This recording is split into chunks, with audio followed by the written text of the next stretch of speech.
students, and it's demonstrative of their resilience and their commitment to what they do, and we're certainly looking forward to an exceptional performance by them here today. Indeed, and no doubt they will bring in their A game, as we say. They've come today all equipped. They've gone through the preliminary round, they've gone through the semi-final round, and it means that we have the best athletes on showcase here today. And no doubt each of these schools will be trying to prove themselves to be the top and the top of the top, as we say, in terms of their positioning and the level of athletics prowess that they have individually. So we look forward to the keen level of competition today. Well, it was just a matter of 1 point which separated first and second last year in terms of the Stephanie Brown primary and the Kingstown Preparatory. The Kingstown Preparatory has a large contingent here this morning. Haven't seen the Stephanie Brown because when we took our walk they were not yet here, but definitely anticipating that we will see them. So we just see the Lomans Leeward Anglican and the Lomans Winwood school here as well. Just really a hive of activity, lots of splendid colors. All the schools, most of them have banners depicting the names of their schools. The Paget Farm Government School is just behind Lomans. That's a school, of course, from the Grenadine Island of Beck with the Island of Clouds. Yes. And we're so happy to have them here this morning. The schools have sponsorship, some have unique names. I see Red Hornets is the name of the Paget Farm Government, and I know there's some other interesting names which we will share with you once the banners come across the screen. So once more, we're grateful that you're joining us and you're part of our broadcast this morning, brought to you in association, of course, with Tusty Water. This is a production of the Agency for Public Information, VC3 Television, and the National Broadcasting Corporation. And we are indeed coming to you from the Sir Vincent Beach National Athletic Stadium at Diamond. This stadium was opened in actually 2020 on November 7th, and the construction cost at $5 million. So quite a well put together facility. And over the last few years, there have been 3 to 4 phases of upgrades and additions. I think you need to make the point that that's the initial yes, the that's initial the initial cost. Yes, it is important cost. because since then the government Indeed. has done a lot of incremental and additional work, and there's some work that's taken place here at the facility, which we will tell you about as we go through the broadcast today.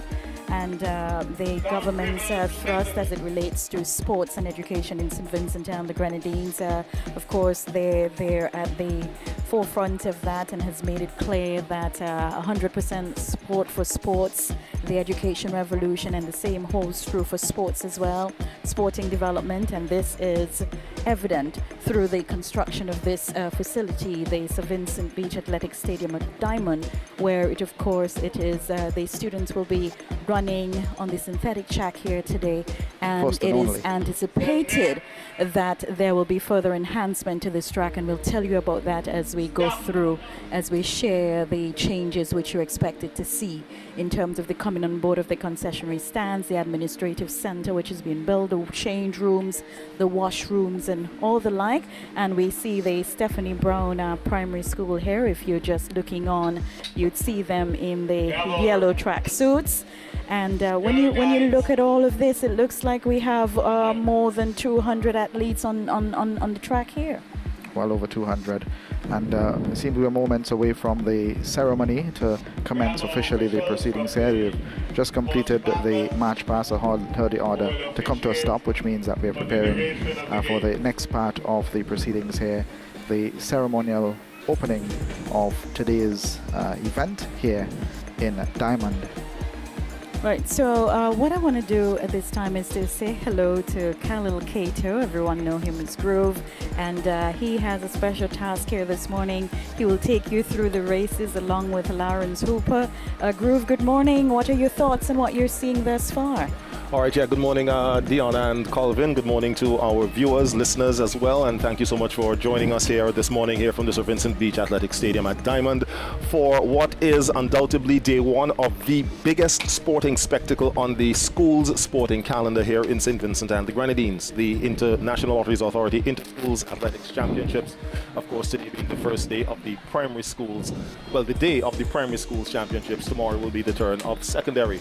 As Dion said, it is an absolutely magnificent day here in St. Vincent and the Grenadines. The athletes are out, and this is a day, of course, they look forward to since probably about, I don't know, I'd say late in the first term, which is when the schools start to have their, well, the primary schools that is, start to have their inter-house athletics championships, to get themselves ready and to use that as a base to select their athletes for this, what we call IPSAC, Inter Primary Schools Athletics Championships. As stated, the Stephanie Brown Primary School, the defending champions, and who got in just ahead of the Kingstown Prep, but those two schools tend to be the juggernauts that go head to head.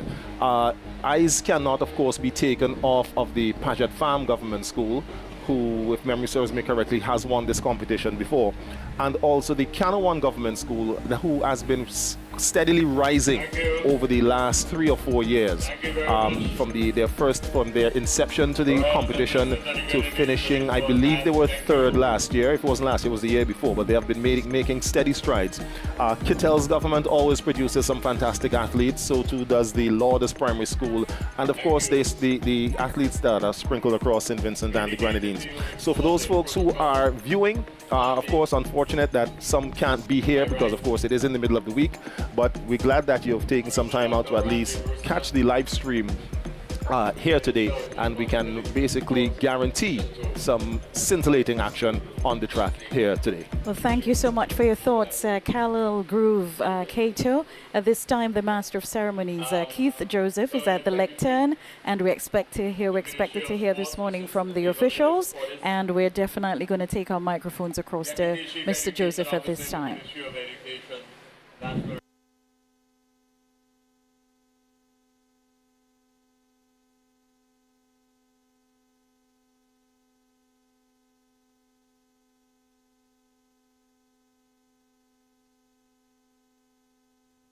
Pastor Shakika Fraser, who we will now invite to invoke God's presence. Thank you so much. Please permit me to adopt the protocol list that has been established. I'm asking those in the stand if you could stand with me, please, as we pause for time of prayer.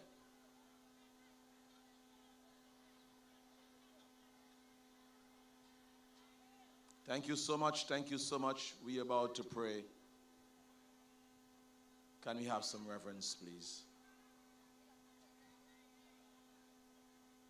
Let us pray.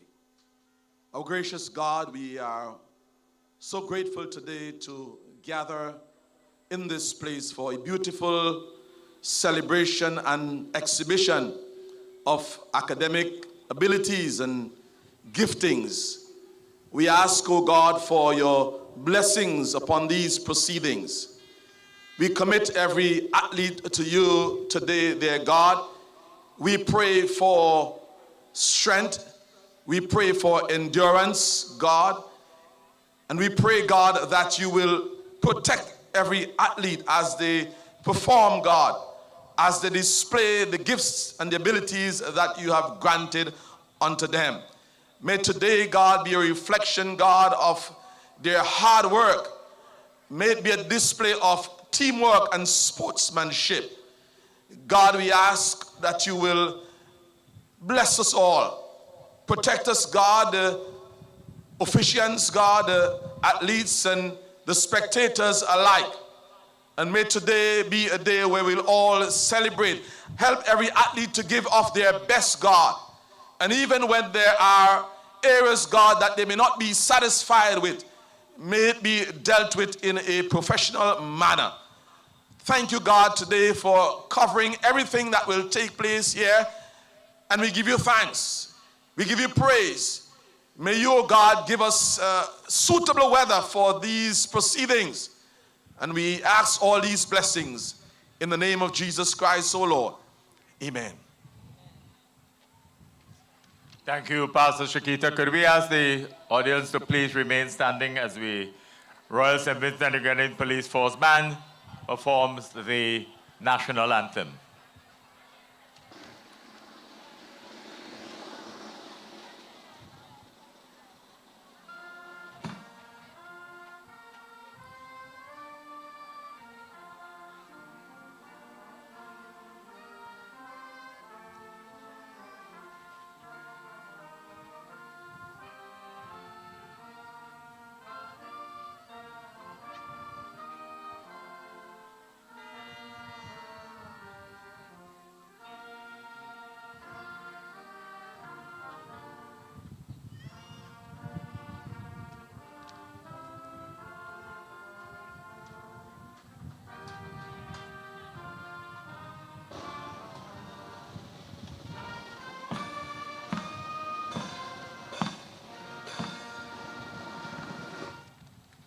Thank you very much. Put your hands together for the Royal St. Vincent and Grenadine Police Force Band.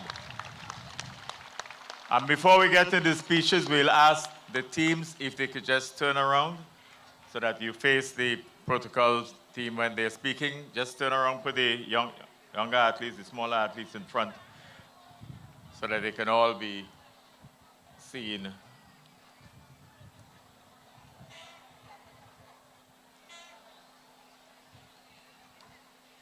Dear friends,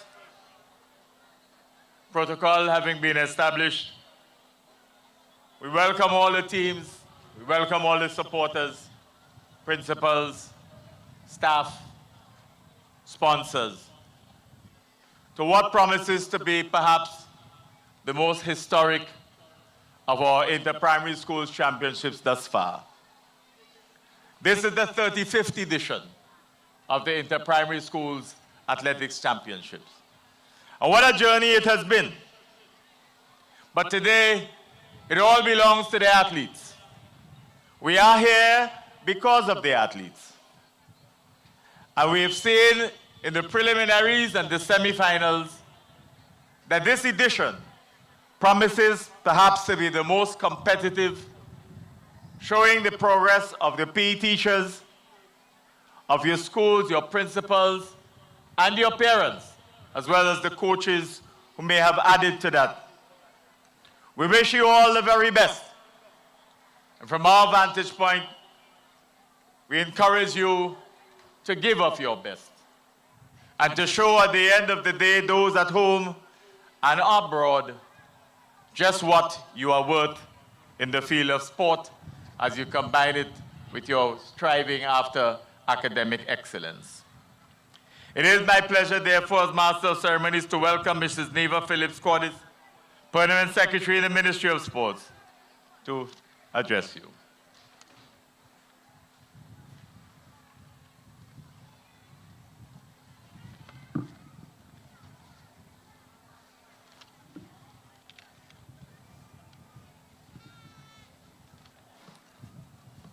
Honorable Orlando Brewster, Minister of Housing, Youth and Sports, Deputy Chief Education Officer, Mrs. Joycelyn Blake Brown, SEOs and EOs of primary schools from the Ministry of Education, principals, staff, Ms.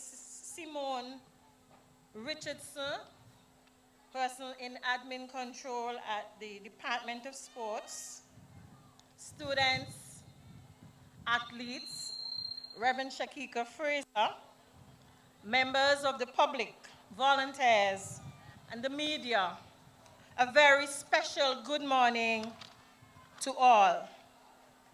It gives me great pleasure to welcome everyone to this, the 35th National Lotteries Authority Annual Inter-Schools Athletic Championship. Today, we will witness our young boys and girls of the primary school in action as they compete with each other. I want to encourage them to do so in the true spirit of sportsmanship, with love for one another and respect. May the best team win today.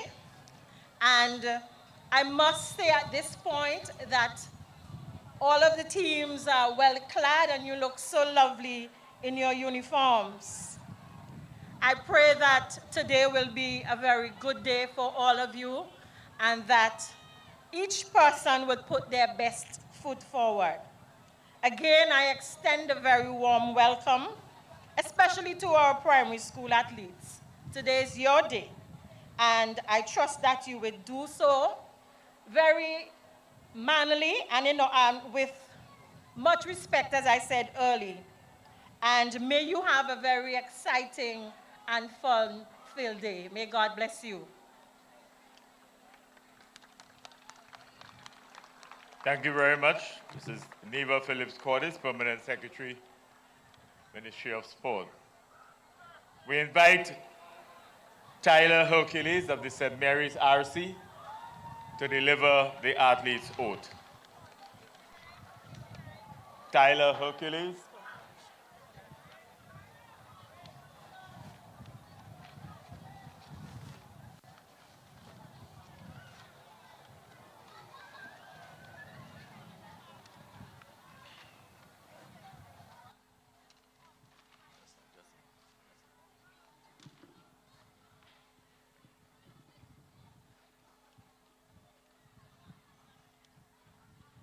In the name of all competitors, I promise that we will take part in these games, respecting and abiding by the rules which govern them in the true spirit of sportsmanship and for the glory of our teams. Thank you, Tyler. Roxanne Williams to deliver the official's oath. Roxanne Williams.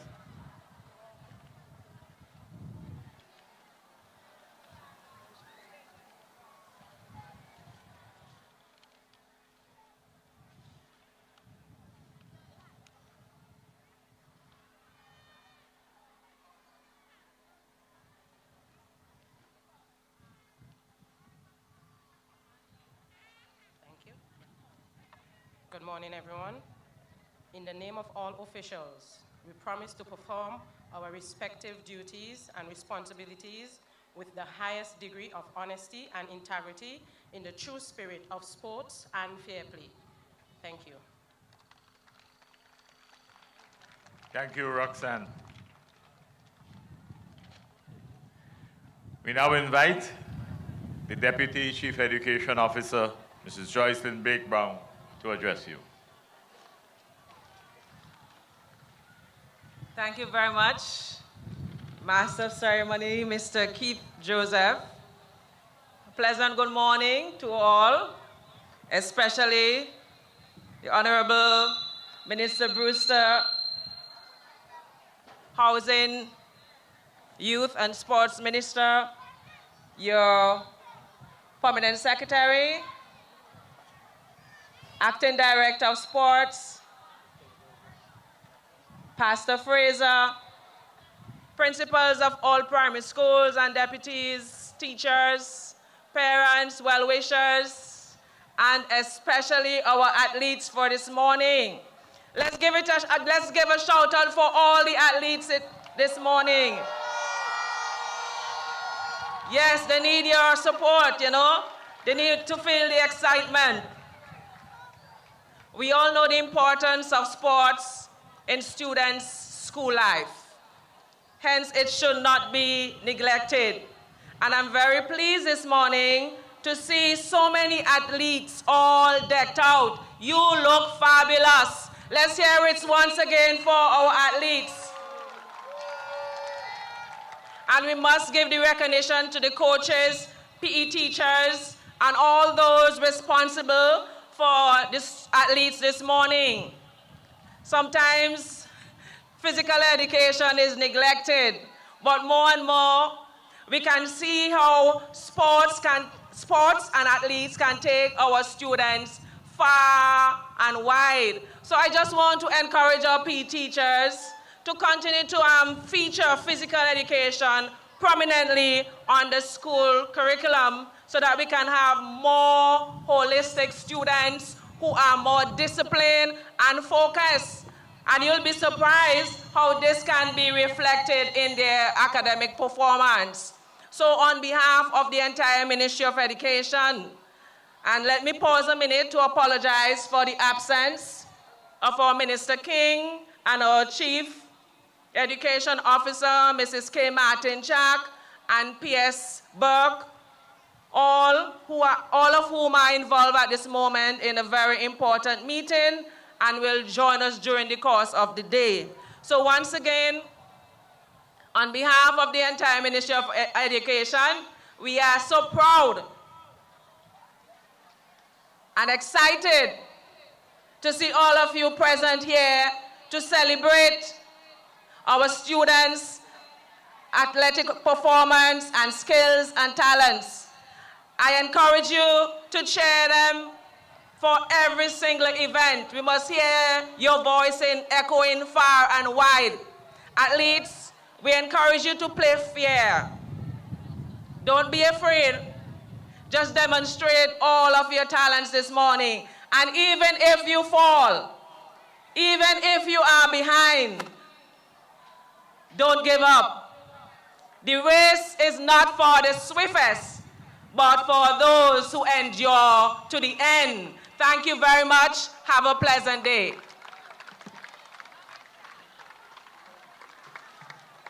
Thank you very much, Deputy Chief Education Officer, Mrs. Joycelyn Blake Brown. The next speaker, and the one who will eventually declare today's proceedings open, was an athlete. He was involved in athletics. And when he left here, we were still running on grass. And happily, he's here today, not as an athlete, but as a minister responsible in part for sport. And I'm sure he will tell you about his pride in seeing our athletes so appropriately dressed for the occasion and on a track that is comparable to those that we have around the region and indeed around the world. It is my pleasure, ladies and gentlemen, to introduce the Honourable Minister of Housing, Youth and Sport, Dr. Orlando Brewster.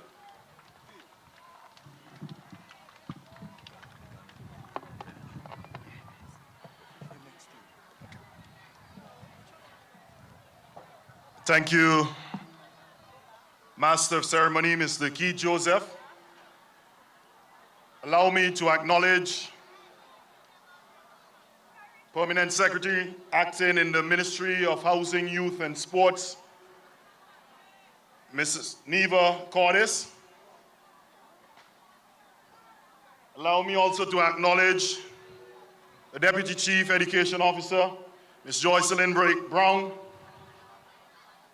Acting Coordinator of Sports, Ms. Simone Richardson, Pastor Fraser, senior officials from the Ministry of Education, the Ministry of Housing, Youth and Sports, and other ministries who are present here today. I also want to acknowledge our young superstars who are on the track currently representing their schools, and I want us to give them a roaring applause for representing their alma mater with pride this morning. Also, I want to acknowledge the officials, members of the media, the parents and the well-wishers who came out today. Today is a good day. It is the day that the Lord has made, and we will rejoice and be glad in it.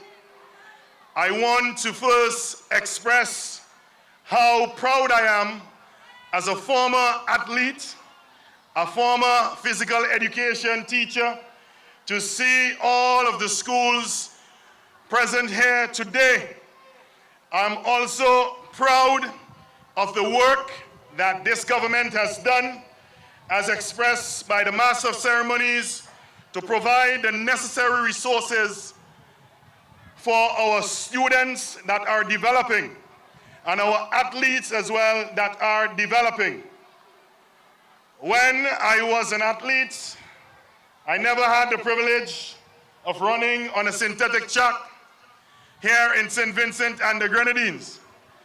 But I promise you sometime this year, I will be running on a synthetic track. I don't know when, but I'll tell you later on the date and time so you can come out and witness that. But I want to say that I have a keen interest as the minister with the responsibility for sports in the development of sports here in St. Vincent and the Grenadines. And it starts with our very young athletes. And I was so proud that when I was informed that we had participation from a special school in Beckway, the Sunshine School, who is known as a school for persons with disabilities, but they came out and they performed in our semifinals here at the inter-primary school sports. And that is the direction we are to go. We ought to have a spirit of inclusion with all our schools, no matter the athlete. They may have some disability, but I'm sure that apart from that, they have a number of abilities that we can harness. So I don't want to be long. I want the sports to begin. I want to thank all of the stakeholders, the officials. I want to thank the National Lotteries, all of the stakeholders involved in making today a reality. And we pledge and promise that this government will continue to support sports here in St. Vincent and the Grenadines as we go forward. and it is my solemn pledge as the Minister of Sports to continue to provide through our government all of the necessary resources required so that we can continue to develop our athletes and the talent that they have. So again, I want the athletes to have an injury-free day. I want you to go and put your best foot forward today, literally and figuratively. I want you to make sure that you leave everything on the track and do your very best.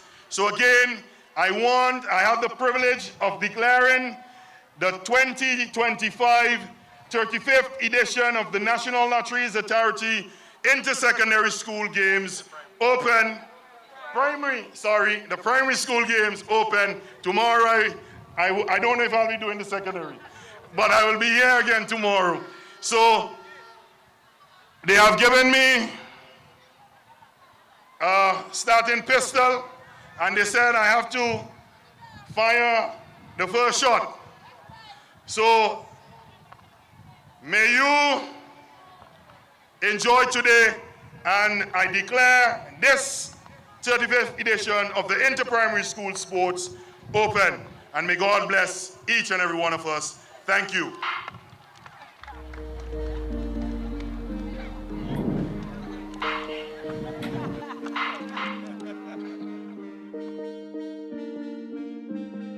There you have it, the conclusion of the brief ceremony here at the St. Vincent Beach Diamond Athletics Stadium, and we've just had the Minister of Housing, Youth and Sports, Dr. Randy Brewster, declaring today's event open and a start to the inter-primary schools athletics meet at the St. Vincent Beach Athletics Stadium at Diamond. Now, the government of St. Vincent and the Grenadines, Colvin, through institutions like the National Lotteries Authority and the National Sports Council, they provide support for athletics, including granting duty-free waivers for equipment and funding for facilities and athletes. And within recent times, we've had the naming of several persons as sporting ambassadors. Of course, cultural ambassadors are named, but for today's broadcast, we'll concentrate on the sporting ambassadors. And one of the most recent declarations of sporting ambassadorial conversions to Shafika Maloney, and of course, outstanding Vincentian, outstanding athlete.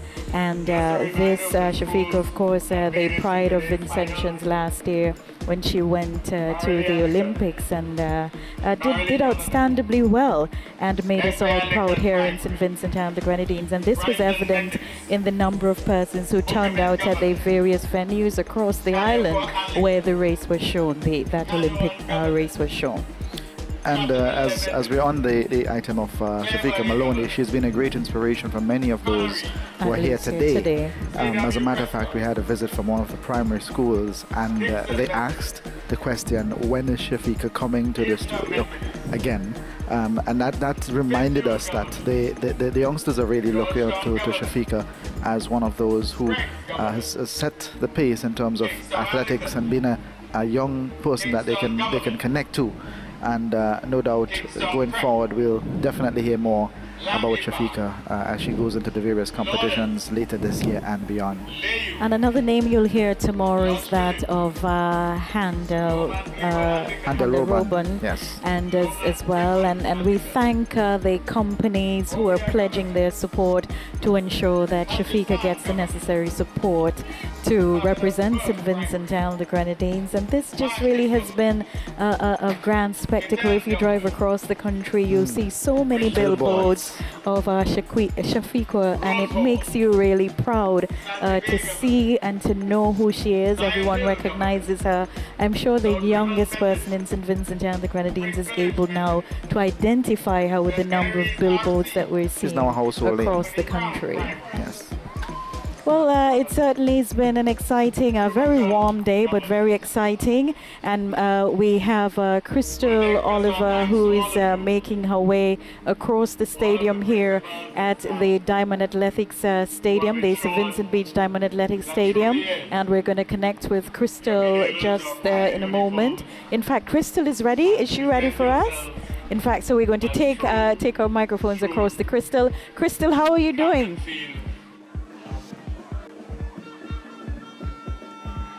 Thank you so much, Dion. Like Dion said, my name is Crystal, and we're coming to you from the stadiums. There are 3 of them, and they're about 98% filled. Behind me are so many parents and students and supporters. I see the Chateaubelair Methodist. I'm going to get closer to Paget Farm, where you're going to see so much more. You're able to see on television, but to see the students, so many of them so beautifully dressed and ready and eager and excited to take on today's activities is really heartwarming. We hope that you enjoy and support your school, support your alma mater, support the school that your student, your child, anybody is going to. So stay tuned for more from the ground. So much, Crystal, and we'll be checking in with Crystal and other persons who we have across the ground here at the Inter Primary School Athletics Meet. You're not missing anything on terms of the field of play as the athletes are now marching off to their respective where they'll be housed here at the grounds, and then we're expected to see the action on the actual field of play. You've heard from Khalil Groove Cater earlier on, and I would like at this time to introduce you to one of the voices you'll be hearing throughout the day. Lawrence Hooper, good morning. Welcome. How are you doing? Good morning. I'm doing fine. I'm ready to go with the commentary. You're ready to go with the commentary. What are you looking forward to most, Lawrence? There's going to be a lot of excitement, especially from the schools, from the Grenadines. Kana one seems to be one of the favorites today. Union Island, that's Stephanie Brown. They're the defending champion, and they're not going to be any easy walk over here today. All right. On the actual field of play where the students will be running on the track, coming into today's meet, we had about 14 records being broken thus far. You anticipate that we'll get some more of that today? Definitely. The weather is fine today here, and I'm quite sure the athletes going to enjoy this weather. And the track is in good shape, good condition also, and I'm sure they're going to take advantage of it. Okay. Groove, as someone who's intimately involved in the Ministry of Sports, what are some of the things that you have to do behind the scenes to get things ready for today's meet? Well, where do I start? But I think, of course, one of the main things is ensuring that our officials are, fully versed in terms of the rules and execution of the rules for the various sports. They vary in terms of what happens for primary schools as what happens for secondary schools, and in terms of minute details, across the board, there's just some general rules that are applied. Of course, we have to make sure, as you mentioned, the tents that are being provided there by, the National Lotteries Authority and another private entity there who, provide and have made up the Athletes Village, as we tend to call it. There are also several other private entities where we have some innovations that we're doing for the sports for this year, which I won't get into. I'll allow for those things to just unfold naturally. But it is a ton of work that goes into it, and it's an all hands on board approach. So we of course also work on getting the schools, getting their passes, for the athletes and also staff, to get to the facility. Transportation is one of the major things, and also one of the major hiccups that we have as it relates to getting teams here because of the transportation system that we have here in the country. Something that really needs to be addressed, but because something like that affects so many other facets of daily life, and our athletics, not just athletics, but our sports meet is one of the main things there. But all in all, it's a fight that we go through every year. We know the things that we have to do. We expect them. We anticipate them. We're always in a place to overcome any struggles or any problems that might rise. And of course, at the end of the day, we just want to make sure that we have a successful championship put out there for the people of St. Vincent and the Grenadines, but especially for the students of the schools? Well, of course, it is a success story for what we're gathered here today. And you mentioned the Athletes Village where the students and the athletes are being held.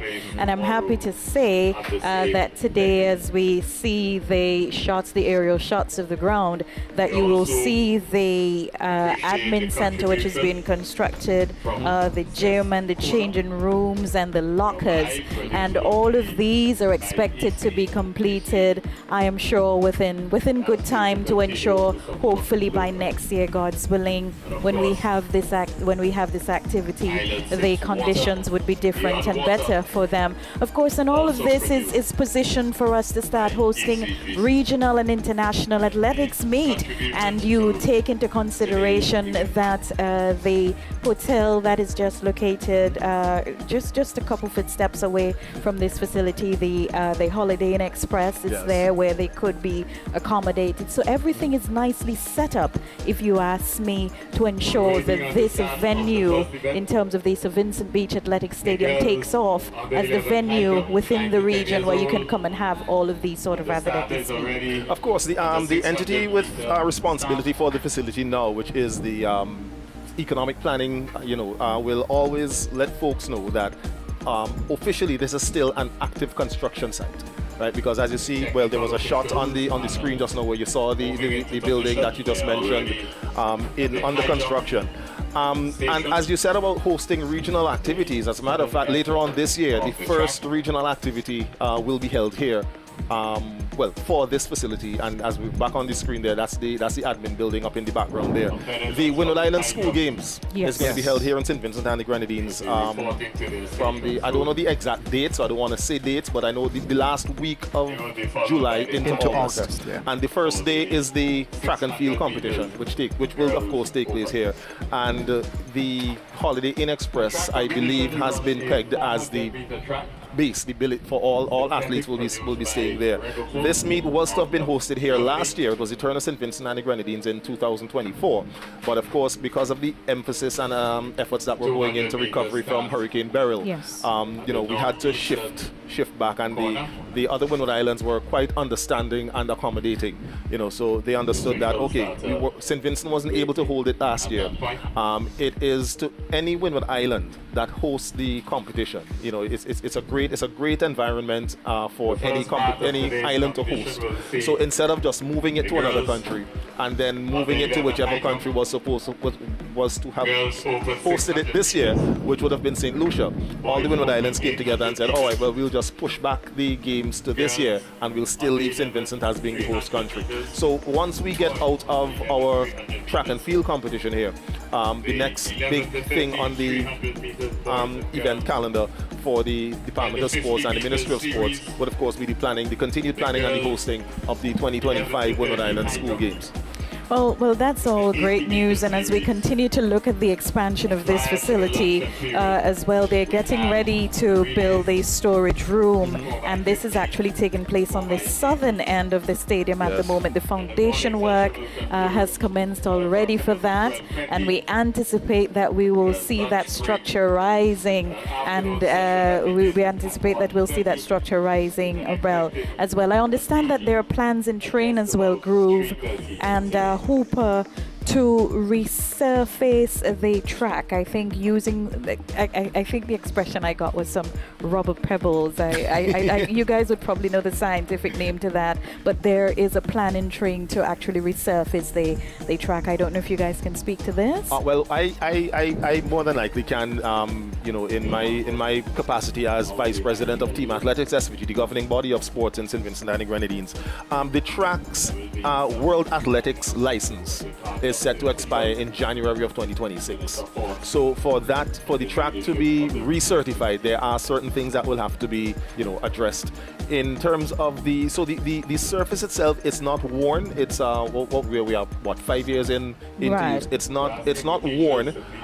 But this is it's a natural progression for it, right? Yes, that's so right. that has to take place naturally. Of course. I mean, the use, regular wear and tear, it is an all-weather track, but of course, weather takes its toll on anything. Correct. You know, so over time, the cleaning of it, you know, so for example, as the shot is here now on our screen, you can see some areas that look a little brighter, some look a little darker, right? A little power washing elements will do that.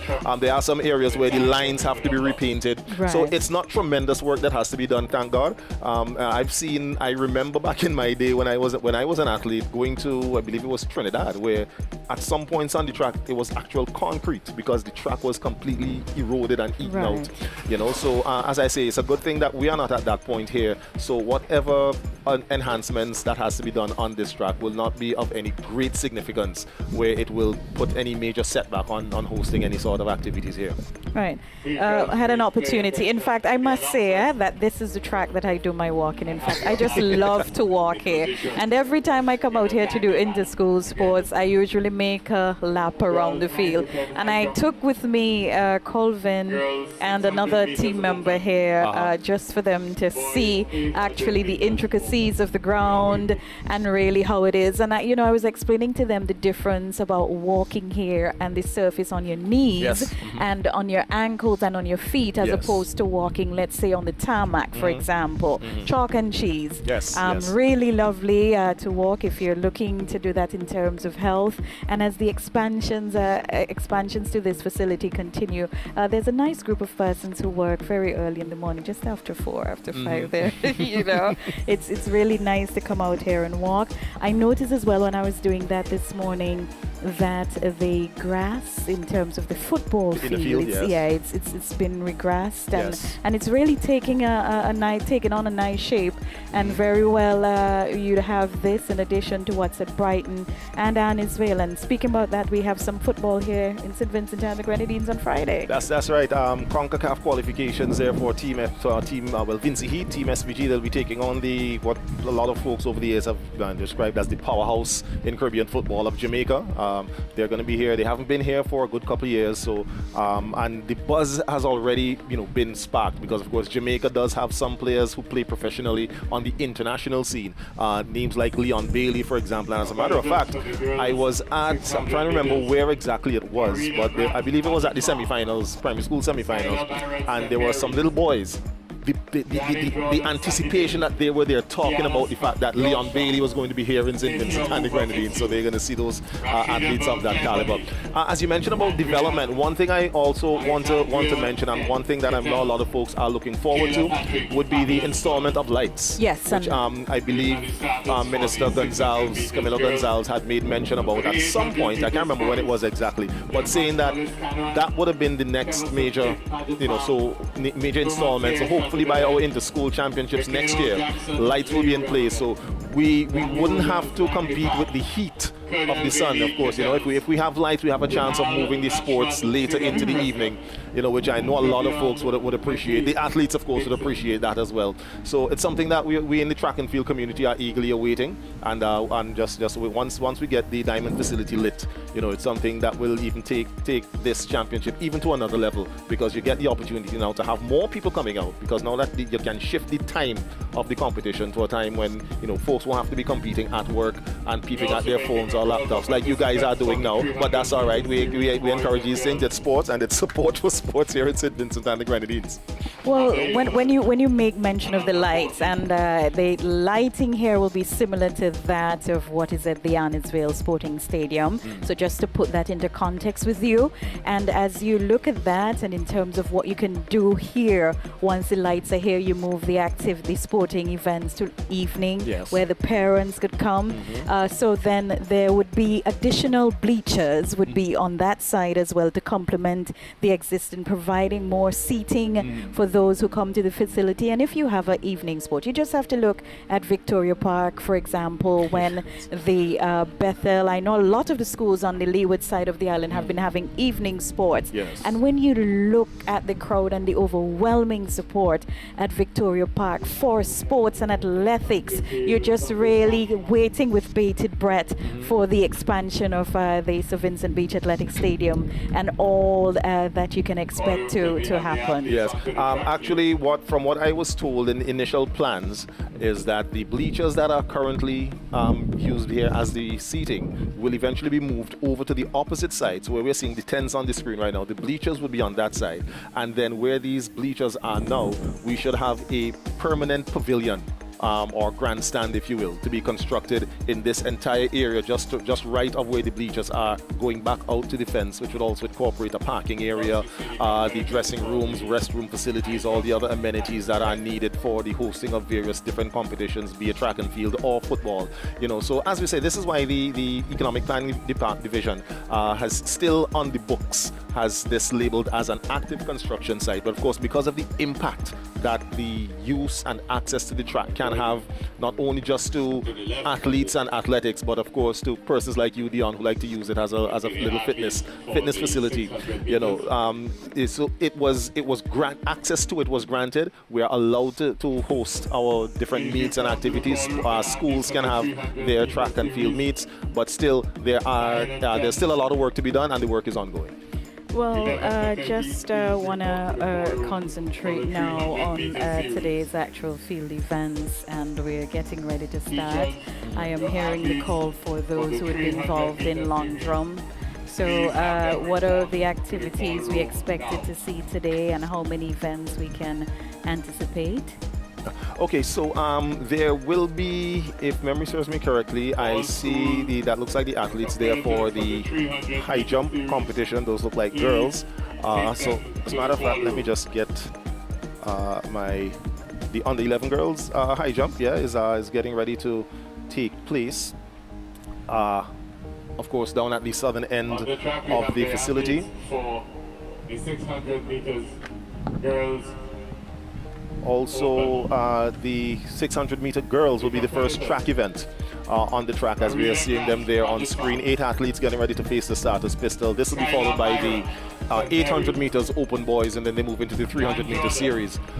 There are several jumps, so there'll be several high jumps and also, I believe, long jump competitions. I'll have to consult the program for confirmation on that. But of course, we'll be bringing all the information to you as we get them and as we go along through the day. How many laps? The 600 meters? So 600 meters will be a lap and a half. So it's a 400-meter track. They'll be running a lap and a half. So they start at the 200-meter mark and they go around the track. Of course, once they get to the finish line, it will be one lap from there. It's a race that's run out of lanes, or as we say in the term, scratch race. So the athletes are not required to stay in their lanes. Right? It's something that the starters always remind the athletes about. Sometimes they tend to forget and still stay in their lanes. And they're off, so it's over to you both. All right, well, thank you so much. So yes, folks, that is the first event on the track here this morning, the 600 meters open girls. Your competitors for this event from Patchett Farm Government: Marina Grant, Skylar Byron of St. Mary's Roman Catholic, Janet Jordan, Sandy Bay Secondary, who is at the lead in the moment, Tiana Scott of Georgetown Secondary, Casey Hooper of Fitzhughes, Rashida Burke of Clare Valley Government, wearing number 17. And there we're hearing the bell telling them that's one lap remaining. Alexandra Ned of Kittel's Government and Kayla Patrick of the Pamela's Burke Government. Kayla Patrick looks to be the athlete who is in second place there. So it's Janet Jordan, your leader here of this 600 meters open girls. They just got just over 300 meters to go as we see movements taking place down at the bottom bend there. Just on the outside, Tiana Scott of Georgetown Government looks to be trying to get up close to the leader. She's going to be followed there by Skylar Byron of the St. Mary's Roman Catholic, but it's still Janet Jordan of the Sandy Bay Secondary. First event on track. Here now we see the change of lead. Tiana Tiana Scott of Georgetown Government, who are running in brand new uniforms actually this year. And that is, of course, always a highlight and something great to see, the investment put into these teams by the schools. So athletes being well decked out in their uniform. So this is your leader, Tiana Scott. Just about 100 meters to go as she comes into the home stretch. She's followed there by Skylar Byron, who's in third. Johnny Jordan, your initial lead of Sandy Bay Secondary, is in second. But it looks like it will be Tiana Scott of Georgetown Secondary who will comfortably take this first event here on the track for the 35th National Lotteries Authority Inter-Primary Schools Athletics Championship. She goes across the line, a flash time of 1 minute 52.7 seconds there. This is the girls' open race. And open, by the way, just to give you an idea of what the terminologies mean. Open means that any age group and a female of any age is eligible to compete in this event. Hooper, of course, we see some athletes who you yourself may be familiar with, being from the North Leeward area. Very familiar, but I'm looking at the time that was done by the young athlete from the Georgetown Government School, and that seemed to be a record. We haven't had the officials giving us any update in terms of that, but she came into the finals with the best time here. And looking at the clock there, young athlete from the Georgetown Government School, Tiana Scott, seemed to have had a record-breaking performance at the first race of the day. We're just waiting for that from the officials. Okay, well, yeah, we'll take a while, of course, once all of the athletes come through and get the rest of they'll get the rest of the finishes in. But I'll just see if I can pull up our records here for the meet, just to confirm whether or not that time would be judged a record for this event. So the existing record is 1 minute 53.20 seconds. Delissa Stay of the Kanawon Government School. It was set in 2023. I believe we saw 152 being the time run. So yeah, that unofficially from our as we first event of the track on the track today, resulting in a record event for the 600 meters open girls. Here this morning. So again, it's Khalil Cato here with you alongside Mr. Lawrence Hooper. Going to be taking you through the events here for this Inter-Primary Schools Athletics Championships here for 2025. The next event on the track, as we see them making their way out, will be the boys taking part in the 800 meters open. And these will include, just at the front of the line there, wearing the number 46, is Keverson Kidd of the Paget Farm Government. Behind him is Umar Pear, Chateaubriand Methodist. He is then followed there by Rokino Jackson of the Layu Government School. And something special about Rokino, we'll let you know about that in a minute. That's Cordell Bailey of the Kittels Government. Number 11 there, Junal Lachman of the C.W. Prescott Primary. Then, of course, we have the other athletes to be set there. So just a word there about the young man there from Layu Government School, Rokino Jackson. Now, Rokino is actually a student of the Stephanie Brown Primary School, which is located in Union Island. And of course, we all in St. Vincent and the Grenadines know about the effects of Hurricane Beryl, which basically totally decimated Union Island. A lot of those athletes or those students have been placed in schools here on the mainland at around different places, and Rokino Jackson is one of them. For folks who might have been following the championships over the past few years, he's of course a name that has been one of the better performers representing the Stephanie Brown Primary. But he has now been relocated, of course, due to the effects of Hurricane Beryl. He's now at the Layu Government School, so he'll be competing for team number 34, Layu Government School. That's Rokino Jackson. Just finishing out the rest of the, I think we just missed one, that would be Trevon Letine of the Dixon Methodist School, school number 20. Those will be your competitors there. And we missed Jaquan Collis there of Kanawon Government, who will be taking part in this next event, event number 2 on the track today, the Boys Open 800 meters. Of course, the 800 meters will be 2 laps around the track, and this gets the athletes, you know, as we go through the age groups. We start at the under 7. and go all the way up to over 11 or under 15, as we might say. The events tend to extend. The younger athletes, under 7 and under 9, basically the only events they do are the 50 meters and 80 meters. Then we have the under 9 athletes who do 80 meters, 150, and from there going up, we have the under 11 and over 11 who will do 80 meters and also 150, 300s as well. And then these different relays. But Groove, picking up back from what you talk about Rakino Jackson from the Lee Government School, speaking to the coach from the Stephanie Brown School this morning, there were a lot of factors influencing the way they practice this year for this competition. They had no surface at all, so you got to do a lot of training at harder surfaces like basketball courts and so on because of what transpired with the hurricane in the southern Grenadines in July last year. So they have been a really a sort of like setback for the school, but they are still here today in a large contingent, and I'm quite sure they're going to do a good showing here. I'm sure Rikino wouldn't mind having to run for LAU this time. Well, being a young boy, I think once he gets to run, that might be his first goal, of course. But he also represented LAU in the inter-primary schools football competition, and I think I journeyed to LAU at some point and saw him there. So he's been well received in the community, in the school as well. I know there are a few others who have. As I said, are placed in other schools. There's one young man whose name is escaping me right now, who I know is at one of the Barley primary schools as well. There are a few more who are out on the windward side again. So, the effects of Hurricane Beryl felt far and wide here in St. Vincent. But one of the good things, I've had a chance to speak with the area representative this morning, the principal of the Stephanie Brown School, and they're in high spirit and quite sure that they're going to be having a chance at the trophy, to the main trophy in the competition. And I believe it would be a great boost, especially for the spirits of those in Union, of the Stephanie Brown Primary and those in Union Island generally. If under all these circumstances, Stephanie Brown was able to come away with the title for 2025. So the athletes are on the way with the 800 meters open boys. We have athletes in there from the Canawan Government School, the Paget Farm, the Chateaubriand Methodist School, the LAU Government School. That's a Rakino Jackson there, all the way from Union Island, representing LAU.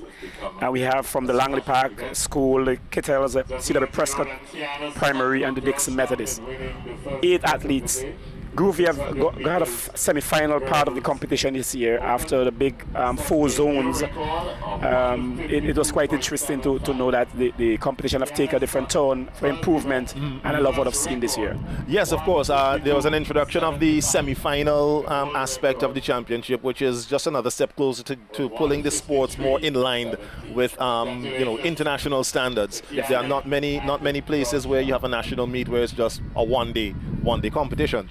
As a matter of fact, from my standpoint, the next step we'd like to see is the pulling together of consecutive days. So you'll have your maybe 3 days of competition. We had the 4 days of heats, and then of course a day of semi-finals. It also gives athletes an opportunity of not running just one time and then being done. So they run the semis, they run the heats, they run the semis, and then of course they qualify through and come here at the finals. As we see, Rakino Jackson is currently your leader there, still leading. 300 meters left. They've already run 1 lap and just about another 100 meters to go. So it's Jackson, the athlete there from, I think that's Langley Park Government in number 32. Then following him, it is from the Kittels Government School. I wonder what the people from Union Island might be saying now with Jackson now leading for LAU. Well, I think they may understand the fact that he's going to another school, but still when they look at him, they say that's our boy. Though he may not be wearing our yellow and black, he may be wearing a red and white, but still that's our boy. I'm pretty sure that's what the spirit is as we see him coming into the home stretch. This is Rakino Jackson already starting to pull away now. He's approaching the finish line.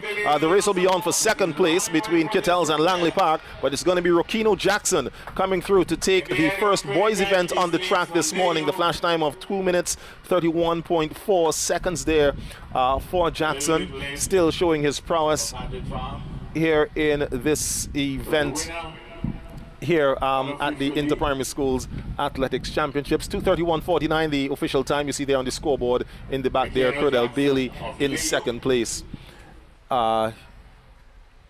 Oh, I keep looking at the of Kittel, sorry. Yes, and then the runner that looks like Overroy Williams there of Langley Park in third place. Yeah, so our events are up and going, and of course, at the few events that we have, of course, you would have heard Crystal say a little earlier on this morning, the pavilion was about 98% to capacity, but we know that eventually it will get more and more full as we go along. Of course, the parents are going to come out here to support the athletes, but you know when the events get very intense, it's going to be when the relay is about to start. That's when a lot of people are going to be in here, and that's when athletics get very serious at Diamonds. Yes, indeed. I know one name that a lot of folks are anticipating and looking forward to would be that of Treon Cato of the Canawan Government School. He's in the under-9 division. He really made a buzz last year when he moved up from the under-7. I think he was the under-9. Is that your relative? I believe, but I mean, the thing is, once you get a Cato on a track, you can't go wrong. I heard the minister talking earlier about he given a chance to run on the surface here a little later this year. Are you going to be taking him on in the challenge? I'll check my calendar. Once he decides the date, I'll check my calendar to see if I'm available. We got to keep the Red Cross very close by. Very close by, yes, I agree with that. And we have the Subs Polyclinic not too far from here, so let them stock up on their oxygen for both myself and the minister. All right, so as I said, young Treon Cato is another name you can look forward to. He'll be running in the 80 meters that's set to come up in just a little while. He's a youngster who has christened himself Sonic. All right, as a matter of fact, I have christened him Little Lightning because he really tears down the track, and he showed tremendous effort in the 4x80 last year. It was one of those races, as you mentioned about the relays, that folks walked away from the Sir Vincent Beach National Stadium talking about. I think by the time he got the baton, when he was on the last leg, the school was in second or third place. Wow. And he came from behind, chased down all those who were in front of him, and came across the line in first for Canawan. So we're gonna see Treon coming up a little bit later on. So I know the folks in Canawan are really anticipating. Why are we talking? The field events are still going on now. You can see the 9 to 10 girls long high jump is going on there. Yes, that's right. The competitors in this event include Nelly Cumberbatch of Kingstown Prep, Adonna Williams, Pamela Burke Government, Egypt Pereira, love that name, Egypt, from the Layu Government School, Attica Peters of Lauders, Lavanique Williams of Lomans Leeward Anglican, Omra Anthony of C.W. Prescott Primary, Nazia Woods of Fitzhugh's Government, and Jonique Thomas also of the Kingstown Preparatory School. So those are your competitors there for the under-11 girls high jump. As we continue our live broadcast here of the 2025 National Lotteries Authority Inter-Primary Schools Athletics Championships, as we see the lane markers being put out now for the 300 meters events. That will be the next series of events on the track here this morning. As was mentioned earlier on between Colvin and Dion, in terms of the anticipation of seeing folks in the likes like Shafika Maloney, Handel Roban, Vincentians will actually get the opportunity to see these folks taking on the track, on this very track later this year. As part of the Wendell Hercules National Championships, which will set to come up. It's a new regulation by World Athletics, which I will get into a little bit later on to let you know why exactly that is. So for folks who would have seen Shafika place fourth in the Olympics last year, remember she is set to run at the World Indoor Championships, which begins on Friday morning in China. Her first race would be actually close to midnight our time on Friday night. Or would that be Thursday night? Thursday night, actually, yes, because they are ahead of us. So about 5 to midnight is when the Shafika would be running. But of course, we'll give you more information on that, and especially why you'd be able to see Shafika taking part in our national championships here at home. But under the starters orders are your athletes. In lane 1, Ranissa Antwine, Barley Government. Lane 2, Zenaya Guy, Kingstown Government. Lane 3, Zorina Harry, C.W. Prescott Primary. Lane 4, Tiana Duncan, St. Mary's Roman Catholic, who I believe set a record for this event in the heats. So we may very well see her go faster than 49.23, which is the time she's coming in with. Nelly Cumberbatch, who we just told you was in the high jump, she's also in this race from Kingstown Prep. Shakira King of Kingstown Government, Nevia Pierre, Chateaubriand Methodist, and Ariana Ross of the Caliacor Anglican School. So they're up and into their running now. These are the athletes in your under 11 girls 300 meters. That is from Kingstown Prep, Cumberbatch. Nelly Cumberbatch she's now going to be passed just on the inside there by Tiana Duncan. Again, as I said during the heats, she ran and set a new record in this event of 49.23. Tiana Duncan, your leader, coming off the stretch and into the home, well, off the turn and into the home stretch here. From the St. Mary's Roman Catholic School. Will she go faster than 49.23? Her victory is secured, barring anything unforeseen, but we'll see if she can go better than she did. And yes, it looks like she will. 48.4 the flash time, so she does go faster than 49.3. 48.36 the official time there flashed on the screen. So once again, second girls event on the track, second record set this morning. We know we were having this kind of bumper day today when it comes to record. This year has been a record performing year. We've seen it across the school when we have the twin sports between the grammar school and the high school. There were a lot of records broken in that into house championship there, and I'm quite sure looking forward to tomorrow is going to be a lot of records going to be tumbling at the big event tomorrow also here. Yes, of course. And speaking of tomorrow, I know one athlete as we look at the different persons who will be featured. Folks can definitely be look out for Mr. Aaron Baisden. He's a junior athlete. Represents St. Vincent Grammar School. He was at the CW Prescott Primary last year. I think he was the Victor Ladorum as well. So he has already set two records in the heats, the 100 and 200, I believe. And he's coming in with the fastest times already in the 1 and the 2, of course, the 400 as well, and also the 1,000 meters. So Aaron is going to have himself a busy day tomorrow. And again, as we said, under just running regularly, set two records, the 100 and 200 meters. So we anticipate that under the pressure of the finals, all goes well. Should he cross the line first, is a chance that he could go lower those records even more. So the young athletes are getting ready for the 300 meters under 11 boys. And in your lineup, as they sit or stand just in front of their lane markers, in lane 1, that is Jerome Painter, Kingstown Government School. Lane 2, Classique Francois, Kingstown Prep. Lane 3, Jaden Smith, CW Prescott Primary. Lane 4, Elon Sandy of Kingstown Prep. Lane 5, Joshua Westfield, Spring Village Methodist. Braden John is in lane 6. He's from Barley Anglican. Rakeem Huggins of Mariaqua Government. He's in lane 7. And finally, in lane 8, it is Kesron McPhee of the Caliapore Anglican School. Well, with almost all the primary schools and throughout the island, throughout the nation are here today. Some schools just had one representative, but they're still here, and it's really good to know that it's a wide cross section of athletes we have in here today. That's right. As a matter of fact, there are 68 total primary schools in St. Vincent and the Grenadines. I counted the teams represented here. We have 30, so we have just about half of the schools represented here, and we've been seeing over the years, more and more of the schools getting athletes into the finals. So it's something that augurs well for the sport of track and field. Back to on the track, we see the number 30. Well, two athletes there wearing 31, but Elon Sandy of the Kingstown Prep School, who is running in lane 4, set a record for this event in the heats as well. Yeah. He ran a time of 46.64 seconds. So we'll see what Sandy can do here for one athlete just getting, probably losing his balance, getting just a little bit agitated there. Do we have foul starts at the primary school? We call the foul starts here? Well, it depends on the level. All right. For the young ones, the only age groups that are disqualified are the over 11, right, for any infringement. If there's an infringement in any of the other age groups, the starter race is a false start. They're just called back and they set them and they go again. So it's a way of preparing the athletes for getting into secondary schools. So only those in the over 11 category are eligible for disqualifications, especially for false starts. But your race is up and going there. This is two number 31s inside there from the Kingston Proprietary School. One is in lane number 2. That'll be Classique Francois. And then in lane number 4, as we see them going around the track, Elon Sandy, the record holder, which he set during the semifinals last week. But it's 3 coming off the turn there. Jaden Smith with the advantage.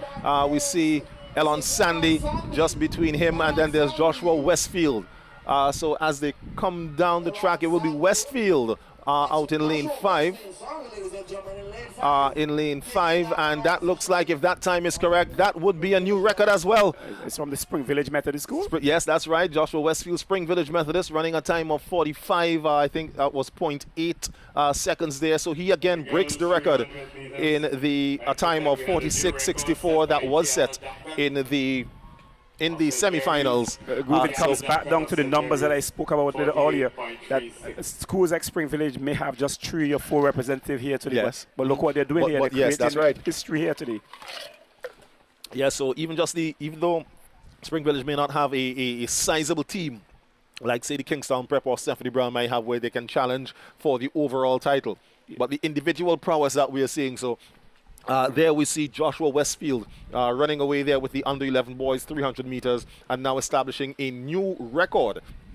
I was all the way over to at the Beckway, the Paget Farm Government School. They have a special slogan over there. They said, "We come out to sting." What is it that the Kingston Primary Prep School, what is their slogan there? Well, I don't think, and this is something that I like, it's a new development, and I believe, if memory serves me correctly, that the Paget Farm Government School has started.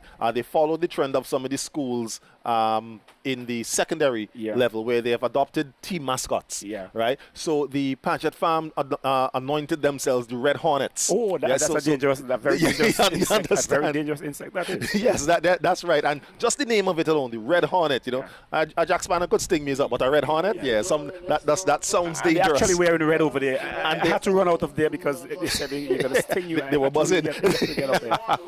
So you could imagine what they're going to be doing on this track today. Number 46. Yes. That's from the Beckway, the Paget Farm Government School. Yes, that's right. We come out to sting. Yes. They got the teachers Agnes over there, and Miss Bino and Tyrese from the Beckway, the Paget Farm Government School. They claim that the burial has damaged the park down there in Beckway, and now they're just training on hard surfaces, but they're still here with a large contingent today.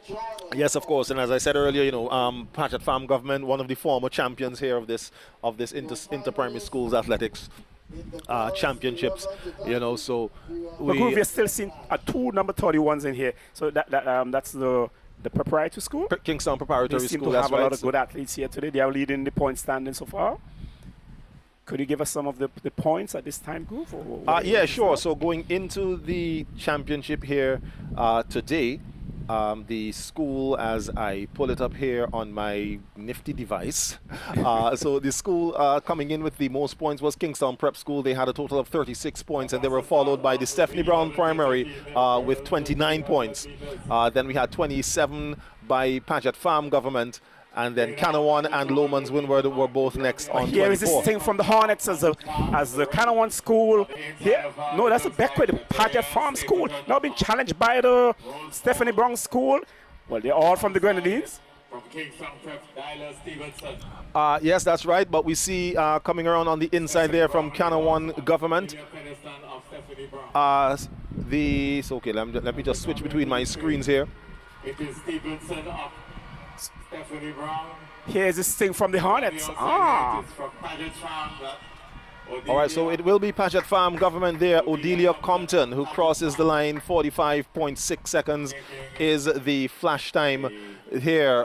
So she takes the top spot there. Odelia Compton, Paget Farm Government, the over 11 girls. Well, I think the Hornets here is doing, opposite of what Hornets normally do. Hornets will fly behind you and not in front.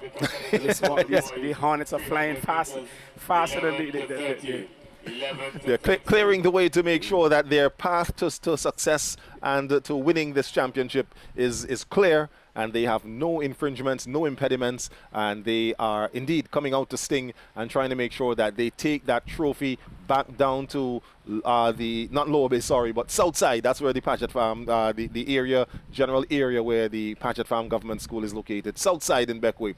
Paget Farm, they are trying to make sure that they... Groove, we are also in a very historic area here. We have just in the back there, we have the foreground right there. We have the Kingsdale Forest. Yes, that's right. That's a reserve, a forest reserve here in our country. Yes. Established way back in the the 1700s? Yes, I believe. As a matter of fact, I was speaking to a gentleman who is a forestry officer, and he was saying that actually up at the top there is a gravestone.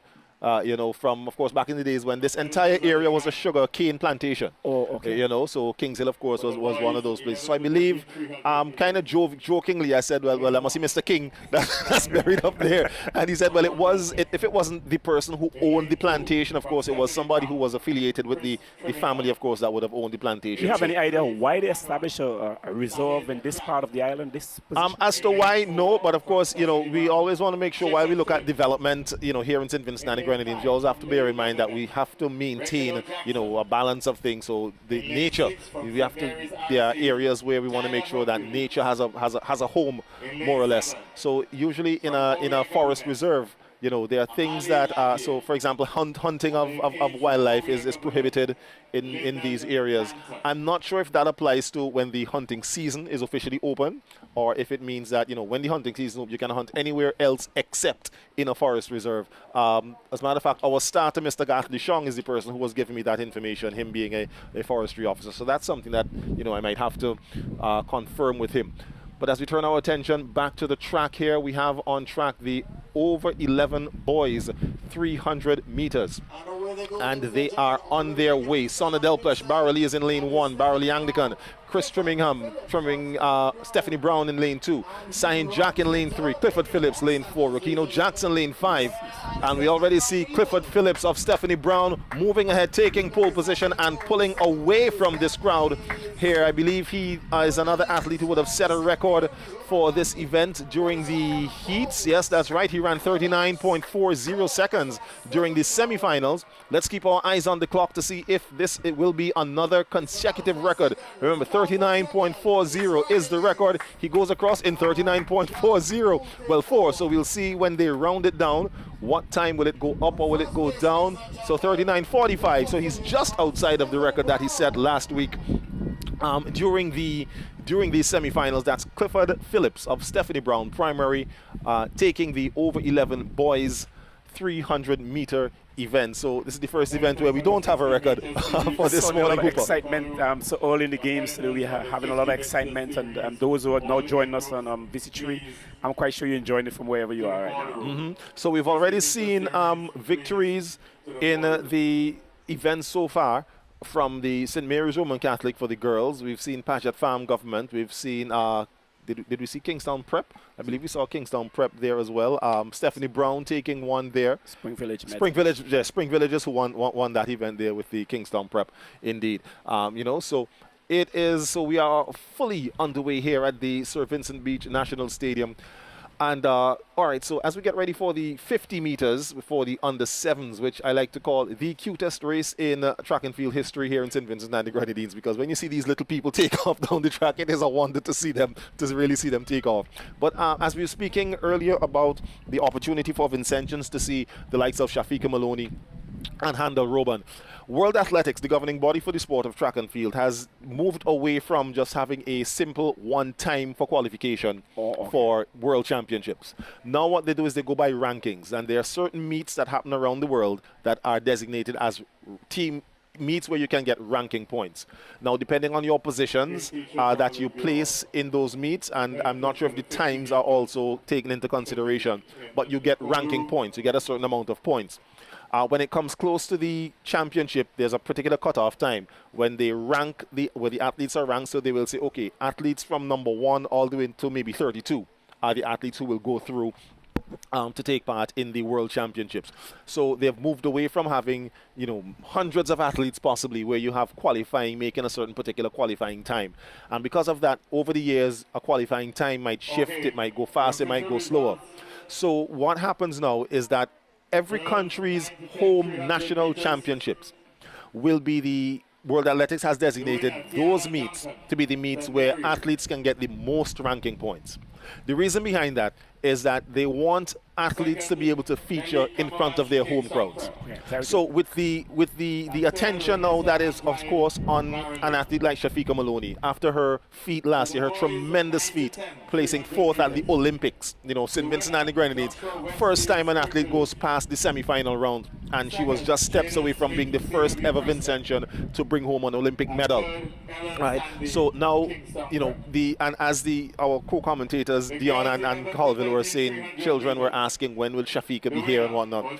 So for the national championships, the Wendell Hercules National Championships, which will be in July, I'll have to confirm the date. I do have the calendar here with me. I'll confirm the date for you.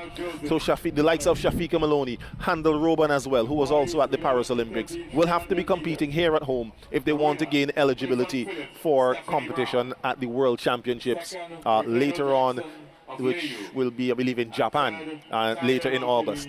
So for folks who may not have ever seen Shafiqa Maloney compete, and that would be quite a lot of us, because she started out as a student of the Thomas Saunders Secondary, but at about Form 2 or 3, she then moved to St. Kitts, where she finished her high school development in St. Kitts and then went on to university. So it would have been a good couple of years since Shafiqa would have run here at home. So the entire nation of St. Vincent and the Grenadines will be in for a treat to see somebody like Shafiqa Maloney on track right here at the Sir Vincent Beach National Stadium come later on this summer, and Handel Roban, and of course other athletes like jumpers, Uroy Ryan in the long jump, Verrell Sam in the high jump, Makish Compton in races like the 100 meters, record holder Earl Simmons, names that people would have heard about if they follow track and field, but would have never seen them run here at home. So that is a great opportunity for Vincentians to see their own athletics heroes that they would have followed on social media, seen them running at these international meets, to see them competing here at home. So that's something folks can look forward to. But tell us a little bit more about what happened last year. I think there were a lot of qualifying competition held in St. Vincent. Athletes came all way from across the region to come here. Barbadian athletes came here. Yeah. So you're referring to the Carifta Trials. Yeah. Right. So yeah, for our Carifta Trials last year in 2024, I think there were 3 clubs from Barbados who came across here to St. Vincent and the Grenadines to take part in these trials, because the stadium in Barbados was, right now at that point it was in a state of total disrepair. Okay. So from what I understand that's happening across there now is that the existing stadium it either has begun or it will be totally demolished, and construction on a new revamped stadium is set to begin. So right now the only track that would be available to Barbadians is the Usain Bolt track, which is located at the University of the West Indies at Cave Hill. So these athletes use the opportunity to come across to St. Vincent, to use our Carifta Trials as their Carifta Trials as well, which did well. As a matter of fact, I believe all the athletes who came would have made the Barbadian Carifta team to go to Grenada last year. We would have had our Carifta Trials a few weeks ago where we didn't have any visitors come over this time around, but of course we have our own qualifiers, who would have made qualifications for the Carifta team. And by the way, as a prelude to tomorrow's competition, athletes who make Carifta standards during the Inter-Secondary Schools Championships. Awesome. So those standards will stand. If anybody makes any qualifying times. Improvement for athletics. Yes, of course. So even though we didn't have even though persons may not have qualified during the Carifta Trials, it doesn't mean that they can't go. They still have a window where they can qualify. So we could very well see some Carifta qualifications coming out of tomorrow. As a matter of fact, during the semifinals of the, not the semifinals, the heats of the Secondary Schools Championships, Kessie and John made the Carifta standard for the 1,500 meters. I think she just barely missed it during the Carifta Trials, but running last week, she made the standard, and chances are she could go even faster because she also broke the record. So chances are she can also go even faster in the finals tomorrow when you have the best of the lot put together on the one track. Because what I'm seeing on screen here with our officials and so on, they've come a very long way. I've heard Ian spoke about it earlier, about you and what it takes to bring a championship together, and you talk about the officials and so on. You could see them here well uniformed, and I'm quite sure they're acquainted with the rules and the regulation of the competition. it's a long way from where we have been maybe, say, 10 years ago. We have come a very long way. Yeah, we have, and this all goes to the development of the sport of track and field, especially with team athletics being, the driving force behind that. We always want to make sure that the officials in our competitions have to be versed with the rules under which they operate.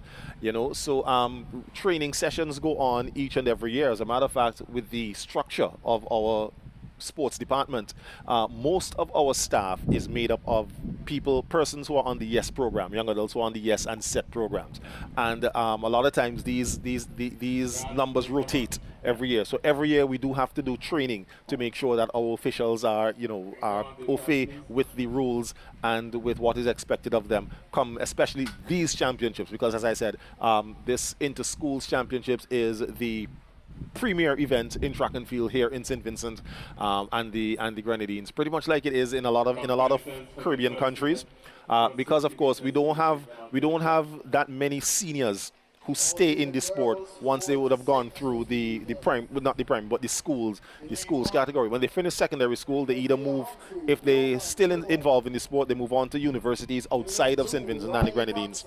And those who are here, there are very few who still stay in the sport once they finish school. So, the focus on track and field is, of course, we still try to get through team athletics, try to get athletes to stay in the sport once they're finished, because that as well sticks with the development of the sport. And we have gone from where, once our athletes did well in secondary schools, then full stop, that was it. We're at the point now where our coaches have evolved as well, to where they can maintain a high standard of activity. So it's all, but there are many factors that would play into a person's personal life, jobs and whatnot, and time to train and all that. But it's all a work in progress. Kind of like the facility here. It's all under construction. There's no complete endpoint, especially to the development of athletes. As it relates to that. So on our screen there, ladies and gentlemen, the teeny-weeny ones ready for the 50 meters race, and some of them are wearing. Any of them wearing those spiky shoes out there? It doesn't seem as though any of these are. I see maybe one of them might have socks. Oh no, that's not. No. So these athletes are running barefoot. So again, this is one of the things that you think they're comfortable. Look, they're sitting. Well, they're comfortable, but look very comfortable indeed. Well, what I was about to say, the fact that they're barefoot, standing on that material out there for an extended period of time, it does get hot.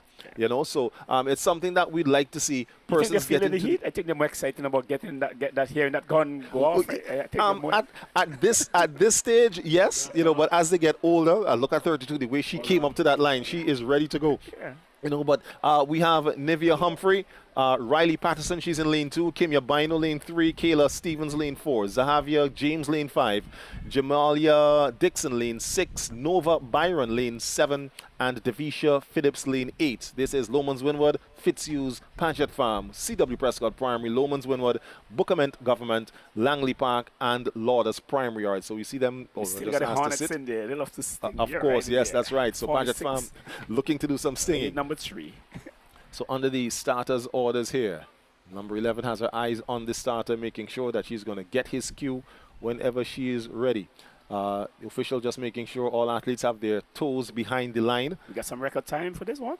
Well, for this one, the record for this event is, let me find it. We're looking at the under 7 girls. So the 50 meters, it is a time of 9.10 seconds by Jovan Peters of Lauders Primary. This looks like the sting from the back. Oh, from the Paget Farm. Oh, well, actually, that looks like a close one there between C.W. Prescott and Dubois or Bookament with a time of 9.1. There, so the little ones make their way off the very warm material as quickly as possible. There, but it looked like your winner might have been from the Bookament Government School. That is Jamalia Dixon. Of course, once when these races come in very close, Hooper, it takes the officials a little time to decipher who is who during the photo finish. So for a lot of times when you see a race finish and then you're patiently waiting, you're waiting for a while. Why they don't put it up is because the athletes come in so very close. So the officials have to pinpoint and get exactly which athlete's torso crosses the line first. So, you know, it does tend to take a little while. And then once that is done, when that time shows up on the scoreboard, that's the indication that it has been done. I know we moved from the time when we used to have the tapes across. Yes. And you have to see who, and there were no cameras, and then we had those stopwatches. Yes, you had stopwatches. And now everything is electronic now, so we could always look back at the tapes and we could, yes, that's right, see everything happening there. And as a matter of fact, and I for one can confess to that, because I remember distinctly being in 1993 when I was at the St. Vincent Grammar School. So yes, Bookerment, your runner there from Bookerment being adjudged the winner there of that 9.15 seconds. So she, again, just outside of the record there. Jamalia Dixon of Bookerment Government School takes the under 7 girls 50 meters. Yes, so as I was saying, in 1993, when I ran the 100 meters for the St. Vincent Grammar School, myself along with my teammate Niall Bernard crossed the line first and second. Now, I know that Niall beat me because Niall was always faster than me. And even when we crossed the line, I glanced to my right and I could see the back of his shoulder, which tells you that he's in front of me. But the officials put me as the winner. And I'm saying to them, I did not win the race. I'm looking at the back of the... But they decided that, look, what we say goes, you won the race, take your gold medal. Now, when the medals were sent to the school, I gave Niall his gold medal because he knew, I knew he was the winner of that. The records might show that my name would be in the first position, but he and I knew that he won the race, so he has the medal. You know, so that's fair play. Of course. I mean, it's my teammate. Sportsmanship. Look, we were at the same school, we were in the same house. Yeah, so I wasn't going to rob Niall of his. And I mean, he's a good friend of mine. I was not going to rob Niall of his gold medal. So you have some teeny weeny boys here. Can you introduce them? Yes, of course. So the teeny and stuff, the lot we see over there on the right there, that's in lane 1. He is Markel Dishong. He's of the Lomans Winwood Anglican School. In lane 2, Zaire George, Kittell's Government School. Lane 3, Tarano Griffith of Barrowley Government. In lane 4, Tyree Batiste, Dixon Methodist. Lane 5, Devondre Mars. He is of Fitzhugh's Government. Lane 6, Kareem Delpla, Chateaubriand Methodist. Laquan Johnson is in lane 7. He is from Langley Park Government. And then we round out our field with Raheem Dixon from the Georgetown Government School in their brand new uniforms this year, wearing number 26. So once you see all these little ones take that couldn't set off couldn't set off these races as quick as these guys could do it out. Whoa, what's happening here now? So down the track they come, and this one again is going to be another close one between the... You know this to set off these races and your marks get set and you're ready and you go. well, the command is on your marks, set, and then go. But you know, the anticipation, these little guys, once they get the set, because they're waiting for go, so they figure after on your marks, anything you say means go. But that looks like would be the close one there between Mars, Devondre Mars of Fitzhugh's Government, and then Tarano Griffith of Barrowley Government. An all leeward race there for this under 7 boys 50-meter dash. So the officials taking time out there to decipher who is who. So we'll wait once that is done. Of course, that will pop up on your screen. We're in a place called Diamond. Why did they give this place Diamond? Is it that the cane was considered Diamond at the time here? Well, I don't know, but considering that we have 2 places, this is Diamond, you know, and then there's another area where on the windward side called Diamonds. I don't know if this had any play into the fact that we have diamonds on our national flag, but of course we are the gem of the Antilles. Do you think we have a red out here? Well, I tell you what, during the break, let's get a shovel and we can dig to see what we can find anything of this sort. While they were excavating here, you think they might have found anything? Well, I believe if that were the case, you know, the St. Vincent and the Grenadines would be in a different state, as it were. Because can you imagine if we did have diamonds in our earth? Yeah, you know that. But this place have really transformed. I know when I was this place used to be there was a dump site around here. Yeah, as a matter of fact, the dump site is still located. It's further south from where we are. What should we say, dump site or sanitary landfill? Should we use a better word term like sanitary landfill? Well, I guess so. Yeah. But what I do know is that once upon a time when they used to just because remember what we call Sino or the incinerator at Sion Hill, where they used to just burn all the garbage. Now you know they are much more environmentally friendly in the terms of the way garbage is disposed of here in St. Vincent and the Grenadines. You know, so that site where that is done is not too far away from where we are. But you would never know it because you know, there's no smoke. whatever burning is done is pretty minimal, you know. So so yeah, I remember when this was the automobile used to have racing down in this area. So we go back to field side now. Here is an interesting one. Yes, that's right. Our under 9 girls 50 meters. Your lane assignment, Sharia Hooper of Trumuka Government in lane 1, Afisha Charles of Richardson Park in lane 2, Denicia Nimblet of CW Prescott lane 3, Livia Cato, hey, nice name, from Chateaubriand Methodist, she's in lane 4, Cherish Prescott of She's a Bookerman. sort of like, what you call what used to call him? A pump. They have a term they use, a colloquial term that we use. She exudes confidence. Is that what you're trying to say? No, there's a term that we use. We also have Cherish They say Prescott. punctual when they say punctual. Okay, I got you. And there goes Miss Cato as your winner. Oh, that was a flyer there. That was Livia Cato. She is punctual. Punctual. Yeah, she's punctual. I know her dad is watching her all the way in England, and he doesn't miss any of her races. I'm quite sure she, you know. Our flash time there looks like it was 7.9. Let me see how close, if at all, she would have come to our national record for that event. I think that might be because we have a record of 8.13. Okay, so 8.11. So we have ourselves another record here. Livia Cato just getting inside the record of Aurelia, what was Aurelia's last name? DeBeek there of OWIA Government. 8.13. Wow. Livia runs 8.11. So again, a new record set here at the 2025 National Lotteries Authority Inter-Primary Schools Athletics Championships. And just folks, for information's sake, if you wonder how Mr. Hooper might be so versed in a person like Livia Cato, he's a teacher by training, you know, and his school is the Chateaubriand Methodist School. So he came. Boasting about that. You're not boasting about No, that? not boasting about that. We Right. have good athletes, but I respect all our other competitors today. Of course, but I'm just speaking to the fact that you'll be personally familiar with the athletes from Chateaubriand, you know, knowing that her father might be in the UK and probably looking along. So that's a proud father there, you know, looking at his daughter just run and win the under 9 girls 50 meter dash, and doing so in record time. I got that word now, and it's a colloquial term you call punctual. When Punctual. They say punctual. Punctual. That's how they say. They say not punctual as Not punctual. No. Punctual. When Punctual. they say punctual, which means it's sort of kind of bossy. Yes. I'm quite sure Cleo familiar with that. Maybe that's not from her side of the island where she's from. But they say punctual. That means you boast in now. But what I can tell you is I have my own. You have colloquial words in your area too? Well, no, but I mean my own interaction with Livia, Okay. where a few years ago, she won, I believe it was the under 7 girls champion. Yeah. Right, but due to some miscommunication and mishap, there wasn't a trophy available for her. She still talks about that trophy. I was just about to say, every time she sees me, she lets me know. But there goes Treyon. There goes Treyon. I missed that. Canawan School. That's right. That's from the That is Canawan Sonic. Government School. That Wow. is Sonic there, as he says. He says his name is Sonic. I call him Little Number Lightning. 15 from the Canawan Government School.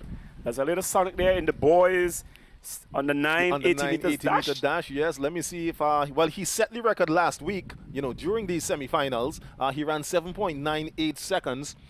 Didn't quite catch the time there when he came across the line, so I don't know if it hasn't been put up as yet, but this could very well be another record. So he's gone. Okay, no, he hasn't. He was running 8 seconds flat. So he's just outside of his record, but he still holds the record. He set the record last week there, but he runs away with the gold medal just ahead of Javed Anthony of Connery Government and Jamal Lampkin of Barreley second. So we see a spread, a regional spread.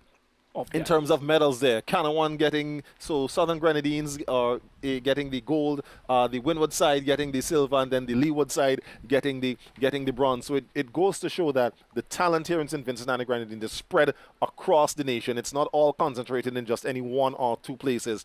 It's truly, you know, something that is spread across from ocean to ocean, from point to point, from Fancy in the north to Union Island down in the south. So, Mr. Cato, did you bring across Olivia Cato? That's another Cato again. Olivia Cato. Treyon Cato. Treyon Cato. You see, that's Olivia Cato a trophy from a few years ago? Yes, I do, and I will admit it. And if she sees me here today, you might hear a public embarrassment for myself, because she's going to let me know, sir, I ain't get my trophy yet. Every time she sees me, That's sir, like I ain't get my trophy 2-3 yet. years ago. Yes, so it's something that we're still working on. We have got to. I'm making this vow right now in front of you, Mr. Hooper, and all our viewers that I am going to ensure that Livia gets her trophy for her under-7 girls champion. I'm going to make sure that that happens. Don't ask me I when. think there was a tie that year. Yes, it was. It was a tie that year. So one athlete got got to take the trophy, you know, and Livia didn't. So we got to make sure that Livia gets her under-7 girls champion trophy. But nonetheless, we see exactly why she would have got that. Look at the way she just ran away from that crowd there in that race. You know, and I think we said she set a record there. So we are again coming to you live. There it is, the live stream of the 2025 National Lotteries Authority, the 35th edition of the National Lotteries Authority Inter-Primary Schools Athletics Championships. So we have completed about 10 events so far for the day, track events. Started with the 600 meters, the 800 meters, the 300 meters, and now we are into the 50 meters. Yes, so we have one more set. We have the boys, the under-9 boys, to run the 50 meters, and then we move on to the 80 meters for the under-11 and over-11 boys. And then we'll get into those exciting events that you alluded to earlier on, the relays. Yeah. Do you have special sponsors for the relays today? We did at one point. I don't think that's the case for this year. But while we talk sponsors, we have to say thank you to Tusty Water for making this live stream possible here this morning. You know, so and I can tell you, if you can see the sunshine that is beaming down out there, ladies and gentlemen, so you know that water is indeed essential. Of course, Tussie Water doesn't just have bottled water. As you see on the screen there, they also have the flavored water. My favorite one is actually the cranberry. I really like the cranberry. The cranberry flavored water. They've got cranberry, they've got grapefruit. I believe they also have the moringa and lime is also a very nice one. Are we far away from Belair? There's a special type of water. The spa water, yes. Well, you know, the thing with St. Vincent and the Grenadines is that distance is relative, you know. So and my father always said you could get to anywhere from anywhere because the world is round. All right, but I tell you, want to add anything to our athletics? Well, I don't know, but maybe we can find somebody. Crystal can find somebody from Belair to find that out for us. Really? But in the meantime, what we want to do is just take a quick break here from our broadcast. So stay with us, ladies and gentlemen. Don't you go away. Coverage of the 2025 National Lotteries Authority Inter-Primary Schools Athletics Championships continues after this.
Yes, so we're back at the Surface Beach Stadium here watching the 35th edition of the Primary School Inter-Athletics Championship.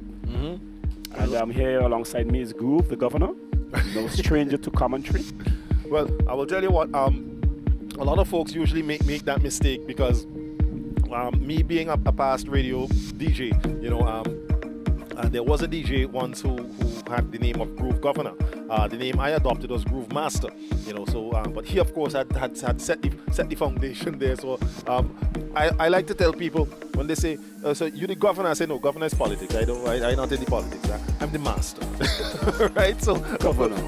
So big ups to Groove. I'm sure he's out there. Probably he'll taking a little bit of this this championship here every now and then.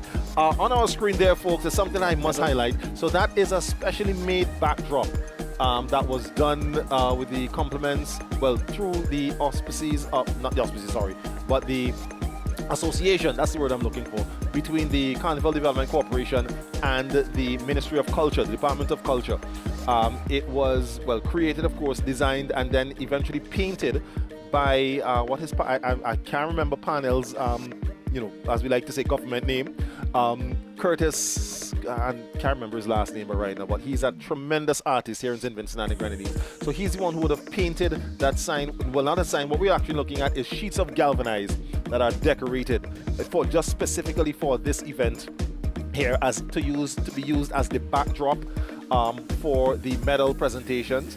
Not sure if we're going to do a presentation. Well, I don't think we'll do a ceremony now, because as far as I'm realized, we should have one more 50-meter to run. So I'm not entirely sure what the holdup may be, but this is something that is a new addition to the sport here, because the idea coming from Rodney Small, the newly appointed, yes, so I guess we're going to do some medals. I hear the announcer calling for the podium. Mr. Rodney Small, the newly appointed CEO of the Carnival Development Corporation. So under his guidance, this backdrop was created. So it's sheets of galvanized, as I said, that were painted, and it says "Run SVG." Also, and we'd probably get a shot of this during the course of the day, but at the fence that is surrounding it's just going out the to admin building. The athletes tent area there. You have seen a lot of graphic work there. Yes, also, that's right. Again, and it's little words of encouragement. Run faster. Keep going. Keep pushing. Go harder, I think it was pushing. keep pushing. That was earlier. So it's just some words of encouragement that are on the fence, on the galvanized barrier there in front of the administrative building there, which we're seeing right there in front of you, folks. Yes. So there's a vehicle that's parked in front of the. But again, these graphics were again painted there yesterday, between yesterday and Monday, again to give our athletes a little more encouragement as they go, because I can tell you, when you're running, and in my day when my event was the 400 meters, when you started coming around that top turn, and as we say, the monkey jumps on your back, it feels like you can barely move, and you look up there and you see a sign that says keep pushing.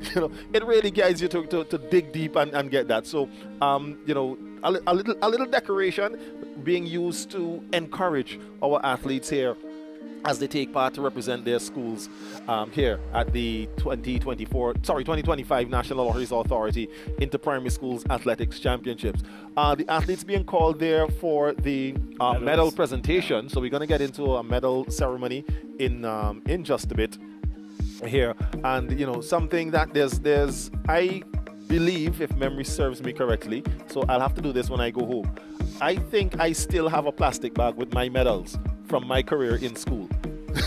Right? So I'll have to check on that when I go. I remember where I left it. So in my mother's house, I'll have to go back there to see if it's still there. But my son, in my mother, the wall in the living room area there, all his medals, from his inter-house sports, his inter-school sports, regional medals he got, where he would have got medals at the Whitsuntide Games. So our home is decorated. Have you ever thought about getting into coaching group? Well, actually, I do coach. I am a coach. I am a World Athletics Level 1 certified swimming coach. Well, not swimming, but track and field. Track and field is in my blood. It's what I did as a youth. That's where my sporting background is. I like to tell people my first love was always football. I love football, but football didn't love me. Because I tried to make my school team when I was in the grammar school several times, and was obviously never good enough to make the playing team. And it's not something at this point I'm ashamed to say. It's something that's a lesson you learn in life. You have to accept where you are and find your road. Maybe it was just that the Almighty was guiding me and saying that no, you could kick ball all you want. That's not where your destiny is. I eventually switched to track and field, made a name for myself as a track and field athlete. And even my son now, both my sons actually, my older one took part on the school level, and my younger one is now at Jamaica College in Jamaica, and is one of the premier triple jumpers, probably not only in the country but also in the region. We'll see how well he does at the Carifta Games coming up over the Easter weekend, but just a couple weeks ago, he would have broken the national under-20 triple jump record. He jumped 15.22. You know, so he's doing great things. As we spoke of Livia's dad, who you said type might be a proud father. That's why I said I would know what a proud father feels like, because he makes me a proud father. But now that you mentioned about jumps, you know, jumps hasn't been what we've been synonymous for. We probably know better for racing, for the track itself. But jumps, throws, we're not known for those things. What's happening in those disciplines? But what I'm talking about from a primary school level, what development programs are in place there for throws and jumps? Well, what I can tell you is that the field events, and it's not just here at home, it's something that is an epidemic, I'd like to call it, both regionally and internationally, where the focus, once you say track and field, the focus always tends to be on the running events, right? We have athletes who, I believe, because everybody wants to run, if they would have gone into the jumps or even the throws, would have been absolutely tremendous athletes. But because the mindset is always about the running. Can I say our coaches lack that discipline? No, because what I can say is there are coaches who are versed in the jumps and the throws. For example, the club that I coach with, the Exceed Sports Club, you know, we are one of the few clubs that do a little bit of every single of the events. We do run-ins, we do jumps, we do throws. That academy, under the tutelage of Michael Oliver, is, well, I don't want to say the only one, but is one of the clubs who has now started, or not now, but over the last couple of years, focused on trying to develop hurdles in St. Vincent and the Grenadines, you know. So the coaches actually have the mindset to try to, you know, to break away from just simply only running. So Ms. Byron is on the podium, receiving bronze medal for the 600 meters. And this is now Casey Hooper of Fitzhugh's government. She would have finished second, being medaled there by PS in the Ministry of Sports and Housing and Sports, Housing, Youth and Sports. And your winner there, Tiana Scott, who again ran and set a new record in this event. Tiana Scott set a new record of 152.75. All right, I was just trying to find the time there. Well, there you go, 152.75. There is your time. Groove, in terms of the wind, and I heard Dion, yes. Speaking about the development of the track and the facility here. I think I heard that there's something to go in place to deal with the wind. Is the wind a real problem here? It can be. I've known and I've experienced times when the wind has been extremely strong. One meet, as a matter of fact, we had where there was a heavy rainfall, and it almost felt as though we were probably in a storm, where we even had the tents down and we had to be physically holding down the tent. You know, the wind, it's not, the good thing about the wind is it's constant. Oh, it's constant. So even though we are out in the sun, the wind is just coming off the sea. You know, it's a constant cool breeze. You know, you can see from the palms that we have there on screen. So they don't ever stop moving. The wind is always blowing. It's not a very big problem in terms of posing problems for athletes when they run. What does happen though is that because some events, and it wouldn't apply so much to our primary schools, but secondary schools and older in our national championships as well, and development meets, where times because of the wind may or may not be judged legal times. Now, when I say that, what do I mean? I mean that on the World Athletics rules, the 100 meters and 200 meters, along with the long jumps and triple jump, the wind factor is taken into consideration. Okay. So wind Could that you is... just explain it quickly and briefly sure, for no all our audience to hear what about the wind? So what I'm talking about is they decided that any wind that is stronger than 2.0 miles per hour, any time or distance that occurs during when the wind is blowing that strong would be termed as wind aided. Right? Now, I mean, you know, and folks who know when a wind is very strong, you can feel that either resistance or you can feel the wind push you. We know the damage that wind can do, and it does. I don't want to say damage, but it does play a role in the events here.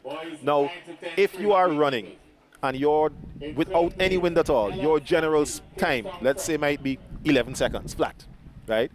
If you are running into a headwind, meaning that the wind you running into the wind, so it's blowing in your face. Yeah. Your time might be 11.05.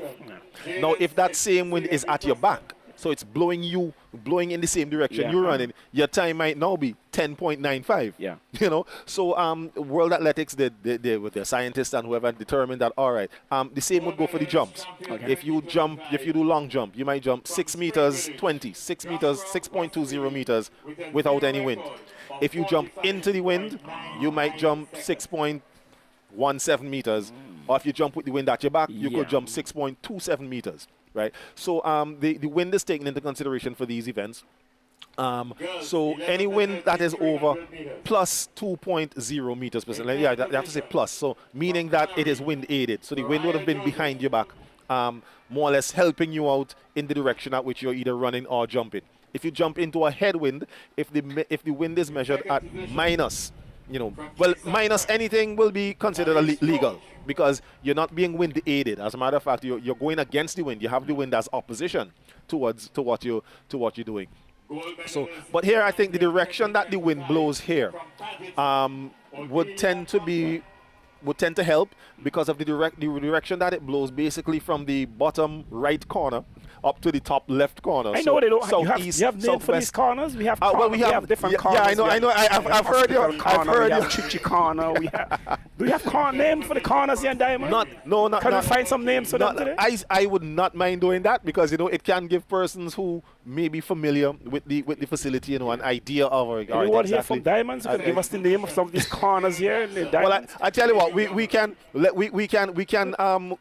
can knight the top bend, the Kings Hill corner. Since we have Kings Hill just at the top of it, just at the top of it. You think that hill belonged to a king, or is it? It either belonged to a king or belonged to somebody named King. But during my research on Kings Hill when I was at school, I understand it was placed there because there was back in the 1700s there was an extreme period of dry weather. Okay. And it was affecting the plantations around here, the sugar plantation. So they really wanted to attract a lot of clouds, and that's why they would have really reserved that particular area, because mountains, forests attract clouds, and then the rain automatically comes in and so on. Okay.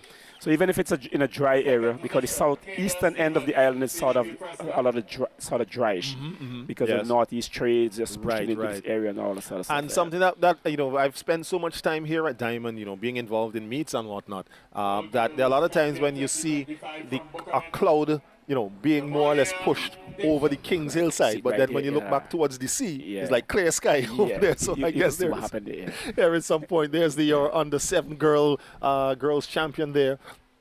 From the Bookament Government School, who would have won the 50 meters girls. That is Jamalia Dixon, just getting her gold medal there.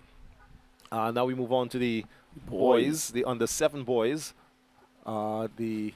I see that distinctive pink color tells you that runner there is from Fitzhugh's government. Yes, that's one of the. There are some uniforms that you can see them from a distance and immediately know. Yeah. Pink, that's Fitzhugh's. There's the yellow, Stephanie Brown. Yes, that's Stephanie Brown. And then the red. Once you see the correct pattern, you know that is Paget Farm. I want to pick up the principal from the Stephanie Brown Primary School. I spoke to her earlier, and she's very ecstatic and hoping that they're going to walk up with the championship today. I'm pretty sure that they are, and definitely working hard. So here we have a youngster there that is he's from the Georgetown government, or was that Canouan? No, I believe that was Canouan. That was a runner there from Canouan. So there's your third place from Georgetown government, Raheem Dixon. Second place went to school number 20 from Dixon Methodist, Tyree Batiste. He just steps up there onto the podium there to collect his silver medal from PS Cordis. You think these athletes wear these medals to school next week? Will we be wearing those medals to school next week? I know sometimes, well, it depends on the athlete. Have you ever worn your medals to school after you won them? No, I didn't. I can't say that. I can't say that I ever had. You have that kind of showmanness about you? No, all my showmanship came on the track. The National Lottery is doing a great job, and they want to see the National Lottery's medals. They want to see their medals. And it's more important to the athletes, the young athletes, having a medal. Being rewarded for their work here. What I can tell you is that they may wear their medals leaving here today when they go to the buses, or if they walk up to the main road. On the buses when they get home, they'll come off there with their medals. Gladly you're going to see a lot of medals on Facebook, or kids with medals. Could very well be because it's the age of social media. That's your friend Liv is up there now, with the under 9 girls collecting the gold medal. And I tell you what, the parents of these young boys and So girls Sheffield are going Elementary to be. School is up front there, the gold medal podium today. Yes, that's right. With And Livia there's Cato. that's Livia who we're talking about. As I said, if she sees me, she's going to say, "Sir, I want my trophy." It's really good to know that the athletes are enjoying it and that they're rewarded. The national lotteries and others who have come forward and put their money Yes. right here in our young athletes. And Of course. And of course, we always, encourage the partnership between corporate entities here in St. Vincent and the Grenadines, National Lotteries Authority, the title sponsor of we this event. have seen a lot of corporate bodies embracing our sports. Yes, we here have. in St. Vincent and the Grenadines. And it is something that I encourage. It's something that I applaud.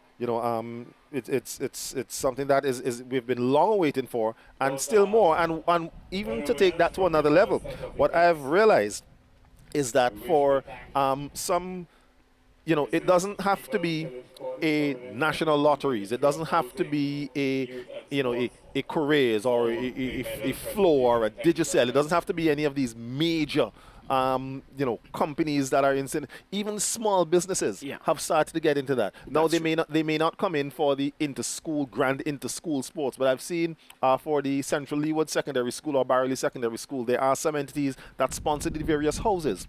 There's I can't remember which meet it was, but they had community stores or shops, helping with different things. Snacks and exactly. uniforms for the athletes and so on. That's right. And it's something that it is needed, because what that does is it really starts to build a sense of connectivity between the business and the community, the school, of course. It shows a sense of pride as well. One thing that, you're definitely going to see as we speak of pride tomorrow is when those folks from Barley step out here, and I don't mean the athletes, all right? I mean the spectators. The spectators. That's right. That's interesting. When let me put it, when Bagger come to Diamond tomorrow, I wonder if they're going to bring across a lot of blackfish oil here tomorrow. Well, I don't know about blackfish crisps is always a delicacy, well, you when you pass through Barley on your way home, you could probably see if they I've collected some blackfish crisps. Those are for me to bring here tomorrow because it helps the voice and everything like that. Yeah, I hear you. As the athletes get ready for the next big race coming up. Yes, that's right. So we're moving now into the 80-meter event. Yes, I forgot Treon. We just caught the end of Treon's race, which would have been the under 9 50-meter. So we're now moving into the 80-meter dash. We have the under 11 girls. Those were the under 11 girls who we just caught a glimpse of coming out to the track. We have your runners taking part will be Michaelia Robinson. She's in lane 1. She's from Sandy Bay Government. Sunaya Barber of Barley Government in lane 2. Aviana Carter of Kittell's Government in lane 3. Azalea Richards of Kittell's Government in lane 4. Miley Carter, Fitzhugh's Government in lane 5. In lane 5, Skylar Williams of Kingston Anglican in lane 6. Tiana Duncan of St. Mary's in lane 7. And Zulaine Nichols of Barley Government in lane 8. As we get ready now for the under 11 girls 80-meter dash, which will be followed by the boys who you saw coming out there just a little while ago. So the athletes now making their way from the call room area, which is situated on the backstretch, or well, just past the backstretch on the western side of the facility, where they have to congregate and be sorted into their heats and put in their lanes, or at least they're let known which lane they will be running in. And then they're escorted over to the start line. So the under 11 girls 80-meter dash is coming up next. Let me just give you an idea of what the record for that event looks like. It is under 11 girls. So here we go. So your 80 meters, the record holder is in this race. She set this record during the semifinals, 11.71 seconds. That is Azalea Richards. Azalea Richards. That's right, of Kittell's Government School, currently the record holder. So, again, another chance where we could see another record go, because, again, once you get the best of the runners all put together in one race, then we could probably very well see some better performances as they cross the finish line. So Azalea Richards, your record holder, she comes in with 11.71. She is the fastest time. That was the record. She broke the record during the semifinals. She just behind her is Miley Carter of Fitzhugh's Government with 11.88, and then Aviana Carter of Kittel's government, 11.95. So three athletes running faster than 12 seconds in this race. One athlete setting a record during the heats. So we could very well see. Two of them from the Kittel's government school. Two of them from the Kittel's government school. So we could very Kittel's well is wearing this unique color today. Yes, very, this very orange unique color. And again, another school that is easily identified once you see that. Once you see that orange, you know that is Kittel's. And there's the pink for Fitzhugh's government. Well, for somebody like me who has done this so many years, you can see Tiana Duncan there sitting on the number 7. She's from the St. Mary's Roman Catholic School. And then Sandy Bay government, she's over there in lane 1, just to give an idea of, you know. Does the colors of the uniform tell us about the uniform, the actual school uniform that the I students used to wear, think so, or but is no, it just because we know that Fitzhugh's, for example, who's running in pink, but pink is don't not wear their pink. school color, you know, school color uniform. So as opposed to secondary schools where you might see that. So primary schools, their sports color doesn't necessarily represent the school. But I see school schools. I see color. schools like the Roman Catholic school, which is has maybe their parent school might be the convent or the St. Martin. They seem to like that type of blue. Sort of blue. I guess there's something reverent about the color blue, because yes, the St. Mary's is in that royal blue. St. Martin's color is a navy blue. Even the prep schools seem to have a dark blue color also. Prep school also so maybe they like that duller color. Well, I guess I'm not sure, you know, the reasoning behind it. Does it go with all those laws in the public service that we had to I have no idea. Sober type color, and those schools evolve out of those situations? I have no clue, but what I would not mind seeing, you know, a development. Brighter, why not, you know? So you could be from far away and you look at a bright orange and you say, look, that child goes to Kittel's government. Runners under the starters orders here. You're under 11 girls. 80-meter dash, they're out and running. Again, your record holder, Azalea Richards, she's in lane 4 and looks like she is running away with this one. She's going to be challenged there. Challenged by 2? But yes, she does take it. 11.9 is the flash time there, so it doesn't look like we'll get a new record here. But Azalea Richards, who broke the record, who set the record during the heats, the semifinals last week here at the Sir Vincent Beach National Stadium, takes this one. So she came in with the fastest time and she goes away with the fastest time in this final. 11.97 seconds. Your winner there, Azalea Richards, Kittel's Government School. Groove, what sort of friendship is built when the athletes come together? Their tents are located so close to each other over there. Do you think they talk a lot? Do you think they tell each other, challenge each other a lot?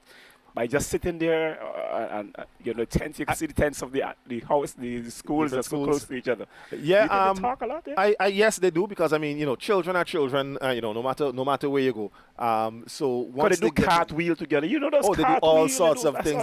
They as a matter of fact, while I'm just looking across there, I'm seeing, you know, two youngsters they having their own races going on behind there, you know, and it's something that who normally set off those races? The one who's faster or the one who's them. They set off their own races. You know, it's like they say, yes, we know we come here to groove and go, all right? we know we come here to run, but we're not waiting on you to tell us to run. We have space, we shall run. You know? And that's what the diamond track does. It gives those who are running on the field itself, the synthetic track, the chance to run, and those outside could still have a chance to run. Yes, indeed. Moving on now, we have the boys. Introduction of the runners in the under 11 boys 80 meters. This is from lane 3. Dre Abbott there of Kingstown Prep. You could hear the horns from the Kingstown Prep spectators back there. That's right. Harry Gloucester there in that green, that army green. So it's 2 from Barley Government. Kyle Gloucester followed by Aaron Francois. Then we have Kingstown Prep School in lane 6. Helen Sandy. See these prep school runners with this distinctive sleeve on their upper arms. I guess another way to identify them. Joshua Westfield of Spring Village Methodist, who would have won and set a record in the 300 meters. And this is Jaden Smith of the C.W. Prescott Primary. And I believe this is the 3rd installment of new uniforms coming. Oh, no, sorry, C.W. Prescott. I was thinking about St. Mary's. But this is, again, new uniforms from the C.W. Prescott Primary. I was there this morning. They were boasting that they were going to take all the medals today. Everything today. Yeah, they were taking all the medals over there today. Well, here's an opportunity for Jaden Smith to do that. So down on the starters orders, one of the requirements is that the athletes must go into the crouch position. Again, it's to start to get them used to the regulations of world athletics. So you see that line there. They must make sure their fingers are not on the line. They get as close to it as possible. Down in the crouch position, under the starters orders, your under 11 boys, 80-meter dash, out and away. First time of asking. It is in lane number 4 there, we have the athlete in the green, but he's been challenged with the one over the 6th lane. And he's but look at this Spring Village athlete. Oh, this is a close one. Yes, it looks as though Spring Village just might have taken that one. Joshua Westfield. Well, we see jumping from the Spring Village spectators across there. Yes, of course. That's the Spring Village spectators right there. That's just our and very that has close to be the dad right there because probably he's applauding, you know, like. Yeah. So yes, Westfield is your winner there, 11.30. Your winner, Elon Sandy, got in there for second place, and you can see how close it was, 11.33 there. And I believe one of those guys from Barley might have taken the third spot. Yes, Kyrie Gloucester. So just 0.07 seconds separating 1 through 3. There, just to give an idea of how close that race there was here, ladies and gentlemen. Your under 11 boys, 80-meter dash, 11.20 was still is the record. 11.30 is the winning time. Wow. Here this morning. As we see now sitting on their lane markers, your runners in the under 13, the over 11 girls category as we move along here with our events for today here at the Sir Vincent Beach National Stadium. This is Kevinique Jessup of Brighton Methodist. Whose school is not too far from here. She's in lane 1. From Kittels, Alicia Gordon running in lane 2. Kittels Government.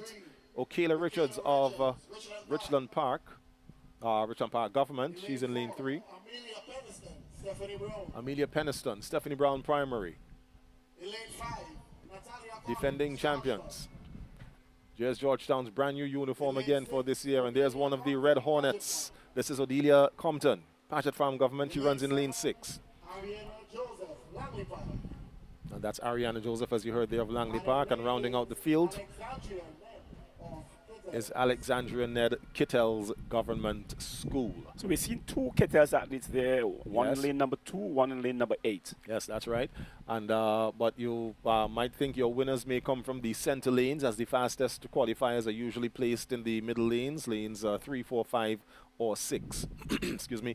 So as they now go into their crouch position, as you see they're given the instructions there from the starters officials. This is your over 11 girls 80-meter dash. Off they go. But in the middle there, we've seen it coming off lane number 6. And that is Stephanie Brown Primary. It's going to be her and her all the way. Crosses that line. That is Amelia Peniston, a flash time of 11.1. This could be another record here. The record is 11.21, held by Jamelia Alexander, also of Stephanie Brown Primary. 11.21 seconds, the record time. 11.21, she equals the record here today. The flash time was 11.1. It's rounded up to 11.21. So it's not a new record, but it's a new person attaining that particular time there. So, and it's something that it's something, you know, now that I think about it, Hooper, it's something we see almost yearly. Yeah. Every year we see a tremendous number of records fall, especially in the primary schools category. You would think that, all right, at one point, once they get faster, they'd probably you see a tapering off, and it would take a little extra years before. So, but every single year we have a bunch of records that continue to fall, which again shows you how much the development and the talent here is in St. Vincent and the Grenadines. This is one of the races, ladies and gentlemen. We've seen in terms of now, we have grass surfaces, and now we have synthetic surfaces. Yes. Maybe the difference in that also. Probably. Yeah. But this is, as I was saying, one of the races that we can expect some fireworks in.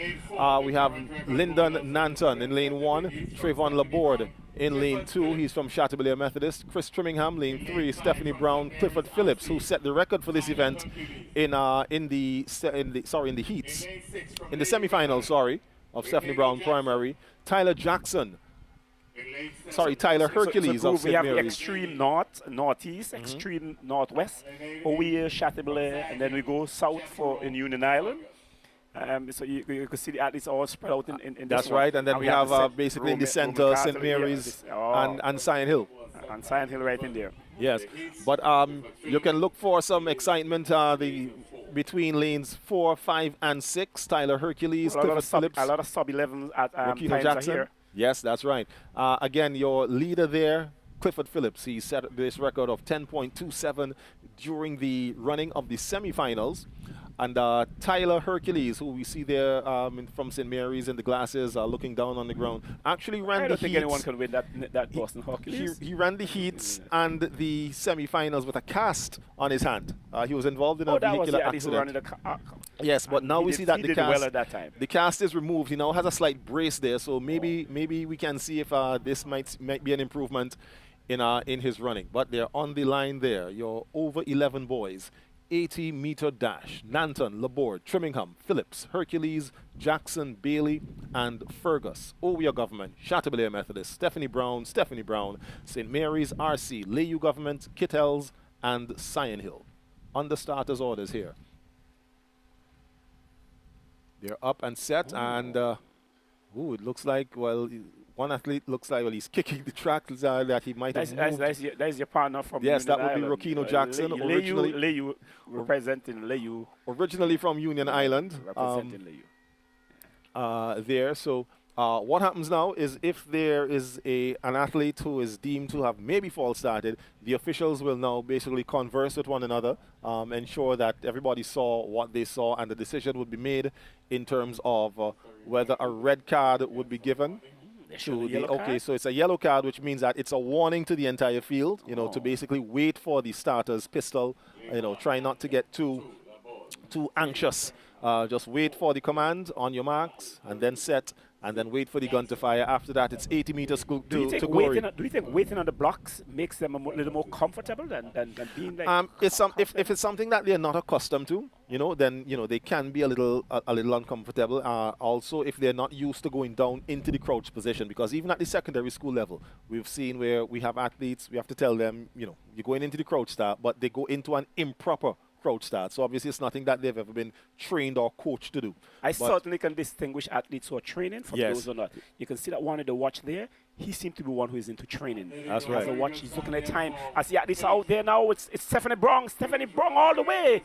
Woo, Stephanie Brown just walking away this one comfortably and pushing the Roman Catholic school athlete there who seemed to be having a little trouble still with the arm. I guess he's still watching that arm a little bit. Yeah, because you have to move in that arm while you run in groove. So yes, that's right. He might still be thinking about that that arm. So I tell you what, as we look at our time there, Clifford Phillips there, 10.07. That is a new record once again.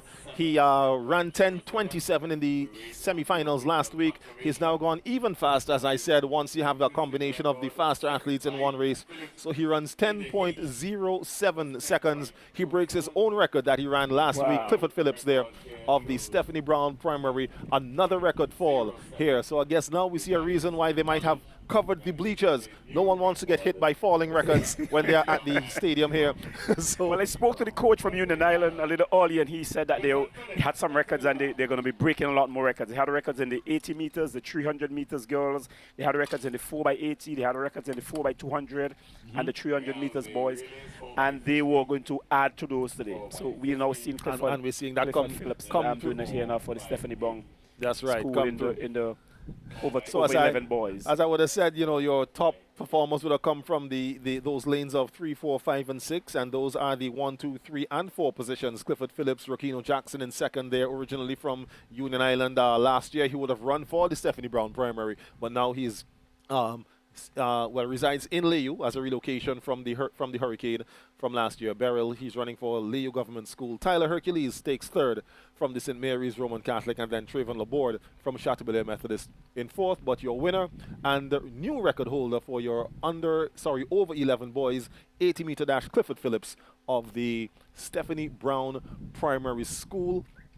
And that wraps up the 80-meter series of events. Well, there are actually a few more 80 meters to come because the under 7 and under 9 boys still have to run their 80 meters. They will come in the afternoon break. Yes, that's right. that will have to take place.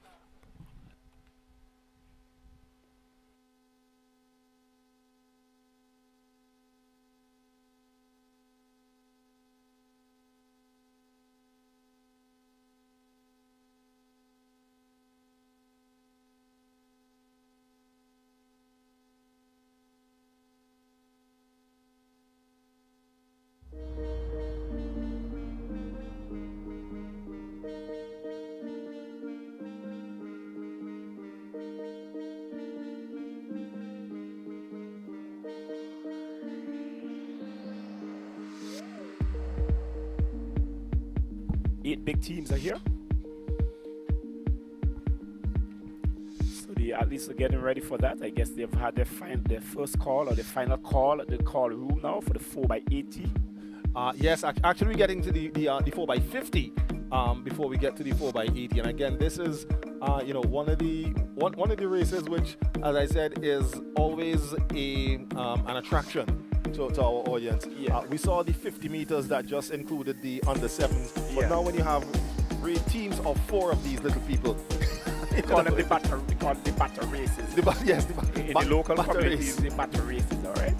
When we're at the stadium, we see relay races. That's right. We call them the relays. All right. The official terminology is we see the official there putting out the lane markers for the team. So are they penalized if they drop the batter? Can they pick it up back? Not for these little ones, because of course we understand how it is with little ones as well. The only type of penalization that may happen is, and it's something we have seen, where they don't stick to running in their lanes.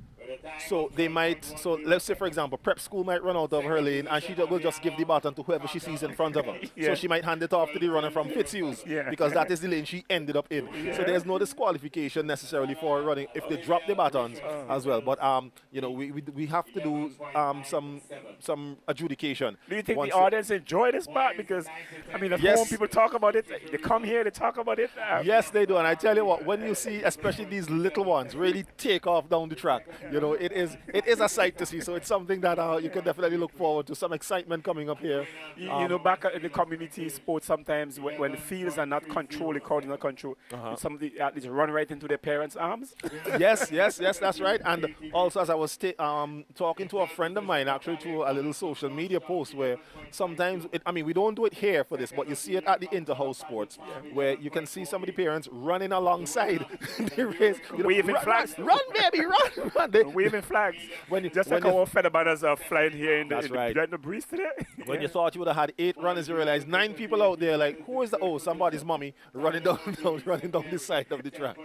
Do we ever penalize those athletes for the No, not at all. Because again, the parents don't infringe Have you ever found yourself doing that or off your seat when your son was running? Always off my seat. But with my son, he did more of more the jumps. So I was. But once he was competing, I was always on my feet. When you're really into sports, like you have football and the game is played, you're actually kicking and yes, you're controlling. As a spectator, you're there, but you're controlling. That happens at times. You're really into the game. Yes, or what we like to say, the couch coaches. So you off on the side, you in the pavilion, or you at home watching, and you say, no, you should have done this. If you cross the ball over there, why they set it like that? So I tell you what, the love of sports is something that you just cannot deny. All right. Looking at the field there, the heat and lack of rain is really starting to take a toll on the grass, because I can tell you last week that entire field was fully green. Right? It was green from side to side, top to bottom. Now you can see the streaks of the brown, and the groundsman has been working, very, very hard to try to really maintain and bring that grass to try to make it, because it's grass that was recently planted, and he's still trying to get it to set and take hold. This again will be the official spot for international football once the facility is completed to a level that is accepted by either FIFA or CONCACAF, or even Windward Islands. But in the meantime, as we mentioned, football. We do have football action tomorrow at the Arnesville Sports Complex. St. Vincent and the Grenadines taking on Jamaica. It's going to be a night game, day-night game? It will be a night game. The game, I believe the game starts at 7. So it's soccer under the lights. All right.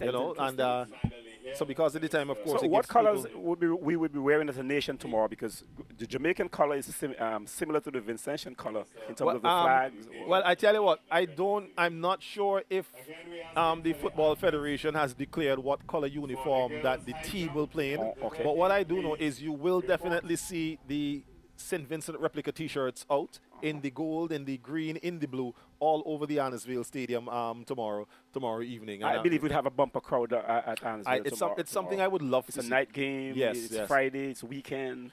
And I believe that to date, in my knowledge, the only time we've ever seen a full crowd or close to capacity crowd at Annisville was during cricket. Yeah. We had a very large crowd during Cricket World Yeah. Cup. When the West Indies had their series here, I believe the crowd was even bigger. Yeah. So it's something that we can definitely look forward to as we get ready for the relays that are going to be coming up shortly. So as we wait on that, we remind you of some of the entities that have made our broadcast to you possible, especially Dusty Water.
Again, we welcome you back here to the Sir Vincent Beach National Stadium for this live stream broadcast brought to you by Dusty Water here on VC3 of the 35th edition of the National Lotteries Authority Inter-Primary Schools Athletics Championships, where, of course, we have the pride and best of athletes from the various schools in St. Vincent and the Grenadines, 30 to be exact, on track here today. So I'm just, as we were talking about the Vincy Heat color, I was just being made aware that our color for tomorrow will be yellow, or our gold, which is considered our home color. So folks, if you're out there listening, you're watching, you want to... Oh, sorry. Oh, yes, that's right. We keep saying the game is on the 21st, so it's the day after tomorrow. It's not tomorrow.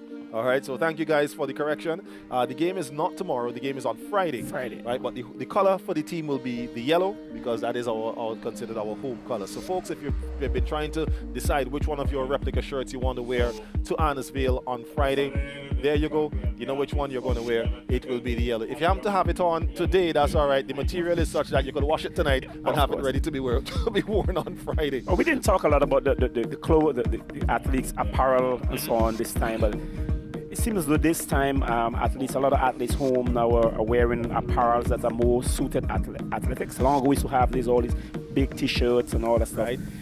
Especially in the secondary school competitions now, we see the athletes are dressing more appropriate now to... Yeah, so basically what you have is, as time goes on, development goes on, and you get better at the things that you do, you tend to adopt and adapt more to what the required standard is. So as we look at these little ones who are coming out now, you realize, as you say, there maybe one of them has on a T-shirt, but even the T-shirt that she has on is not just the heavy cotton T-shirt. I know, because I know the material. It's of that sort of polyester type, so it's lighter.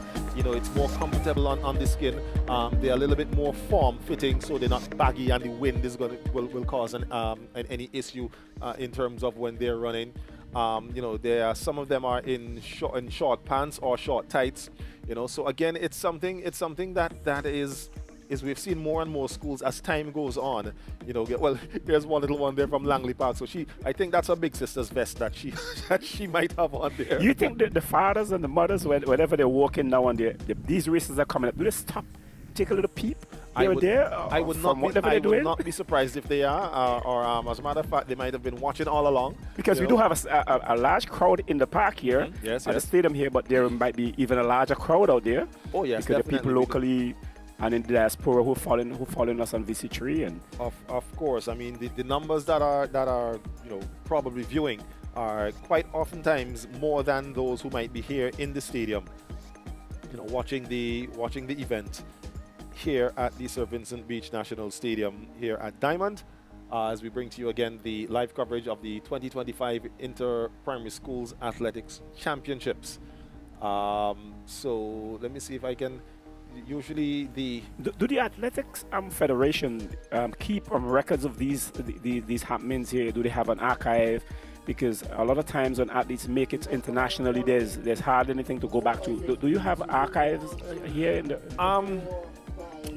How do I answer that? Well, of course we keep track of our national records, right? Now Team Athletics SVG not only has keeps records of the national records, but we also keep records of our inter-school records as well.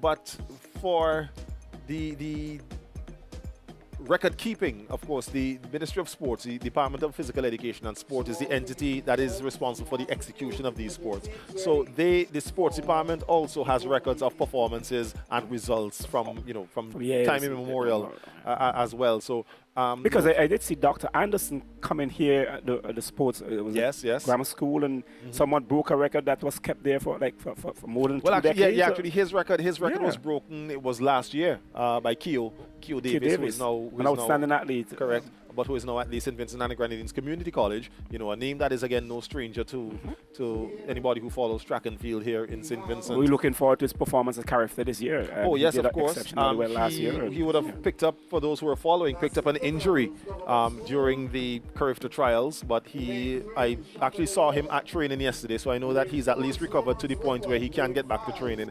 I know his coach, Coach Oliver, is working on getting him back to Groove, I know we'll pick up shape. on that because we really have to talk about sports medicine, sports doctors in our country and how much of that. Of But course. the young athletes are getting ready. This is an interesting race. It's going to be Yes, for that's these right. young athletes in the shuttle run. So the little ones here, the 4x50 meter under 7 girls is on the track here now. Your lane assignments: in lane 1, it's Sandy Bay Government; in lane 2, South Rivers Methodist; lane 3, Fitzhughes Government; lane 4, Chateaubriand Methodist; lane 5, Kingstown Prep; lane 6, Lauders Primary; lane 7, Kittels Government; lane 8, Trumaka Government School. And this will be, as you see, a shuttle race, so they don't run around the track, they run up and down. Each athlete runs 50 meters. They start at the finish line, they run up, hand off to the second leg runners, who will run back down, who then hand off to the third leg runners, who run back up, and then the fourth leg runners receive and they run down to the finish line and finish. One thing that is always fun to watch is you realize the officials are making sure that they're holding on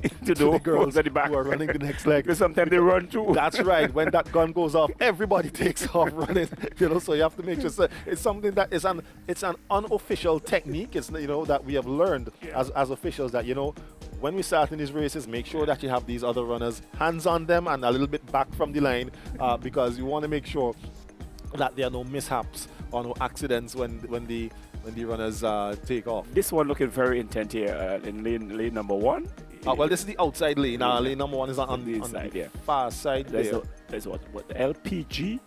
What's that? That's the LPG would be Langley Park Government. Park Government School. All right, so it looks as though I'm looking at the wrong. Langley Park is the Stingers from Beckwith Paget Farm there. There's Canawan in there, the purple.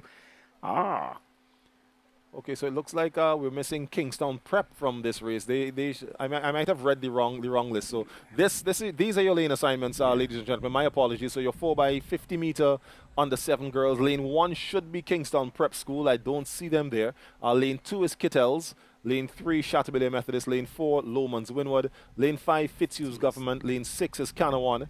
Lane 7, Paget Farm, who we see the athlete holding, the official holding on to there, the Red Hornet. And then on the outside in lane 8 is Langley Park. So yeah, Kingstown Prep is not in the lineup here.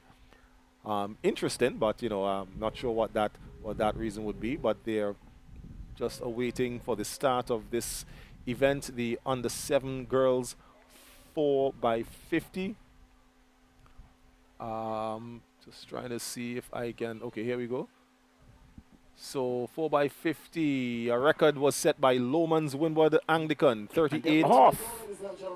So 38.10 seconds. So race is off. And there goes Chateaubelair Methodist. So it's Chateaubelair and Lomans, your record holders, already moving out to the lead. So there's the exchange, and now Chateaubelair now takes the lead. Chateaubelair getting a better exchange, and she's starting to run away. So, oh no, correction, that is Lomans. It's still Lomans. Lomans is still leading. Oh, and as you mentioned, the baton dropped, but she manages to pick it up. Okay, there seems there's a mix-up. Their batter. There's a mix-up there. No, that's not Chateaubelair. No, Chateaubelair is way back. I think we had a situation that I mentioned there just now, where one athlete would have run out of her lane and gave it to the other team, because we would have seen, you know, as the teams ran away, there was one girl standing there with her arms open, like, we didn't get her baton. Where's my baton? We didn't get her baton. So I guess she's highly upset about it. Yeah. What can happen here, right, is that either they may, I'm not sure, we'll have to see what happens. Of course, it's not our decision to make, right. But if there's a mix-up like that, we may have the race run again. Yeah, because they received the wrong baton. Because they received the wrong baton. So we'll see what happens, but we'll come to that when we get to it. So on the board here, we have Lomans Winwood being adjudged the winner, Canawan Government second, Langley Park Government third. So I don't know if there will be any further looking into that, but it looked to from our vantage point, of course, we don't want to say just because we saw it is exactly the way it went, but it looked as though from our standpoint that there may have been a mix-up with the... But just as you were saying, the group, some of them carry the baton to the rock. Yes. You just get the baton, you just give the baton to someone. Yes. Whether you're from my school or not, man, I give you the baton, you take it. We're looking here now at the high jump, which I believe should be the over 11 girls, the high jump competition. That is going on. That was what you call the scissors technique. There, most of the athletes who have any sort of introduction to the high jump tend to use that sort of technique. Then we have those who, well, let's see if I'm going to see a headers coming here, because of course she does the roll. All right, so she rolls herself over where you the bar. started to learn the jump at the beach, where you build that stuff in the water and you try to jump over it. Actually, no. My first jumps came through from my experience in the jumping through actually the high jump, like this. But because those schools had those facilities along. Not necessarily, but because I was always aware. You know, I followed sport even from a young age, so I was aware of what the techniques looked like. You know, so. But we see here the little fella. Look at this young man here. He has his hand cocked and he's ready to go. Here from the this will be the young Red Hornet there from the Paget Farm Government School. Here's your lane assignments for the under 7 boys, 4x50 meter from the outside going in. So we see here this is lane 8, Paget Farm Government. Inside of him from South Rivers wearing number 61, South Rivers Methodist.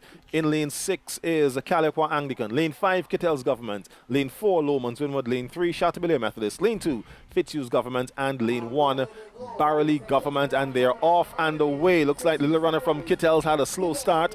And, well, somebody's out of their lane. We'll see. All right, they find themselves. But we have Fitzhughes currently in the lead, running in lane 2. That's Fitzhughes, but now Chateaubelair goes by. Coming into the second handover. Exchange made. Let's see who takes off. And again, the 3 athletes on the inside, Barley, Fitzhughes, and Chateaubelair. Chateaubelair Government, now your leader. Under 7 boys, 4x50 meter relay. Exchange made. And there goes Barley Government, followed by Fitzhughes. It's Barley, Fitzhughes, Kittels. Barley, Fitzhughes, Kittels. What happens at the finish line? Barley Government takes this one, running from lane 1. And you can see the smile on his face, even from here. Winning that event there, your under 7 boys 4x50 meter relay, Barley Government School. So a lot of mix-up going on inside there, but we are still enjoying all of it here. Yes, that's right. Look at the big knot in the young man's I was in awe because I see my athletes passing baton to the wrong person. Do you think we have to color coordinate the schools now? Well, would we have to get 60-something different colors? It's not that. What needs to happen, and some schools do it, some schools don't, but the schools really need to do some, well, practicing, if you will, so that the athletes can get familiar with those who are in the team. Those who are on their team, what their uniforms look like. Because I can tell you what, I know some schools will do some practicing, maybe during a PE class or even a little bit after school. Some teachers take that responsibility. But when you get out here in the competition, when you get into a new environment, because you're on the track, you're not at your school, right? You know, the hype and the excitement, you can get a little bamboozled.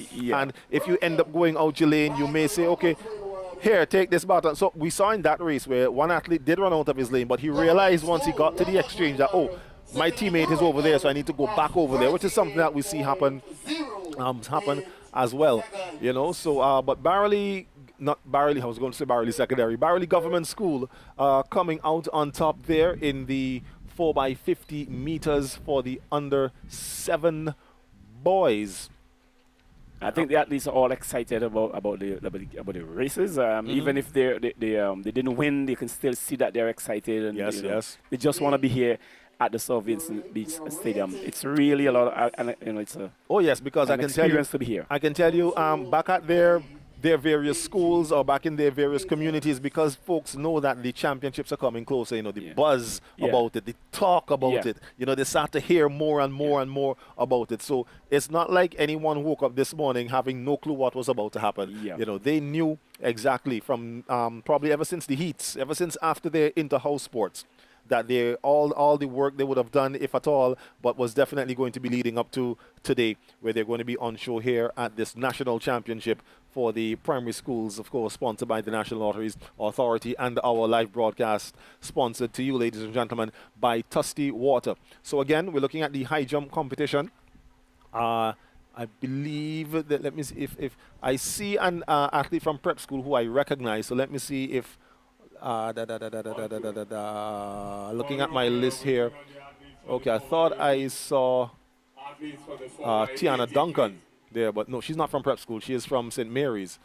So I thought I saw her, which would have meant that this would have been this is the athlete I thought was Tiana Duncan from the St. Mary's Roman Catholic there. But nonetheless, this should be the over 11 girls high jump, and your competitors for this event, which I saw a while ago, so I'm just scrolling on my computer screen in front of me. So these should include Shanice Peters of Liu Government School, Nyla Stevenson of Kingstown Prep, Peach Pitt of Pamela's Burke. And it's funny that name, Peach Pit.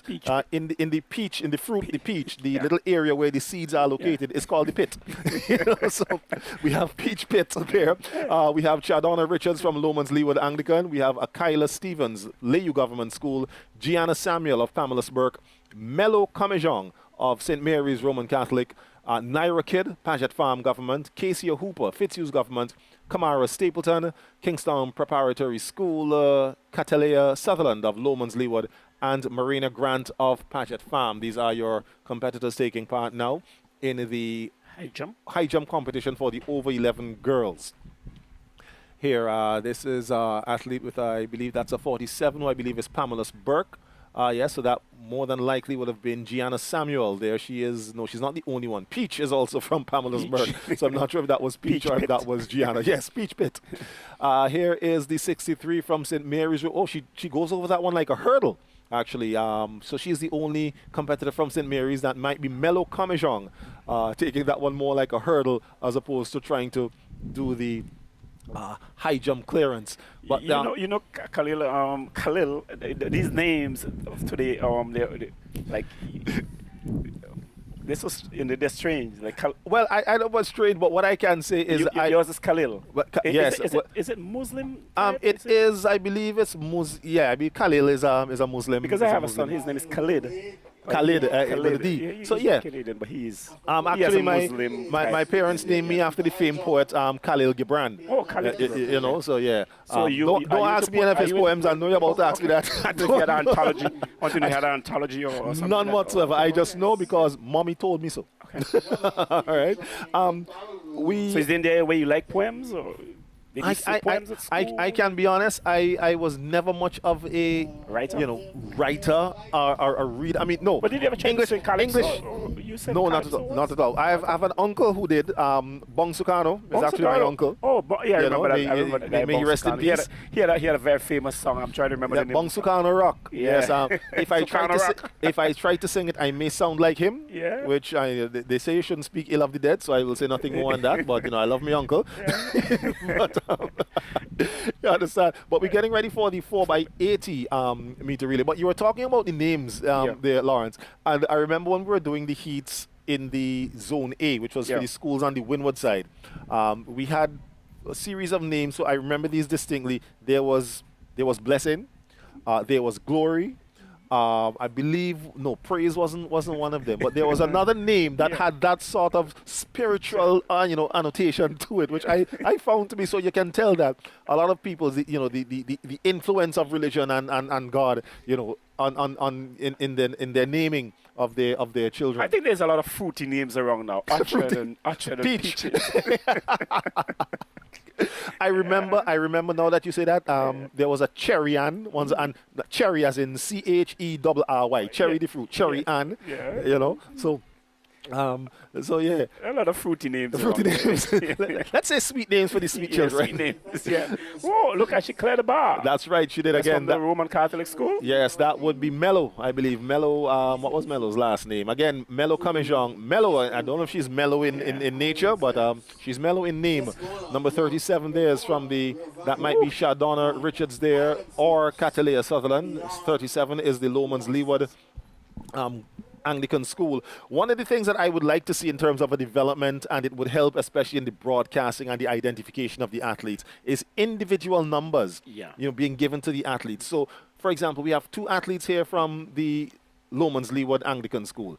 We only know that it's Lomans Leeward because they have 37. Yeah. Right? The individual numbers would now tell us, all right, number 167 would be Sutherland, and number 168 might be Stevenson. Well, Stevenson's not from there, but just as an example. So it really helps with the identification of the athletes, and that is a move that I know that I can't say it's in the pipeline, but it's definitely something that would definitely help with the broadcasting and the identification. Yeah, because it comes at a cost. It comes at a cost. It would, because you would have to get these items printed, and when you look at these international meets and even regional meets, each athlete is given a bib number for that purpose, for the sake of identification. So when you might have 2 athletes from a school, you don't have to be guessing which is which.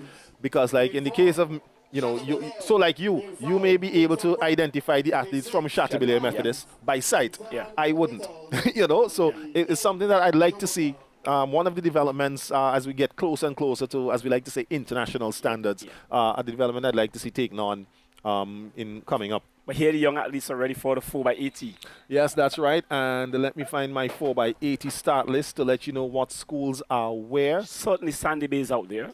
Yes, definitely. So we have Sandy Bay in lane 1. This is your under 9 girls 4x80. Sandy Bay Primary, lane 1. South Rivers Methodist, lane 2. Fitzhugh Government, lane 3. Chateaubriand Methodist, lane 4. Kingston Prep, lane 5. Lauders Primary, lane 6. Kittels Government, lane 7. And Trumuka Government in lane 8. There she is, TGS there from Trumuka Government. Behind her, the orange vest and blue pants, that is Kittels. And behind her, the 33, that is Lauders. Now under starters orders, Mr. Garth Dishong is your starter. Prep school getting a little ahead of herself, so she goes before the gun is fired. Again, your under 9 girls 4x80.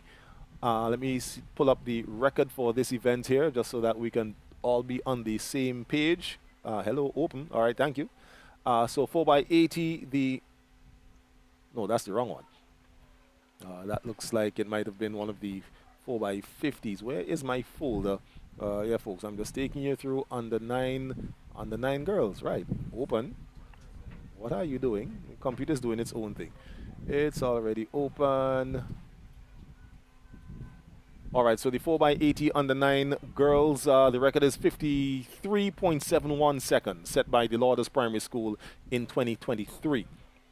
All right, folks, so who knows if we may have another record fall here today. The fastest time coming in was from Chateaubriand Methodist, it seems like, 53.36.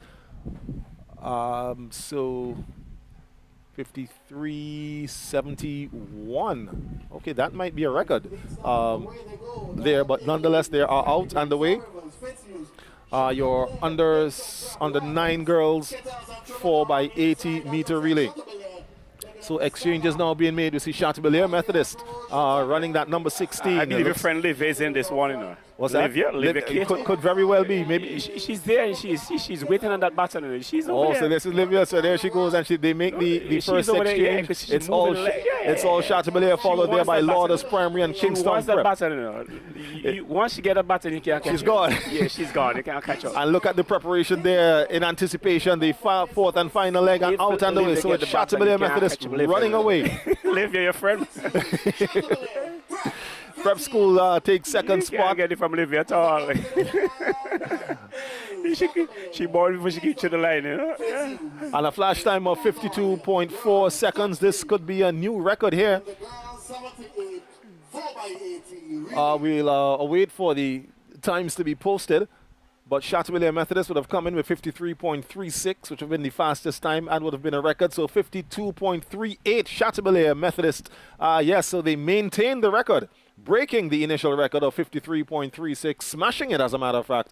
52.38, almost an entire second off the existing record there. And while we talk about family, this young man we're sitting here on the number 8 is actually my second cousin.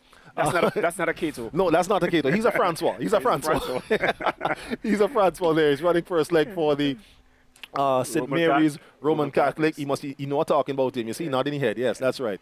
Sometimes they actually hear us. I believe so. It's the blood. It's the blood. He's giving the thumbs up. That's right. That's Sage Francois there from the St. Mary's Roman Catholic. So the rest of your lanes will be in lane 7, Stubbs Government School, lane 6, Chateaubriand Methodist, lane 5, Georgetown Government, lane 4, Kingstown Prep, lane 5, Canaan Government, lane 2, Kittels Government, and lane 1, Fitzhughes, of course, as we said, St. Mary's Roman Catholic, out in lane number 8. Now, again, keep your eyes peeled here, ladies and gentlemen, because depending on how this race goes, if Canaan Government is anywhere near the lead, look out for Treon Cato. He more than likely will be running the last leg.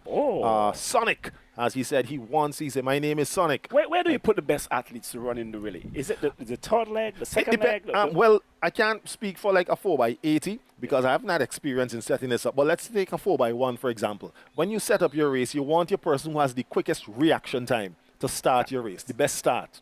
All right? In a 4x1, your fastest athlete tends to run the second leg, right? Because that is considered more or less the longer leg. Of your top 4 100-meter runners, you want the person who can run the turn the best. So maybe like a 200-meter specialist, you put them on the third leg, and then your strongest finisher will always run the last leg. Somebody who has that great top-end speed, we'll put them on the last leg. And that I can speak for is for Canaan because I know that So let's see if Canaan or the Roman Catholic will be doing it in this one. Yes, let's see what happens here. Canaan is out there. The Roman Catholic school is there. That's where Groove Cousin is, in lane number 8. In lane number 8 on the outside there, yes. Fitzhughes in lane number 1, waiting patiently for the batter there. So here we see Georgetown coming on the inside there. Is it goal I'm seeing in the Chateaubriand athlete here there? Is it a goal? Is it a special hairdo? The athlete on the fourth leg? I'm looking, I can't see. He's gone now. All right, but here we are, third leg. So it's Chateaubriand out front.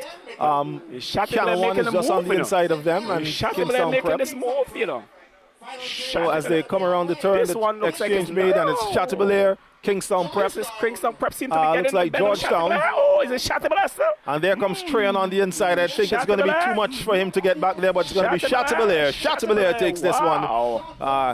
It was a little too much work there for Treon. As you can see, his unhappiness as he I can see goal in the young man head from Chateaubriand. Yes, it is He's gold. representing my school with gold in his head. Wow, that means he brought his own gold.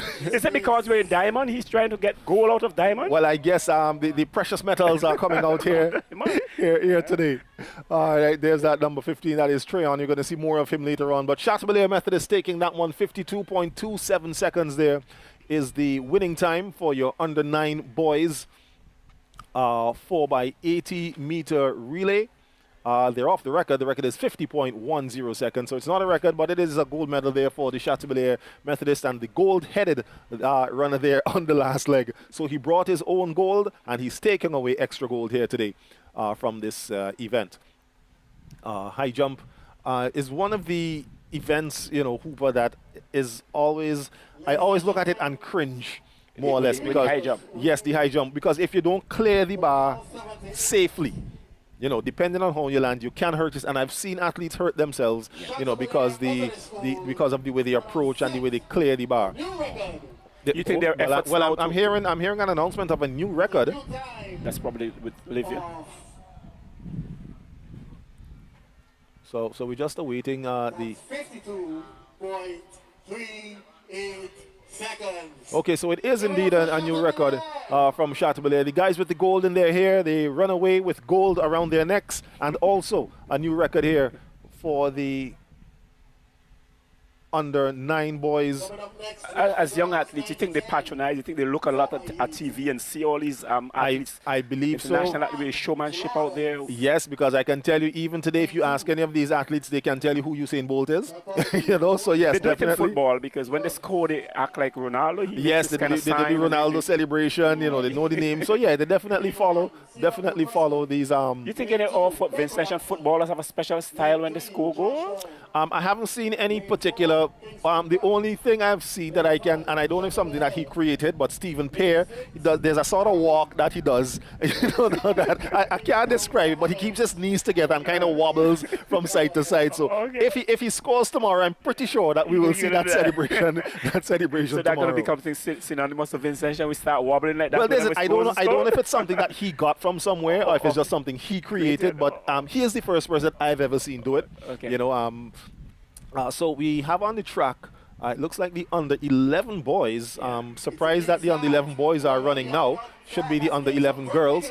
But it's CW Prescott Lane 1, Beckway Anglican 2, Georgetown 3, Kingstown Prep 4, Chateaubriand Methodist 5, Barley Government 6, Kingstown Government 7, and Caliaqua Anglican out in lane 8. So we're on the second leg now, coming into the second exchange. The exchange is made, and Kingstown Prep with the first exchange. And see another distinct hairstyle going around there for the Kingstown Prep athlete. So it's Kingstown Prep now moving out to the lead, and it looks. And again, 2 hair colors. Prep School running away with this one. Your under 11 boys, 4 by 80. Chateaubriand Methodist way back there in second, but it's all Kingstown Prep School, 45.4 the flash time there as the athletes run across the line. So maybe the hairstylists have just arrived. Yeah. You know, because I don't think that runner there that is Elon Sandy for Kingstown Prep. We saw him run an earlier race, and I don't think he had that design in his head. So I believe the hairstylist might have just arrived and have started doing the decorations. So all that happens here? All that happens here. Diamond, yes, that's right. Stadium. Oh. Almost. And I'm hearing that there's a new record. Yeah. Yes, that's right. 90-10, 4 by 80. Wow. The school time is 45. So new record there for the Kingstown Prep School in that event, and we see on the screen the starters there for the girls. Under 11 girls, 4 by 80. Where is my list? So we have out there in lane 8, that's Georgetown Secondary. In lane 7, Canawan Government. In lane 6, Fitzhughes Government. Lane 5, Kingstown Prep. We are counting back here. In lane 4, it's Kingstown Government. In lane 3, Kittels Government. In lane 2, the Bookament Government. They have Dubois on the front of their vest, because Dubois is the area where the school is physically located, but they're called the Bookament. They're in the Bookament Valley, so Bookament Government School. And then in lane 1, it is the Lauders Primary. There was some reshuffling of the events because the girls usually run before the boys. So we have now have the girls under 11 who should have run before the boys, but I'm not sure why there was a reshuffle. But nonetheless, once the desired outcome takes place, we're now going to have the under 11 girls, or 9 to 10, as we call them. Is it the schools in the larger population has more representatives here, or those are the better coaches here? I don't necessarily think it has to do because of the population so much, but what I do know is when you have a larger pool to choose from, you know, so chances are you might have more athletes who have better talent. That's one thing that a lot of folks ask. For example, a country like Jamaica. How is it Jamaica has all these great runners? And well, part of the reason is because Jamaica has over 1 million, I'm not sure the exact number, but over 1 million inhabitants. Compared to St. Vincent and the over 3 million. Yeah. Compared to St. Vincent and the Grenadines, 100 and how many thousand. So, once you have that much people, that many more people. Pool is wide. You have a bigger pool, of athletes. And I'll come back to that in just a little bit as we see the under 11 girls now under starters orders. All right, so they're out and running. I guess that athlete from Canawan didn't hear clearly the start, but they're out and running. But prep school already running up and going there with Fitzhugh's government. So it's prep school, Fitzhugh's, and on the outside there, Georgetown government. But prep school looks like the team in control here. Yeah, Kingstown Prep. On the outside, Georgetown government. On the inside of prep school, it is Kingstown government, but it's going to be Kingstown Prep, Georgetown government on the outside. Coming on the inside there in the orange, Kittell's government. Rounding the turn, coming into the third and final exchange. Exchange made, and prep school is away. Kittell's is away. It's prep school, Kittell's, Kingstown government. Prep school getting some test here from Kittell's government, coming down to the line, but prep school is going to hold on and get us across the line. There. She was pressured there from the Kittell's government school runner. She started out with a bigger lead. Kittell's caught up to her. I think she felt the pressure of the athlete coming and found an extra gear and was able to maintain that.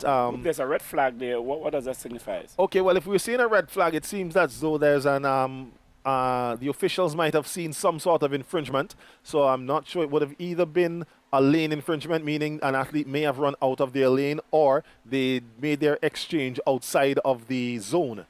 So it would depend on what the actual infringement was. But if there's a red flag, it means that there is an infringement. What will happen now is they will hold that red flag up. The track referee will come to them and record whatever the information is. And then the decision will be taken by the track referee as to if whatever happened was indeed an infringement, which would lead to a disqualification, or if it's something that they will say, okay, it was an infringement, but it won't be ruled as a disqualification. So I can't say what the outcome will be, but again, if there was a red flag, then the official may have seen something that they determined to be an infringement. So on the track now, that could keep the results pending, or yes, it can. It can. So the results won't be officially announced until once that is declared. Here are the big guns. Here are the big guns now. Right yes, now. that's right. So we have the over 11 boys.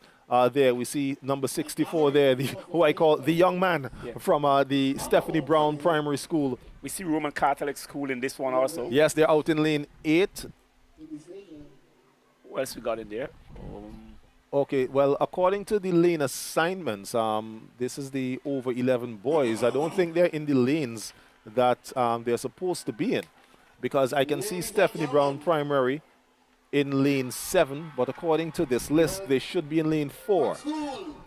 But we're hearing that the Kingstown Prep has set a new record in that event. Okay, now we are seeing the reshuffling of the event. But this is the under 11 girls. So Kingstown Prep breaking the under 11 girls 4x80 meter record there, being as they were pushed to the line there by the Kittell's government school. Records just keep tumbling. Records keep tumbling. That's right. If you're coming to Diamond, make sure you keep your head covered, because you don't want to get hit by falling records. Okay, so initially it seems as though the athletes were in the wrong lanes. So let me let you know what the lane assignments should be for this event. In lane 1 should be the Kingstown Prep School. In lane 2, Beckway Anglican Primary. Lane 3, St. Mary's Roman Catholic. Lane 4, Stephanie Brown Primary. Lane 5, Canawan Government. Lane 6, Layou Government. Lane 7, Dixon Methodist. And lane 8, Kittell's Primary. So again, Kittell's and Dixon need to be exchanged, because Kittell's is in 6, and one of the issues that we tend to have here is, and even I can attest to it, is that sometimes you're looking at a list of relays, but you happen to be reading from the wrong one. So you might have the under. So these are the over 11 boys on the track, but you might just happen to be reading from the over 11 girls. Yeah. Right? So you're just saying, all right, school in this one, when you're really reading from the wrong list. And we can appreciate it, because in the heat and excitement of everything, and the way the lists are placed on the sheet, you know, your eyes can tend to wander. So it's just left for the officials to ensure that they're reading correctly. So it now looks like everything is right. Kittel's in lane 8 right in front of us here. Are these Methodist. athletes taking supplements because they're breaking all these records? They taking supplements? These younger athletes, I don't... Legal supplements. Legal supplements. Yeah. I'm not sure. I don't think it's not anything that we can consider to be a requirement. I don't know in terms of multivitamins, how many of these athletes are given multivitamins at their homes. Have a lot to do with all this. There are a lot of sugary snacks around now. Well, the thing is, the way you manage your energy, and looking at this, the athlete here from Kittel is actually standing on the wrong line. He needs to come forward because we're not, okay, that yellow line isn't the line he should be on. He should be on that sort of half mark in the middle. Now he's moving forward. Okay, good. So I was worried that he would have stayed on the this is going to be a very interesting race. Very interesting. Yes, indeed it is. Because no time for snails out here. No time for snails. I know it's too hot for snails to be out crawling about. All right, so getting ready for the start. You're over 11 to 13 boys, 4x80 meter relay. Prep School Lane 1, Beckway Anglican 2, St. Mary's 3, Stephanie Brown 4, Canon 1 5, Leyu Government 6, Dixon Methodist 7, Kittel's in Lane 8. They're set and they're out and running, so that's the start. Clear start around.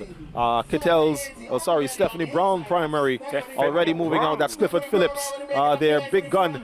He ran past his runner there, but he gave them a good lead to Stephanie Brown, so we'll see if they can maintain it through the rest of the race. So into the exchange at Stephanie Brown. On the outside of them is Canawan. It's Stephanie Brown, Canawan, then Kingston Prep back on the inside. Running in lane 3, that's St. Mary's, sorry. So exchange made. Oh, and a messed up exchange there cost Stephanie Brown. So it looks like Canawan is who is going to take this one. It's Canawan Government. St. Mary's comes third. Leyu in fourth. And that botched exchange there by Stephanie Brown. They were leading from the start. This might have been one of those record-breaking performances. It could have been, who knows. But unfortunately, Stephanie Brown with a botched exchange there on the last leg. The baton actually fell, so they had to pick it up. So they lost the advantage they had, and they finished, I think, at the back of the crowd. Have you ever found yourself in a situation like this, Groove, in all your years of running? Like baton fell and... Not for any teams that I had ever been on. And I'm thinking back to my days in secondary school. When I started secondary school at the St. Vincent Grammar School, my first couple of years at inter-school, I was only on the relay teams. You know, but we always won. We won. Well groomed, passing the baton. We were well groomed. I remember. We were coached in especially exchanging the batons. You know, and then by the time I got to third form, you know, it was at my third form year. Well, actually, I repeated form 3. So it was my second year in form 3 when I picked up. When I say football, decided it didn't. My chair was very comfortable. I did not want to leave it. It was physically suited. I was always a tall guy, you know. So your grammar school with Ezward Coombs, he was one of No, well, Coombs was in St. Martin's, but he was a few years ahead of me.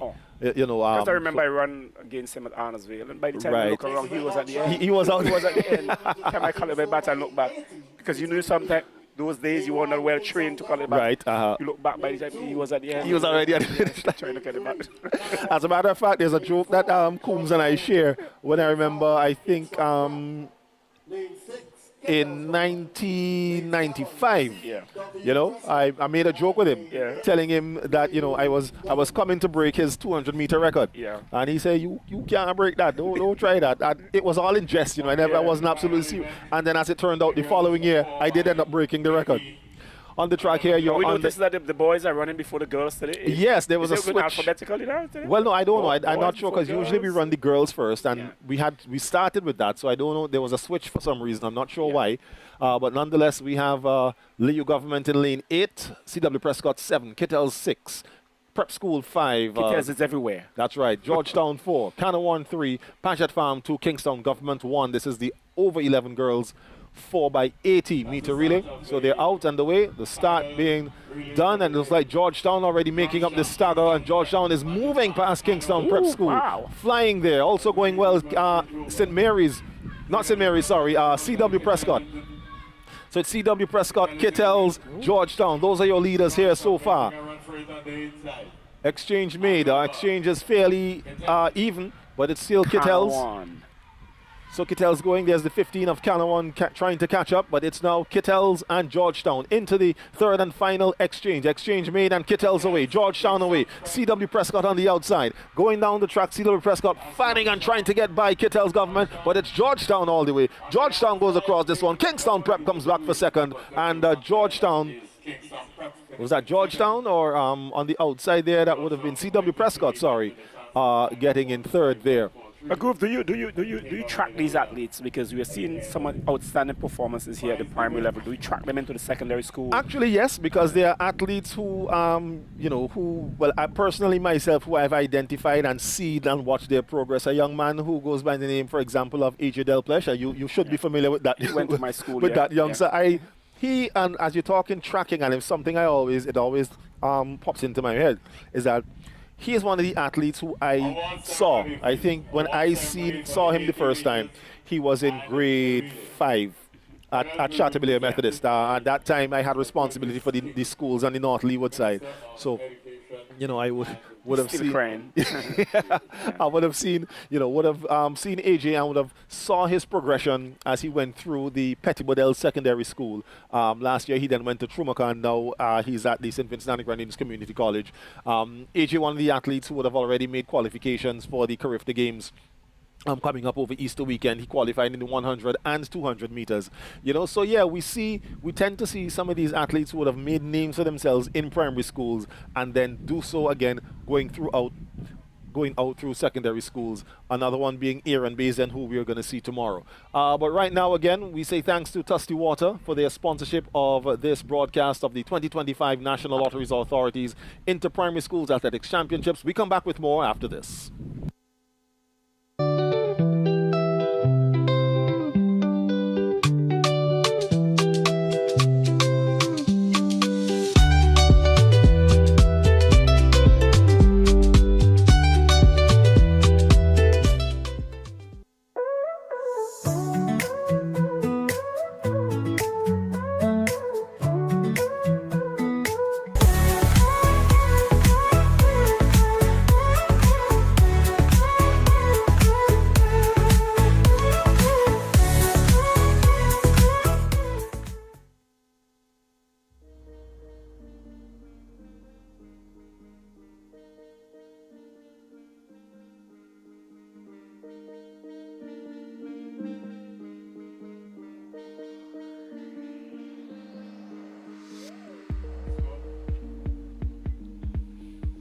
So we say welcome back to the Sir Vincent Beach National Stadium. There is an aerial shot of our facility. We are in the tents just off to your left corner if you're looking at your screen right now. We can't wave to you because you can see us, but we can't see you because we're undercover. But this again is the Sir Vincent Beach National Stadium here at Diamond. As we said, a construction site, still officially listed as a construction site because the facility is not complete. We have the track, we do have the seating area for the bleachers. There's, of course, restroom facilities just situated behind the bleachers there. And on the construction now is right in your left corner, bottom corner there, the storage facility. And then we have also under construction, which should just be coming into frame on your right, is the administrative building here. So, things are happening here at Diamond in terms of development and continued development here for sports in St. Vincent and the Grenadines.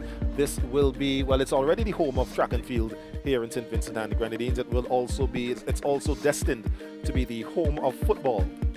The cricketers will have a sigh of relief once we're at the point where football can be played here. So, I'm going to ask you a very interesting question, Group. Maybe you may not be able to give me the answer to it, but do you think you're going to see a facility like this further on the countryside, or that's further east, or one on the western side? I can't say because, one of the factors that would have to be taken into consideration is the topography of the land.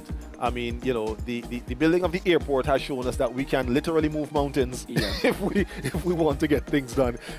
But I can say at this point I don't know of any particular plans to put any other facilities in place anywhere else around St. Vincent and the Grenadines. Again, we do have the restriction of land space because we are 133 square miles, and a lot of that is mountainous areas, you know. But the fact that we do, I believe, one of the few places where a facility like this, if not an entire stadium, at least a complete 400-meter track could be situated, would be at Sion Hill, right? But Sion Hill is, of course, a multi-use facility, and cricket is one of the sports played there. But if you put a track, you can't put a track around a cricket field because of the shape, the shape of it. So I believe, as it is, the facility here is what will be in existence for a while. So, and I mean, we're glad to have it. We make absolute good use of it, you know, and we of course welcome the continued development of the facility here. I don't know if we can take the audio from the stadium announcer as we get the medal ceremony done here this morning for our second medal presentation ceremony here for the 2025 National Lotteries Authority Inter-Primary Schools Championships.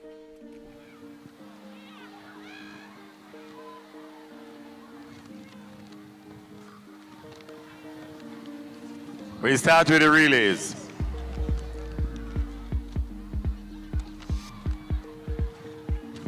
Girls 4 to 6.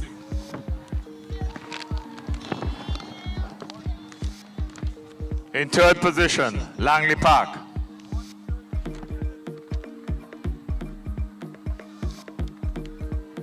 Langley Park in third position. In second position, this is the 4 to 6. In second position, Canoan Government School, and the winner, Lomans Windward Alican. 4 to 6. Girls 4 to 6. Do we have the girls 4 to 6 winners?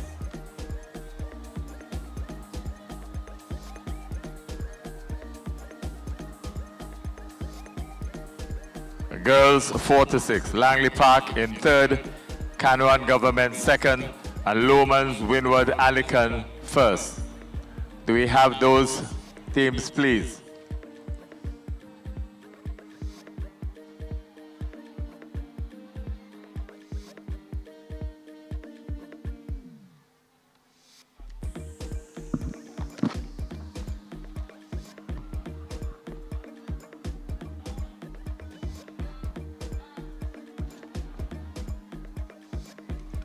Let's go 4 to 6, boys. In third position, Kittel's Government. 4 to 6, boys, 4 by 50. In third position, Kittel's. In second position, Fitzhughes. And the winner, Barreley Government School.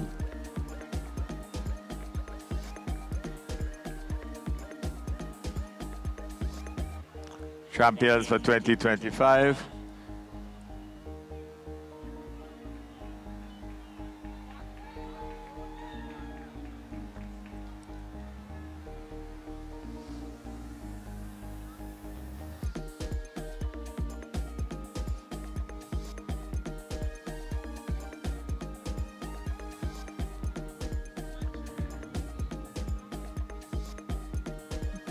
Girls 7 to 8.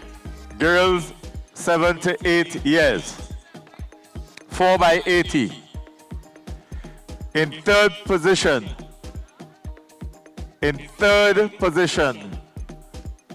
Girls 7 to 8, 4 by 80. Third position, Fitzhughes Government. Fitzhughes Government in third.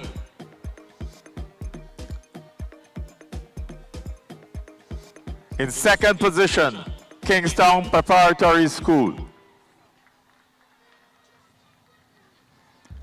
And the winner, with a record time of 52.38 seconds, Chateaubelair Methodist School.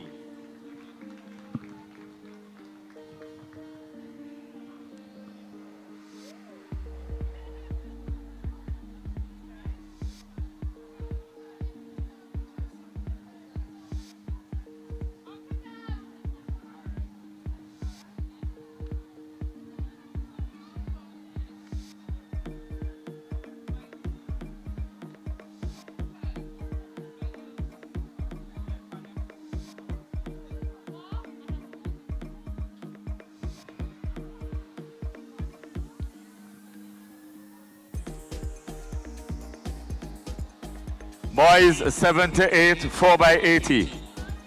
In third position, Kingstown Preparatory School. Kingstown Preparatory School in third. In second position, Georgetown Government School.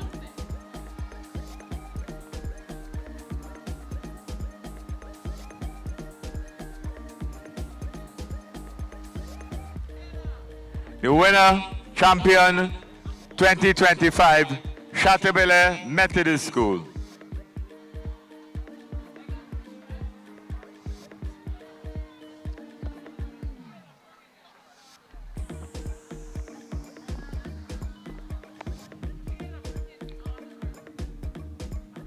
Girls 9 to 10, 4x80.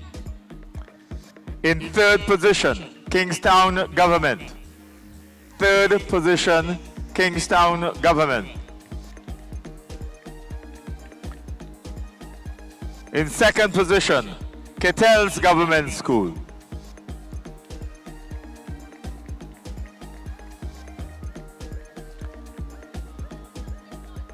And the winner, champion 2025, with a new record of 47.60 seconds, Kingstown Preparatory School.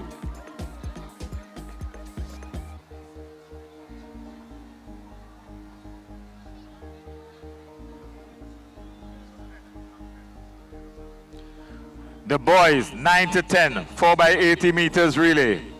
In third position, Barley Government School.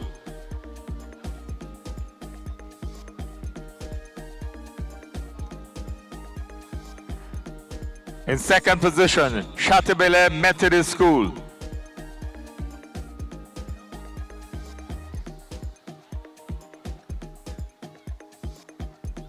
And the winner, champion 2025, with a new record of 45.55 seconds, Kingstown Preparatory School.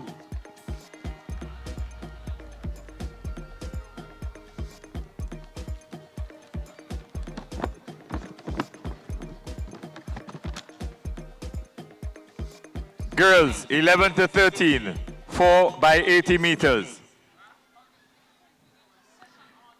In third position,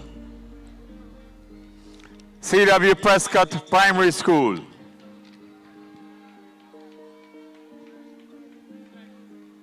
In second position, Kingstown Preparatory School.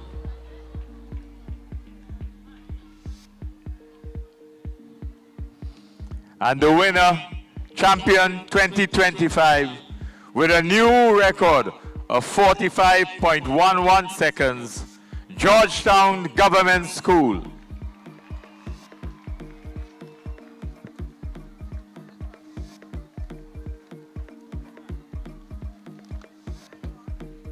Boys 11 to 13, 4x80.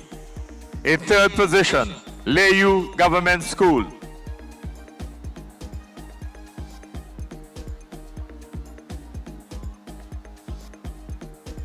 In second position, St. Mary's Roman Catholic School.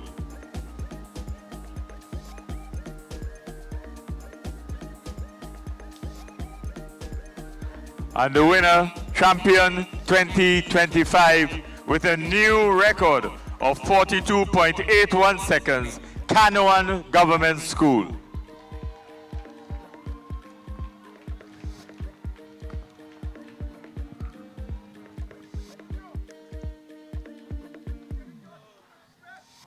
We now have the girls 9 to 10, 80 meters. Girls 9 to 10, 80 meters. In third position, Miley Carter, Fitzhughes. Second position, Aviana Carter, Kettles.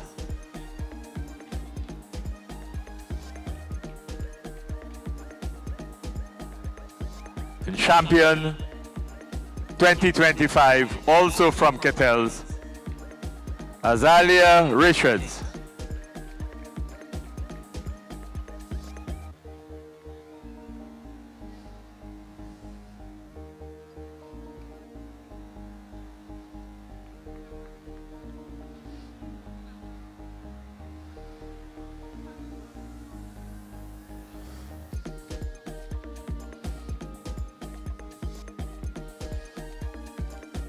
80 meters, boys, 9 to 10. 80 meters, boys, 9 to 10. In third position, Kyrie Gloucester, Barreley. Kyrie Gloucester, Barreley. In second position, Ellen Sandy, Kingston Prep. Ellen Sandy, Kingston Prep. And the winner from Spring Village, Joshua Westfield.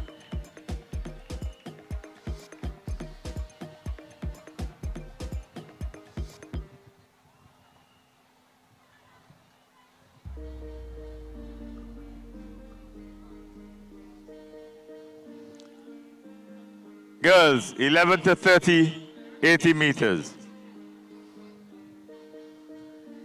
Girls, 11 to 30, 80 meters. In third position, Natalia Collins, Georgetown's Government. Third position, Natalia Collins, Georgetown Government.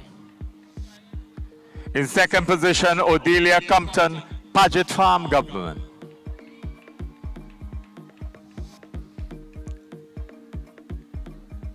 And the winner in a new record time of 11.21 seconds from Stephanie Brown, Amelia Peniston.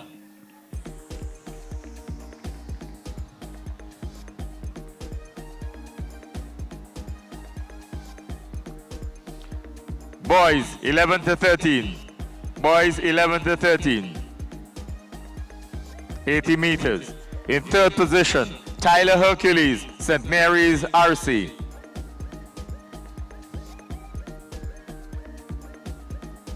In second position, from Layu Government, Recano Jackson. And the winner, champion 2025, with a new record of 10.07 seconds from Stephanie Brown, Clifford Phillips.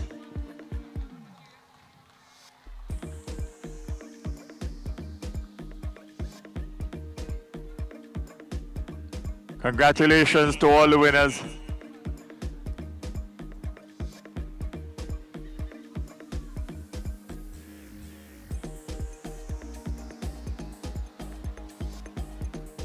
And thank you, Minister King. Thank you to the Fosters and, of course, the Rangers and Girl Guides. As we are halfway through the proceedings, we want to thank the St. Vincent Red Cross, our meet management and photo finish team, the police, VC3. We want to thank the National Lotteries Authority, ECGC, through their products, Zest Cola and Island Sips Water. Thank you all so much for your contribution to the success of this event. We have a short break. Give the athletes an opportunity to recover before we resume.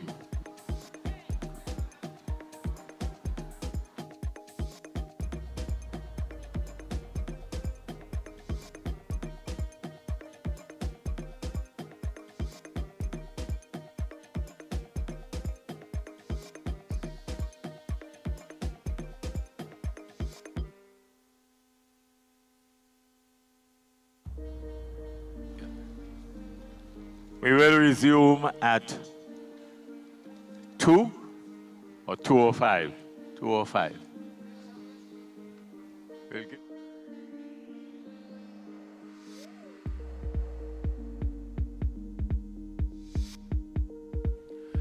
All right, so there, welcome back. As we are, well, we didn't really go anywhere. You took in that medal presentation ceremony there, the second one for the morning, which included the relays and also the 80-meter events here for this morning, which is basically at the midway point in the program, Hooper, Lawrence, you know, where we just heard the announcer, one of the announcers, Mr. Keith Joseph, indicate that there'll be a short break in the events here, you know, just to give the officials and the athletes a well-deserved break.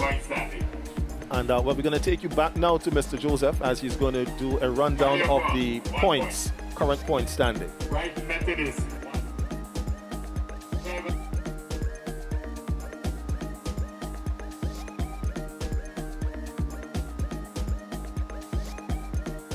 2 points. Rose Hall Government, 3 points. Richland Park Seventh-day Adventist, 3 points. Bayaboo Methodist, 3 points.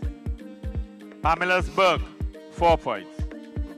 New Prospect, 5 points. Lomans Leeward Anglican, 6 points. Connery Government, 6. Barley Anglican, 6. Layu Government, 7. Schumacher Government, 8. Barley Government, 11. Richland Park, 12. Sandy Bay Government, 13 points. South Rivers Methodist, 14 points. Canaan Government, 16 points. Bookament, 19 points. Langley Park Government, 21 points. Lauders Primary, 22 points. Stephanie Brown, 24 points. Kingstown Government, 28. Now for the top 10. Tied for 8th position. 10. In 10th position, St. Mary's Roman Catholic with 31 points. Tied for 8th, Chateaubelair Methodist and C.W. Prescott Primary on 37 points each. In 7th position, Georgetown Government, 42 points. In 6th position, Canoan Government, 43 points. In 4th position, tied, Lomans Windward Anglican and Fitzhughes Government on 54 points each. In 3rd position, Paget Farm Government, 56. In 2nd position, Kittell's Government, 78. And in the lead, with a total of 106 points, Kingstown Preparatory School.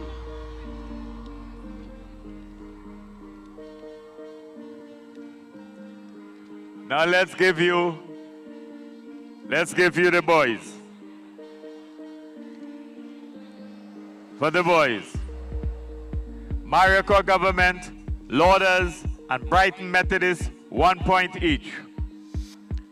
Richland Park, 5. Greg's, 6. Stubbs Government is tied with Langley Park and Owea Government on 7. Then there's Diamond Government, tied with Barley Anglican, Sion Hill, New Prospect, and Pamela's-Burke on 8 points each. Then we have Bookament, 9 points. Beckway Anglican, 10 points. Lomas Windward Anglican, 13 points. South Rivers Methodist, tied with Kingstown Government on 14 points. Then we have another tie. Dixon Methodist and Connery Government tied on 19. Then we have another tie. C.W. Prescott, Spring Village, Caliacor Anglican on 20 points each. That's Caliacor, Spring Village, and C.W. Prescott. Then we have Paget Farm on 23. Then we get into the top 10. In position 10, Fitzhughes Government, 30 points. Position 9, Georgetown Government, 32 points. Position 8, Kittell's Government, 40 points. Position 7, St. Mary's Roman Catholic on 47 points. Position 6, with a total of 49 points, Canoan Government. Position 5, Stephanie Brown, 50 points. Position 4, Layou Government, 51 points. Position 3, Barrelly Government, 53 points. Position 2, Chateaubelair Government, 62. And leading the men, leading the boys, with a total of 71 points, Kingstown Preparatory School.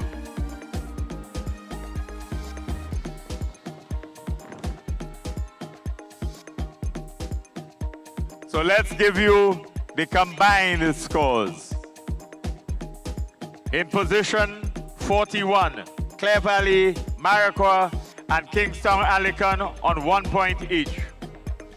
In position 40, Brighton Methodist on 2 points.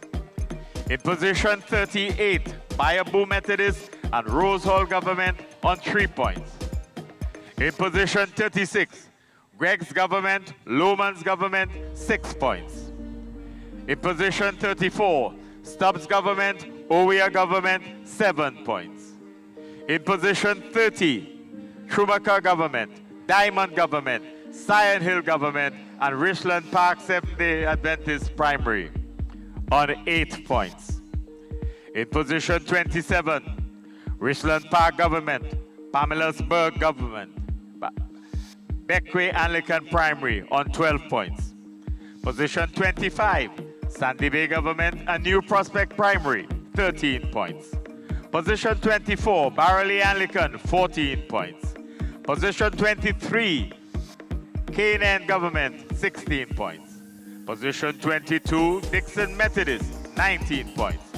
Position 21, Spring Village Methodist, 20 points. Position 20, Kaliaka Anglican, 21 points. Position 19, Lauders Primary, 23 points. Position 18, Connery Government, 25 points. Position 15, South Rivers Methodist, Bookament Government, Langley Park Government, 28 points each. Position 13, C.W. Prescott, 57 points. Position 12, Layou Government, 58 points. Position 11, Barrelly Government, 64. Position 10, Lomans Windward Anglican, 67. Position 8, Georgetown Government and Stephanie Brown Primary, 74 points each. Position 7, St. Mary's Roman Catholic, 78. Position 6, Paget Farm, 79. Position 5, Fitzhughes Government, 84 points. Position 4, Canoan Government, 92 points. Position 3, Chateaubelair Methodist, 99 points. Position 2, with a total of 118 points, Kettle's Government. And position 1, leading combined total of 177 points, Kingstown Preparatory School.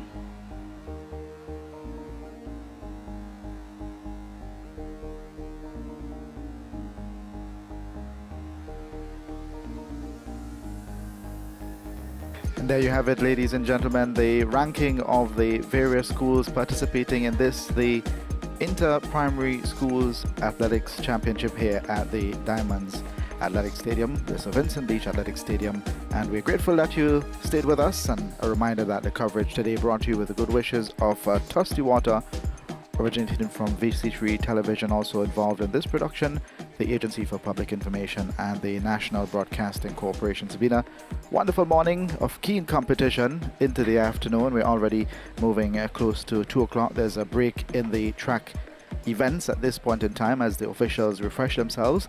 And likewise, our commentary team taking a breather as well.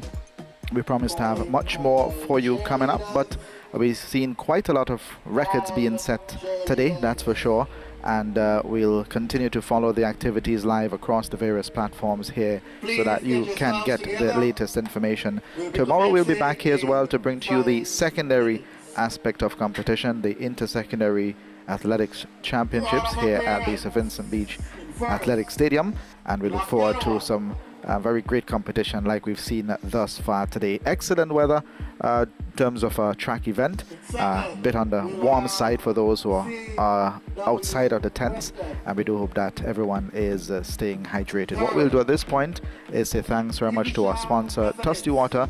We'll take a short break as our commentary team takes a refresher, and we'll get right back here across the platforms VC3, API and NBC. We'll be back.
Welcome back to the Sir Vincent Beach Athletics Stadium here in Diamond.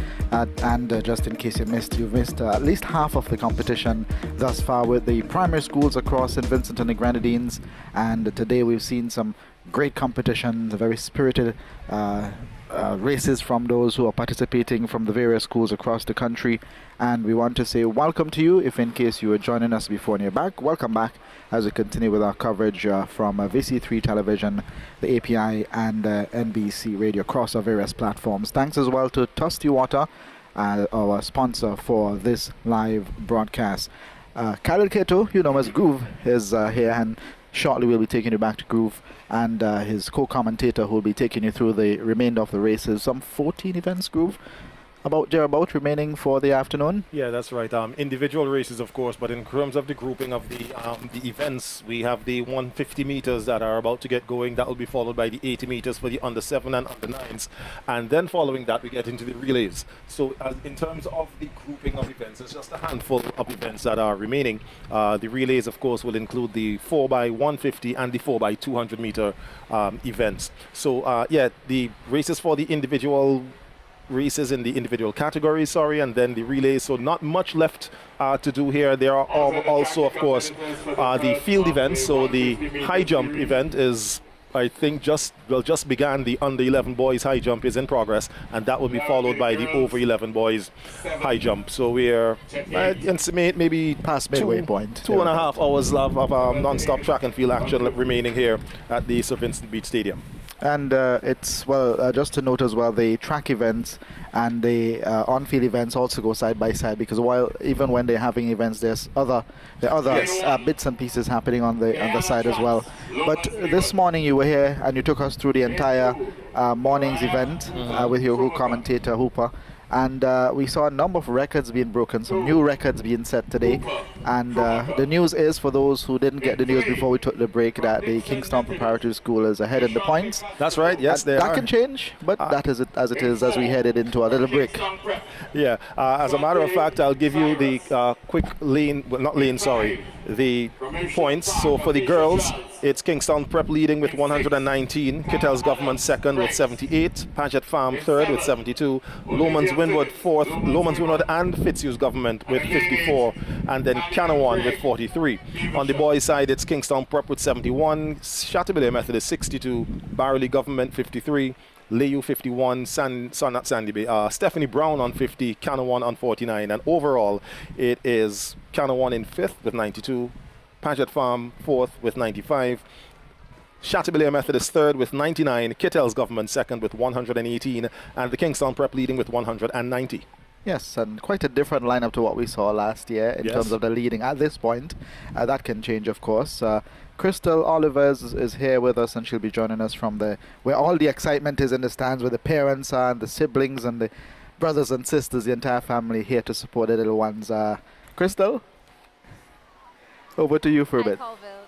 Thank you so much, Colville. And we're here on the stands. The stands are packed to maximum capacity. And here we have Sarah. Good afternoon, Sarah. Good afternoon. How are you feeling this afternoon? Good, I'm good. So what brings you to the stadium today? So basically, I'm visiting St. Vincent for the first time. And I'm here with a good family friend, and she told me to come out and see all the activities of the kids and their schools.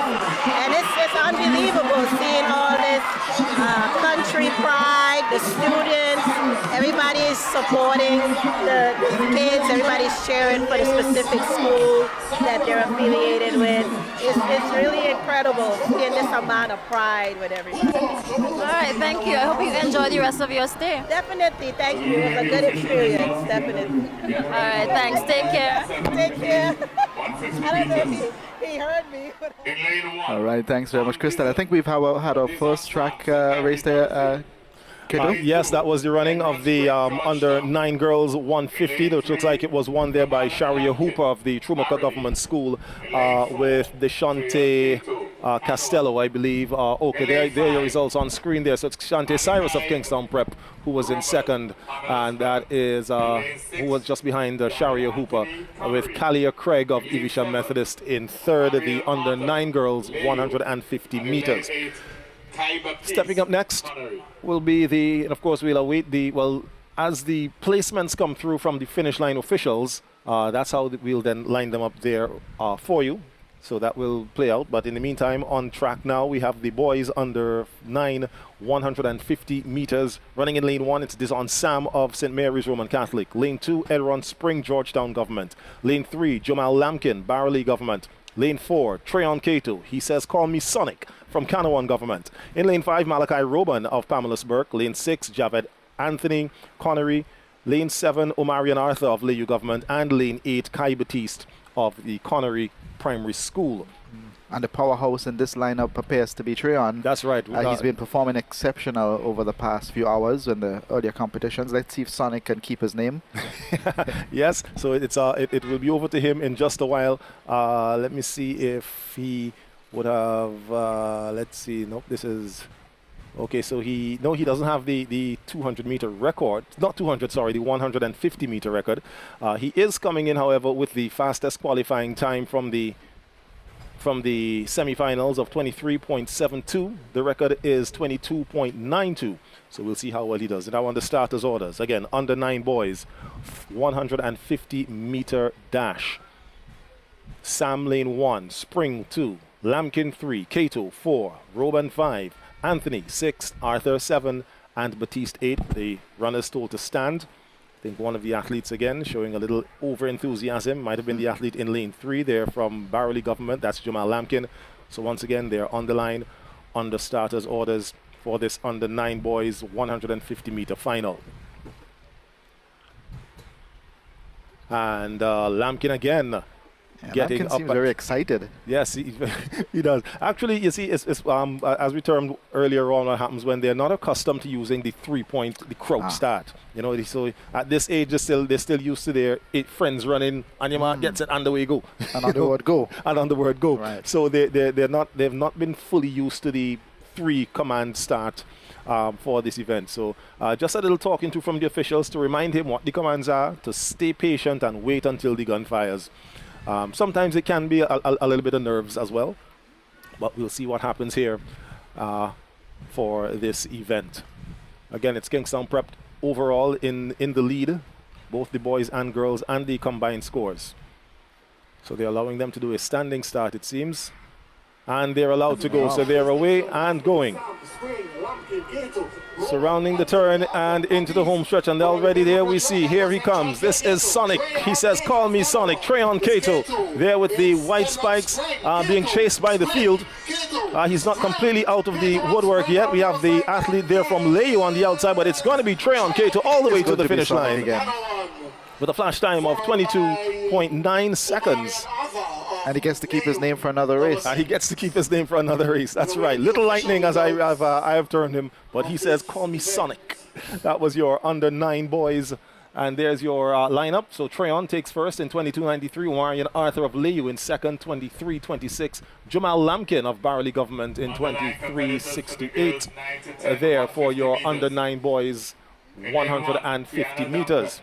Up next will be the under 11 girls. So we'll have Tiana Duncan of St. Mary's in lane 1, Jadine McNeil of Bookerment in lane 2, Zanaya Guy of Kingstown Government in 3, Azalea Richards of Kittell's Government in 5, Miley Carter, she's from Fitzhugh's Government, she runs in lane 5. In lane 6 is Blossom Thomas from Stubbs, Ariana Ross of Caliacor in 7, and Magdalene Smith, she is from the Sion Hill Government School, and there she is just waving and acknowledging the crowd as we get ready now for the final of the under 11 girls 150-meter event. The fastest qualifying time goes in lane 4. It belongs to Azalea Richards of the Kittell's Government School, a time of 22.51 seconds. Here for this under 11 girls 150. And Groove, is it as they're briefed as they come onto the track and they take up their positions as what to expect in terms of their starting, etc. I see sometimes there's a few words being shared with them as they yes, of course, take their places. because as I say, because they wouldn't, a lot of them wouldn't be exposed and accustomed to using the 3-point start. They are told by the starters that you have to go down into the crouch position. They understand getting into the crouch position as they're off and running here. You're under 11 girls, I always want to say 4x150. This is the 150 meters. So here's Azalea Richards, your leader, coming off the track. She has some competition on her outside there. That's Blossom Thomas from Stubbs. And then on the inside, Tiana Duncan from the St. Mary's. Tiana Duncan gets in. Running on the very inside, lane 1. And finishing in position number 1, Tiana Duncan. She came in with a 23.10 qualifying time. The flash time there, 22.3. For the boys, 9 to 10, 150 meters. And at this time, we welcome back our co-commentator Hooper, who's rejoining the broadcast. Yeah, we had a very sumptuous lunch, and we're back here in 3, also Diamond. from Barley Government. It's nice being out there, Groove. Of course. Lovely talk to be about in the atmosphere. There's a blossom inside there. There was a That's blossom. right, yes, and Blossom was there. Blooming out this afternoon. So here we have your lineup for the under 11 boys 150. In lane 1, it's Cale Drayton of Liu Government. Lane 2, Aaron Francois, Barley Government. Lane 3, Kyrie Gloucester, Barley Government. Elon Sandy in lane 4 from Kingston Prep. Dre Abbott from Kingston Prep in lane 5. Andre Simmons of Clear Valley in lane 6. Jaden Smith, C.W. Prescott, lane 7. And Kadeem Charles goes in lane 8. He is from the Beckway Anglican Primary School. Your under 11 boys, 150 meters. I'm seeing lane 6. I'm not seeing an athlete sitting on the lane marker there. That should be Andre Simmons from Clear Valley Government. So I'm not sure if he's, well, I guess he's not there. So runners now being given their commands on your marks from the starter. So they're down, the prep school athletes with their, as I said, the hairdresser might have come a little bit late, but they're all decorated and ready to go. That would be Sandy and Abbott's, Kingstown Prep. And they're out and away running for your under 11 boys, 150 meters. And they're running on the inside there in lane 3 comes from Kyrie Gloucester. It's Kyrie Gloucester now, Sandy there, Elon Sandy. Sandy is going to be taking this one just ahead of Gloucester of Barley Government and Dre Abbott there of the Kingstown Prep School. Finishes unofficially, of course, in the 3rd position. I believe 4th place might have gone to either Charles or Smith out in lane 8 and 7. That's Charles of Beckway Anglican and Jaden Smith of the C.W. Prescott Primary. Well, I'm quite sure the athletes are now feeling refreshed after that that lunch break. We have seen some entertainment from the cheerleaders from various schools. Just a little bit, yes. We have seen that. Did you have any thirsty water during the break, Groove? Of course. No.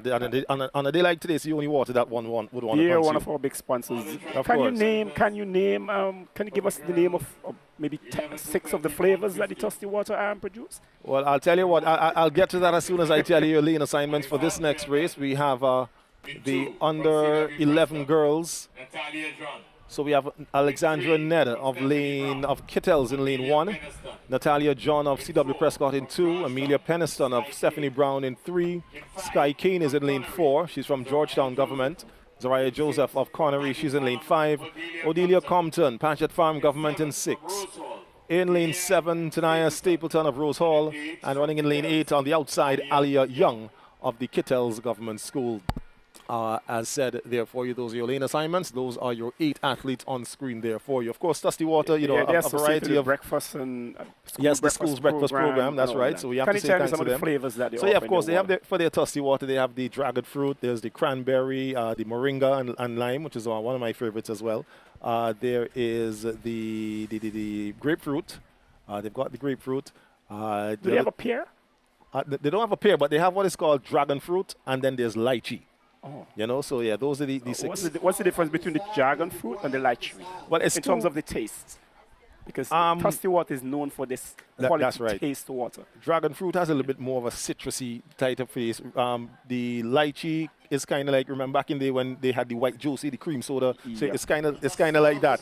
But here we have what we have on track now. The start of your 150 meters for the over 11 girls. And it is Kane there. Kane and Peniston, Stephanie Brown, and the Georgetown, but it's going to be Sky Kane. Sky Kane gets there. Sky Kane. That's right. You think she had saucy water in the break? It seems so, because it seems she what flavor she was drinking. whatever flavor gives her the speed that what was required in order to win that race. Yeah. Could you just go over those flavors again? Because I think at my school we are part of the Toasty Water breakfast program. So we sell Toasty Water at our school also. Okay. Toasty flavor water. Okay, sure. So as I said, so there's the cranberry. Yeah. There's the that grapefruit. one seems to be very, very popular. Yes, that's one of my favorites. So the grapefruit, lychee, moringa and lime. I said grapefruit. There's the lychee. There's the dragon fruit. There is. Can't remember the other two right now. I wonder if they have any plans to try like plum rose flavor or the flavors like that. Well, I'd like to see more, a lot of local flavor, plum rose, maybe mango. Damsel might be good as well. Yeah. The Toasty Water probably could get into some extra. Of course. Fruit. So here we've got It'll your... be very fruity all day, right? So here we've got your finalists here for the 150 meters for the over 11 boys. These are the big boys. So in lane 1, it's Amali Lavia, Owia Government. Lane 2, Rakino Jackson, Leyu Government.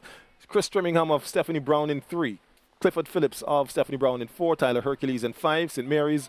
Cyan Jack of Canawan in 6. Trayvon Laborde, Chateaubriand Methodist in 7. And Roger Bailey of Kittell's Government in lane 8. So under starters order, starters just making sure, the start officials there making sure everybody is in the positions that they need to be in. Roger Bailey of Kittell's nearest to your screen. And they are out and away. And already it's Clifford Phillips. It is all going to be Clifford Phillips as he rounds the track and comes into this home stretch. Strong running there from Clifford Phillips. Behind him there we have Tyler Hercules. He's got some competition there from the youngster there from Canawan on the outside, but it is going to be very close. Phillips. Close for second there. Between Jack and Hercules, and I think also Trimmingham on the inside.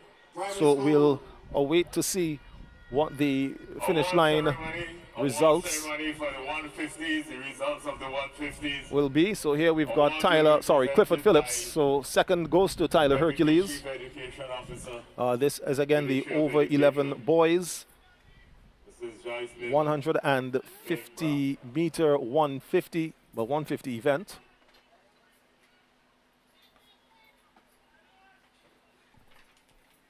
All right, so he's maybe Clifford was one of those athletes who had a miss passing of the baton, and he probably want to take some advantage in this 150 meter.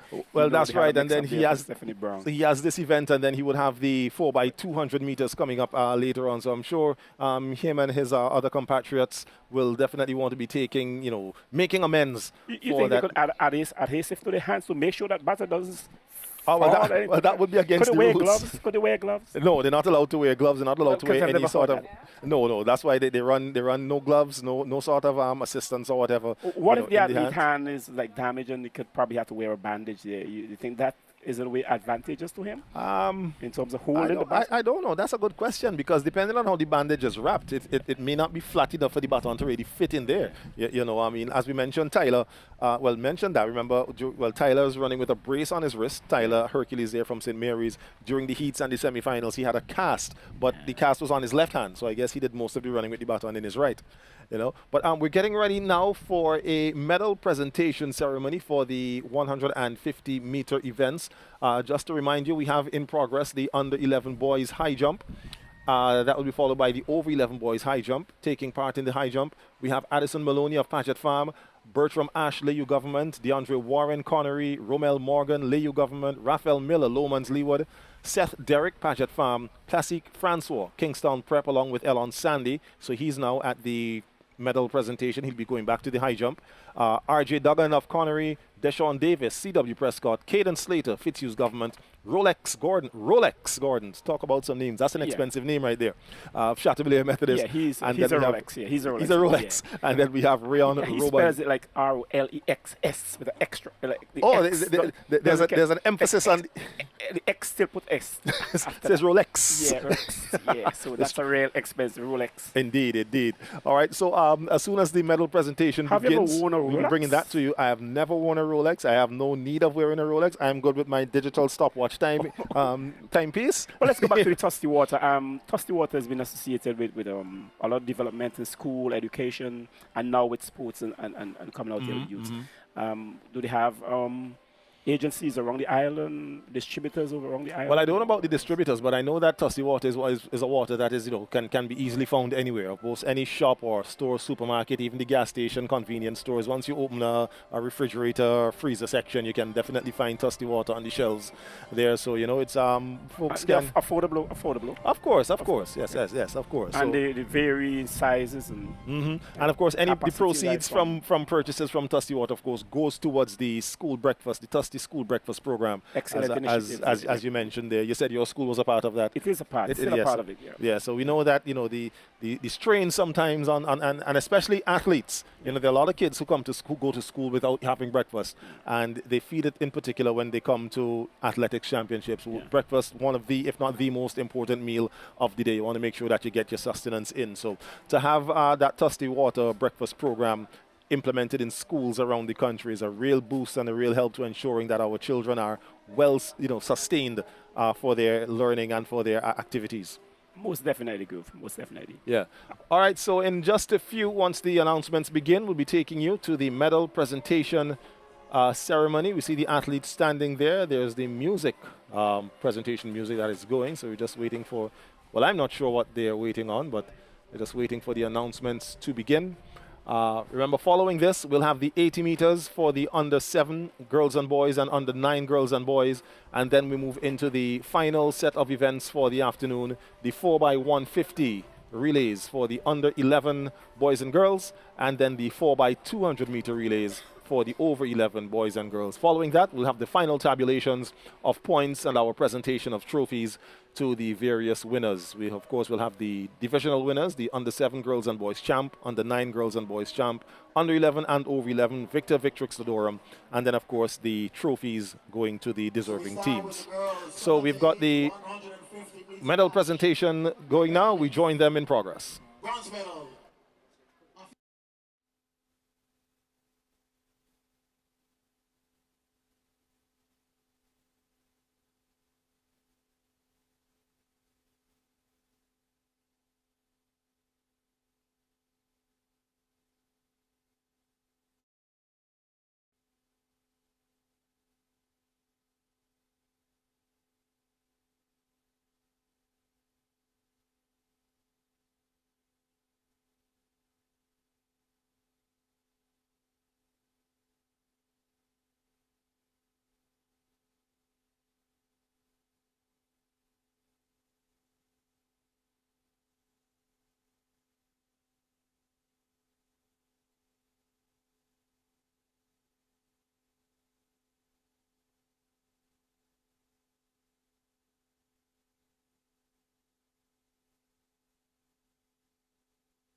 Jamal Lamkin.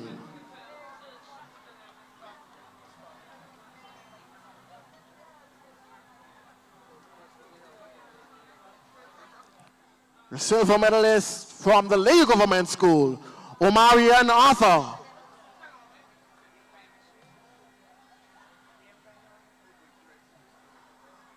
And your gold medalist and champion 2025, Trayan Cato of the Kanawan Government School.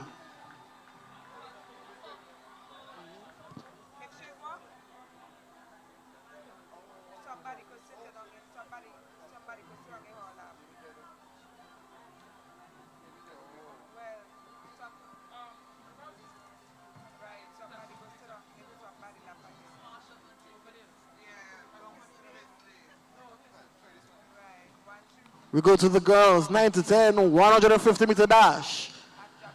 Your bronze medalist, representing Semifinals Government School, Magdalene Smith.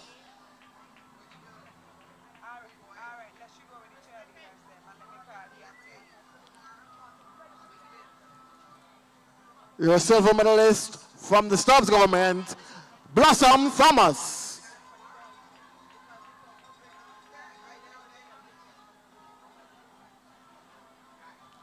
Gold medalist and champion 2025, Tiana Duncan of the St. Mary's Roman Catholic.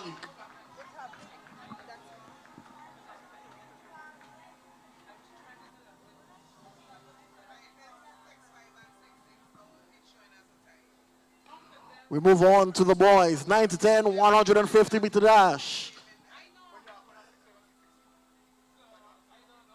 In third place, your bronze medalist, representing the Kingston Preparatory School, Dre Abbott.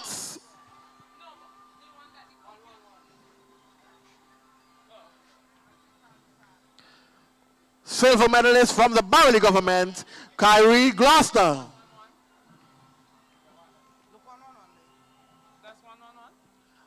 And your gold medalist and champion 2025, representing the Kingston Preparatory School, Elon Sandy.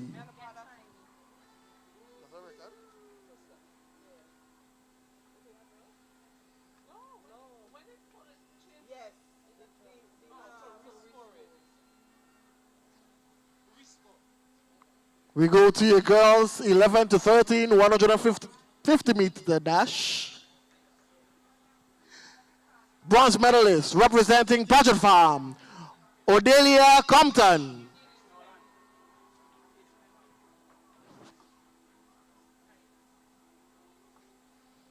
Silver medalist from the Stephanie Brown Primary School, Amelia Peniston.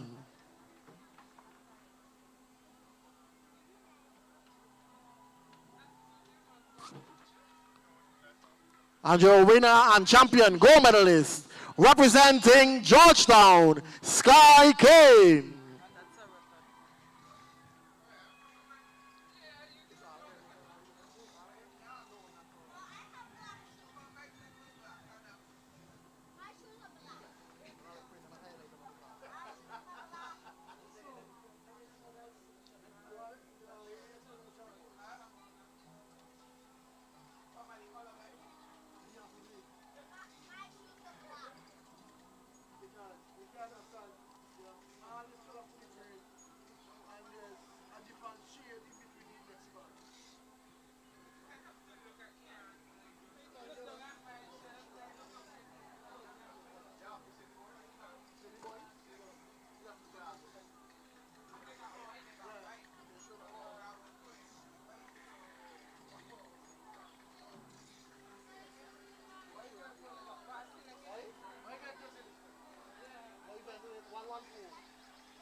All right, we now move on to the boys, 11 to 13, 150-meter dash. In third place, your bronze medalist, Ricano Jackson of the Layou Government School.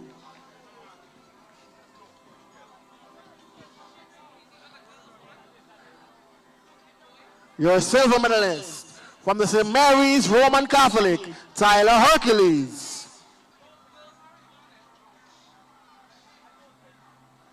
Gold medalist and champion 2025 from the Stephanie Brown Primary School, Clifford Phillips.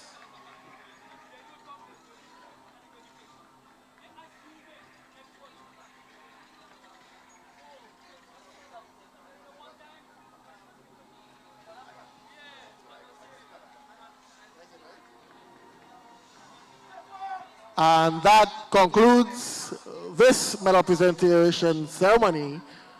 We say thank you.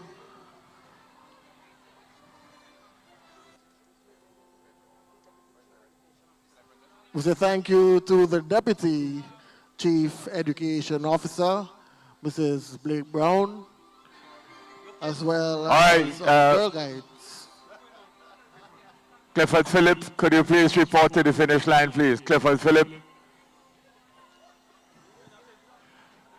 We will have recalling the athletes for the high jump, the last of the high jump. So that was the medal presentation ceremony there for the 150-meter series of events as we get ready to wind down our championships here this afternoon. So just to give you a reminder of the point standings before we resume this afternoon up to the lunch break. So the girls, we had the Canouan government in 5th with 43 points, Fitzhugh's in 4th with a tie with Lomans Winwood on 54. Patchett Farm with 3rd with 72. Kittels 2nd with 78, and Kingstown Prep leading with 119. For the boys, it was Canouan government 6th with 49.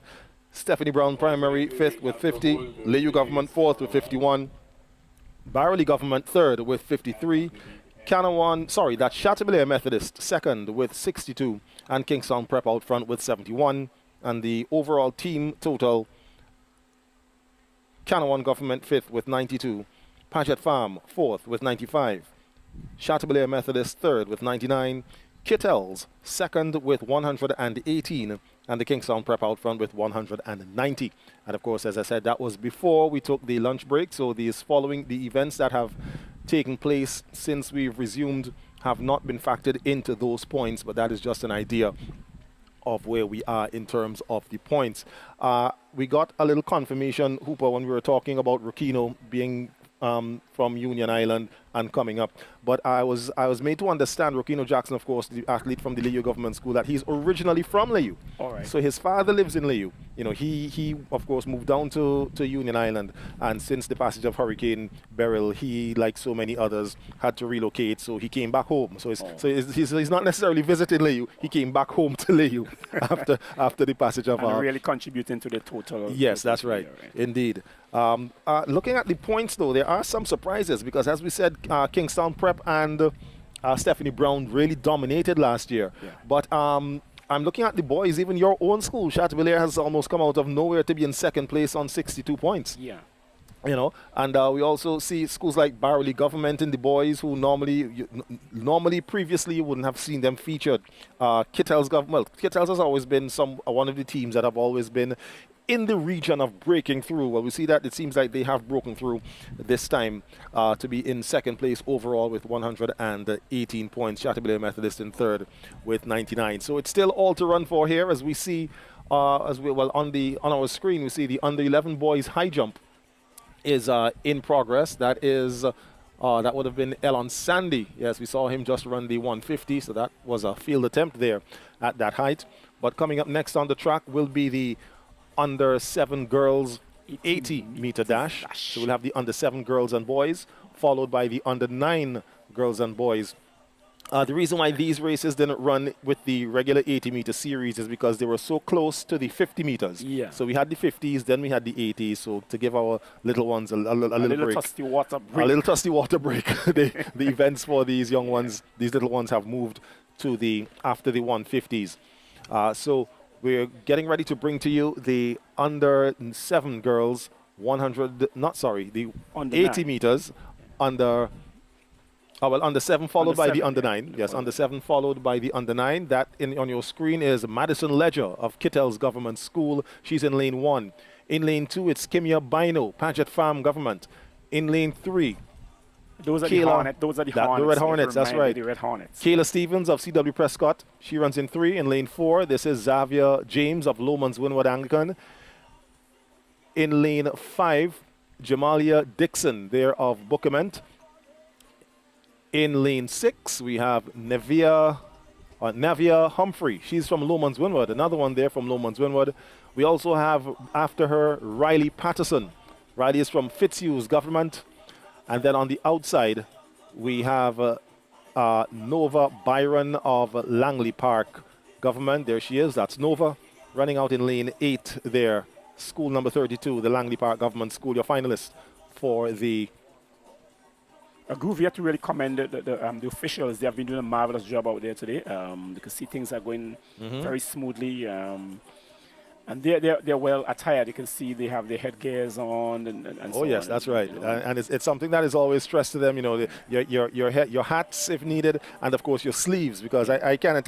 If you could see the discoloration between my arm with my watch here, and so you know, and the time is always a factor. With these events, we always want to make sure that we have the smooth flow of events. When one event is finished, we get the other one ready to go as soon as possible, because of course we do have light to attend with. Do you have like a time factor? Say, we're going to pack these events within 3 hours. I'm going to pack these events within 4 hours, and that's where we are. Because we had a late start this morning, and look where we are right now. At a very good point now. And we usually do, which kind of makes me think maybe you know, we don't have to stress that the start time be at 8:30 or 9 o'clock, because this happens every day for the heats. Actually, we say we want to get started by 9 o'clock. Usually we don't start till after 10, probably even close to 10:30. One morning we almost started at 11, but yet by 4:30 we were finished. You know, we got through the events, and part of it is of course due to the weather, weather being and the hard work of the officials to make sure that the athletes are out and ready to go. I'm not sure what the holdup here is. I think usually this may be the finish line system just trying to get themselves ready in terms of the program used to capture the finishes, the finish line camera and the meet manager system. So usually they just want to make sure that that is up to date and ready to go. That's one of the issues for... How many times or what type of queries do you have after the games? Games like today, do the teams complain today after the games? It depends sometimes. Or is it very minimal? Yeah, it's minimal a lot of times. There have been times when teams would have queried if some events would have been tabulated into the total like that, you know. But as I said, the team is very efficient in what they do, and usually there has never been any major reverse of any decisions coming out of it. So we're getting ready now as we hear the announcements in the background there for the finalists of the under-7 girls 80-meter dash here at the 35th National Lotteries Authority Inter-Primary Schools Athletics Championships. I wonder what those athletes could be thinking about right now. What are they thinking about right now? Look over there. They're just so quiet. Yeah, that's a good question. Sometimes they actually ask the officials, we ain't ready yet, we ain't ready yet, you know, because they're out there, they're anxious and they're ready to go, but they've just they've just been told to sit again. So maybe a bit of miscommunication there between the meet manager and the starters. You ever had a case where boys, now is the marble season, they carry little marbles in their pockets, and sometimes they could stop and play the marbles while they run it? While the officials are there waiting no, because the boys are there focused and ready to go. Smooth, they're ready to play marbles. So, you know, they would have been wanted, you know, they walk with 1 or 2 little marbles still. Any other chance? They have stars right there. All right, then. So here we go. Under the starters' orders, your under-7 girls 80-meter dash. Madison Ledger, Kim Yabino, Kayla Stevens, Xavier James, Jamalia Dixon, Nevia Humphrey, Riley Patterson, and Nova Byron. And they're out and away. And already we see pulling away in lane 3. That looks Kayla Stevens there of C.W. Prescott. Now she is going to be challenged there by Dixon of... Duban. Looks like Dixon just gets there, just a step ahead of Kayla Stevens. Jamalia Dixon of Bookerman, from our standpoint, looks like she might have taken that one. Just ahead of... She really came on strong in the end and got there just ahead of Kayla Stevens. So we'll see if that's what the officials see as well. Yes, and that is what they see. It's Jamalia Dixon, Bookerman Government, coming from behind. She ran from about a good second place because Kayla Stevens got a flyer of a start and left everyone on the line, but she was unable to hold out and could not hold off the challenge there of Jamalia Dixon of Bookerman, who takes that under-7 girls 80-meter dash. Interesting race. But Groove, we talk about sports now. Marble playing, can we make it a national competition? Marble playing? You know what? It's marble playing. Well, because of the it could be unique. If you want to call it the advent of technology or the time has gone by. It's funny enough now. It's not very often, at least in the area where I live, to see little boys pitch it. So much so to the point that when I see them, I say, well, look at that. I can't tell. Well, I see some young boys playing. Every day's confusion in my school. Marbles. Every day's confusion in my school about marbles and Okay. Who won which game and who should have had, who bought a man, and you know, have all these rules in the game. You ever play marbles, group? I did, yeah, back then. You make rules when you're losing, all right? Right, yeah, suit yourself. So here we have on screen now the finalists for your under 7 boys, 80-meter dash. We have Omari Glasgow in lane 1 from Park Hill Government, Tirano Griffith in lane 2 from Barley Government, Raheem Dixon in lane 3, Georgetown Government, Tyree Batiste of Dixon Methodist goes in 4, Devondre Myers of Fitzhughes in 5, Markel Deschong of Lomans Winwood in 6, Orande Stevens of Kittels in 7, and Jegwane Bailey of CW Prescott, he runs in lane 8. There, so they are ready, already under the starters' orders. Your under 7 boys 80-meter dash, your finals. No marbles in pockets. No marbles in pockets here, no. No pockets at all. That's right. They know that the only thing they want to get is that gold medal. Gold medal, yeah. So starter there, well, starter's assistant making sure all toes and feet are correctly placed behind the line. Now on the starter's orders. Boys 80 meters, and they are away and running, and it's lane 4. That is Tyree Batiste, who looks like he's already in control of this one. We're going to see if he can hold off the challenge there from Georgetown's Dixon. But yes, Batiste, yes, Tyree Batiste, Dixon Methodist, gets in just ahead of Dixon of Georgetown. He held off the challenge there of Raheem Dixon. But while we were here, a principal just came and hinted to me, Spring Village Methodist, they have 1 athlete here, but walking home with 2 medals. Excellent. Yeah. Excellent. 1 athlete, right, walking home with 2 medals. So it proves the point that I said about, you know, a lot of schools don't have the numbers to bring to the championships, but when they do bring their athletes, they do bring athletes with talent. I wonder what it's going to be like tomorrow in Spring Village Primary School with that athlete showing off 2 medals. With his 2 medals. Hey, we can do it. We can do it. If one can do it, we all can do it. Of course. Yeah. So here we're seeing the finalists now as we move up in age group, still with the 80 meters. These are the under 9 girls, 80 meters. We have, this is Olivia Phillips of Lomans, Levia Cato, my little friend there from Chateaubriand Methodist in lane 6. Kiana Chance of Lomans in lane 7. Kylie Edwards is in lane 8 of Cattels. Back in lane 1, it's Karenique Lewis of South Rivers. Cherish Prescott is in lane 2. She's of Bookament. And Sharia Hooper of Trumaca Government in 3. And Shante Cyrus of Kingstown Prep running in lane 4. Your under 9 girls 80-meter dash. Sitting on there, there's your lineup on our screen. And just so you know, the numbers that you see. We have the starting area cleared. Apparently, folks starting to encroach out of the stands, which tends to happen when you have that packed area. You know, it's just one of the things that we have to deal with and manage when we have the meets going on. But again, your start list there, those numbers on the other side of the school's names are the school team numbers. So when you see 60 or 61, you know that's South Rivers. When you see a 16, you know that Chateaubriand Methodist, 52 for Kittels, and so on, just to give our viewers an idea of, you know, exactly how these things pan out here. So again, the announcer asking for area to be cleared. Just near the start area, of course, we need silence. Do you think they want autographs from these young athletes? Say again? Do you think the spectators want autographs from these young athletes? Well, I tell you what, if they want autographs, they definitely have the chance to do it because, you know, they have easy access to these athletes. And then when we talk about the factors I mentioned earlier, the likes of Handel Roban and Shafika Maloney would be coming home here to compete at our home national championships. They'll have that chance to get autographs, probably even to get pictures. What do you think about Friday night or the football with Leon Bailey coming there? You think they're going to be a lot of people wanting autograph there? Like we have seen Messi in Jamaica a few days ago. Oh well, I know that the reception that Messi got was absolutely crazy. The national stadium was so full. As a matter of fact, Messi scored, and from what I heard, the entire stadium was cheering. Oh. Now he scored against the Jamaican team, but the Jamaicans were cheering that Messi scored. So on the line now, your finalists, under 9 girls, 80-meter dash, they're out and they're running. Karenique Lewis, Cherish Prescott, Hooper Cyrus, Phillips, Cato, Chance, and Edwards. And there goes Cato, running away. Levia Cato, Chateaubriand Methodist. Oh, she stops a little bit before the line, had time to do it. I hope she's not. No, she looks like she's okay. All right. Oh, she has a surprised look on her face there. So Levia Cato takes that one there.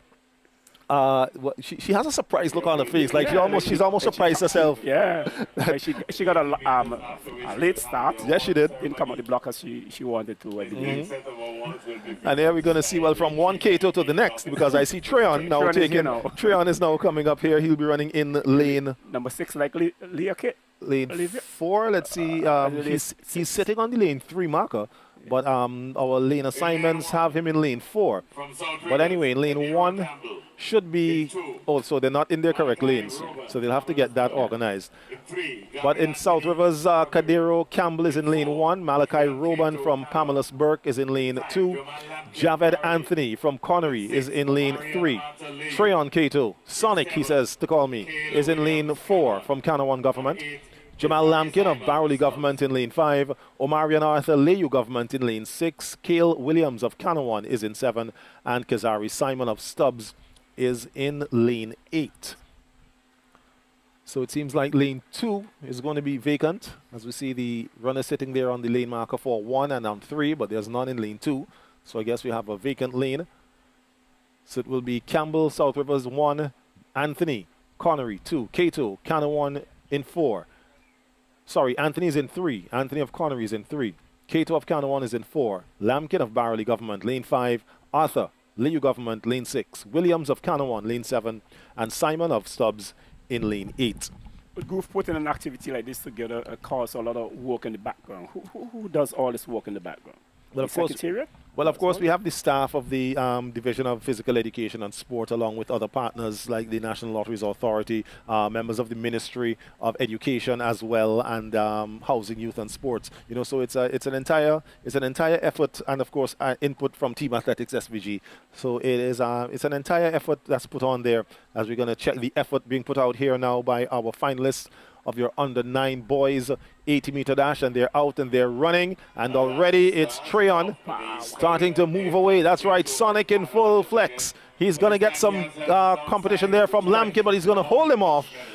Jamal Lamkin got there, but Treon Cato was able to put on his Sonic boosters and maintain that lead from start to finish to get there in front of Jamal Lamkin, who finished in 2nd place, and Omarian Arthur of Leyu Government in 3rd. Your top 3 there for the, top 4 we see on the screen now for the under-9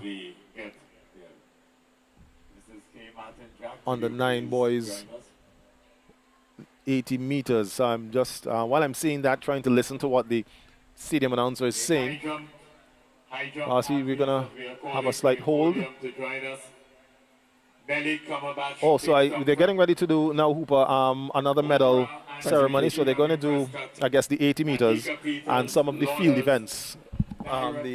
So when they do come back now, it's going to be straight into the relays. We go straight into the 4x150 and the 4x200 meters. All right, so we are getting to the point where it's getting close to crunch time here, where we'll be crowning the champions for 2025 in the Inter-Primary Schools Athletics Championships.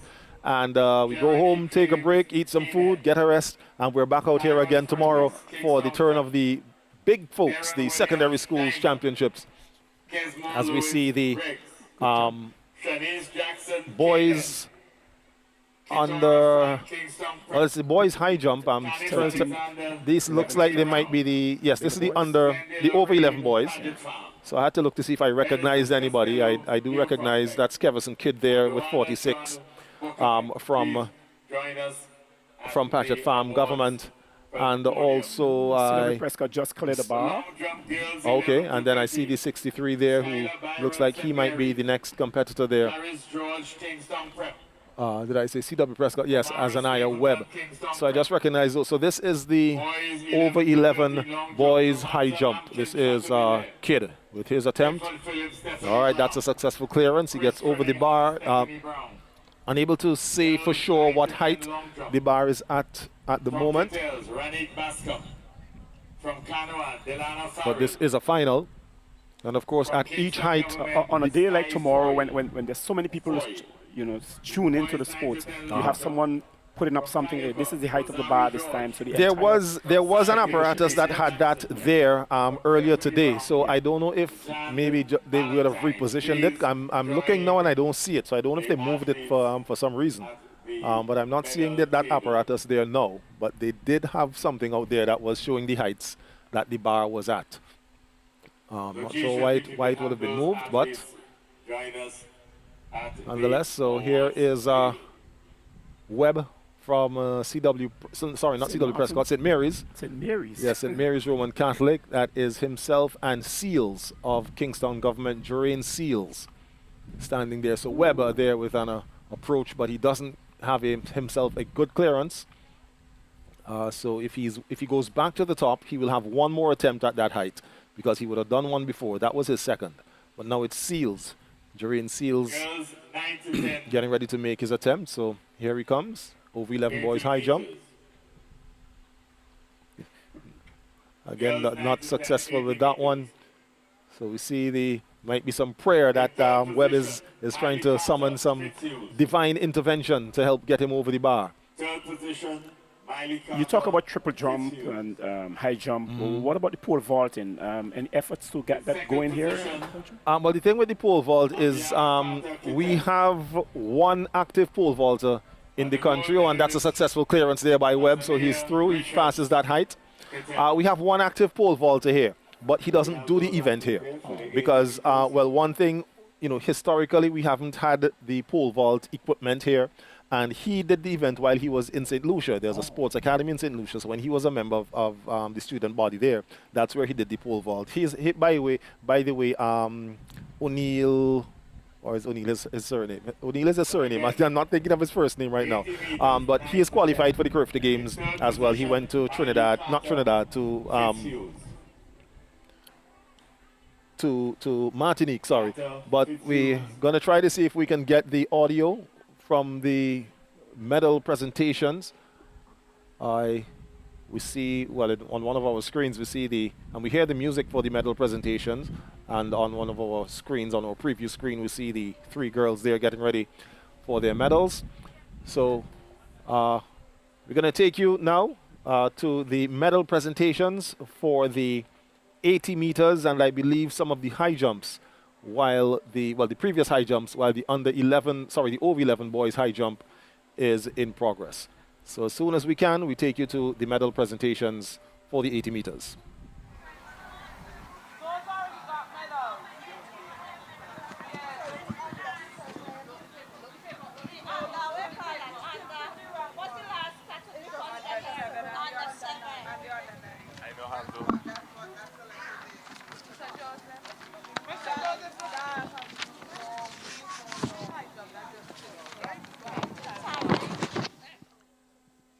Girls 7 to 8, 80 meters. In third position, Sheriff Prescott Bookman. In second position, Shante Cyrus Kingston Prep.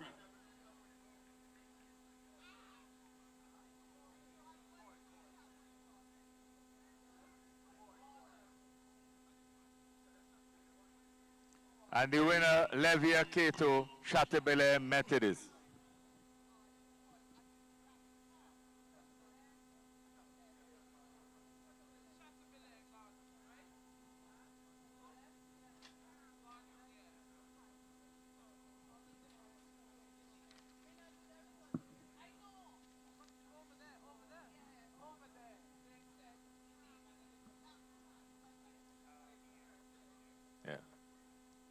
Boys 7 to 8, 80 meters.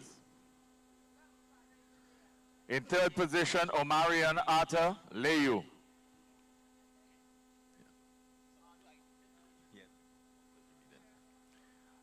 Arthur Leyu. Jamal Lampkin Barrelly.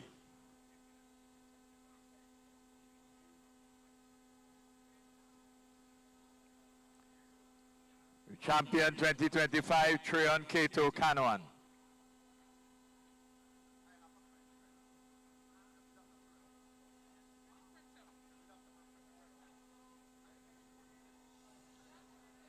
Girls 4 to 6, 80 meters.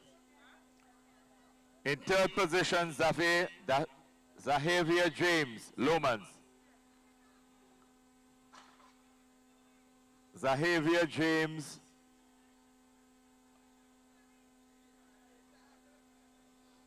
In second position, Kyla Stevens of CW Prescott. And the winner, Jamali Dixon, Bookerman.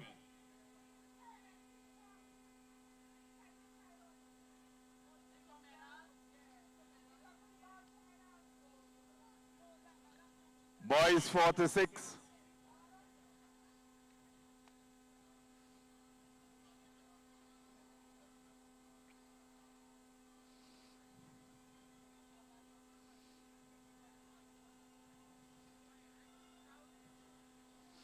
Boys 46, 80 meters. In third position, Terrano Griffith, Barrelly.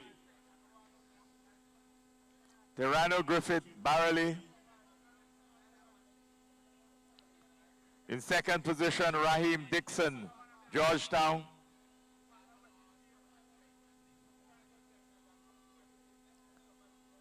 Gold medalist champion 2025, Tyree Batiste Dixon.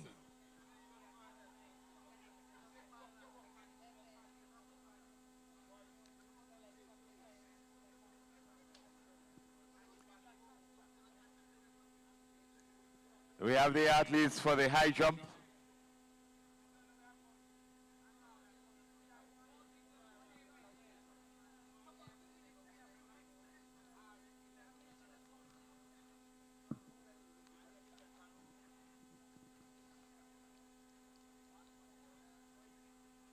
The girls 9 to 10 high jump. Girls 9 to 10 high jump. In third position, Atika Peters. Atika Peters of Lauders. Atika Peters of Lauders. Second, Omra Anthony CW Prescott. Omra Anthony CW Prescott. And the winner, Nelly Cumberbatch, Kingston Prep.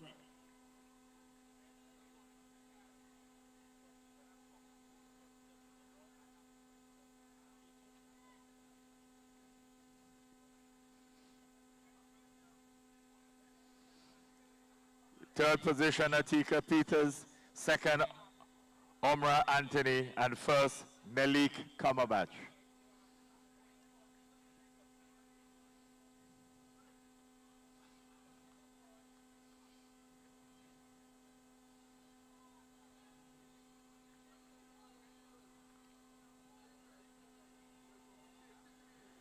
(11 to 13) girls high jump.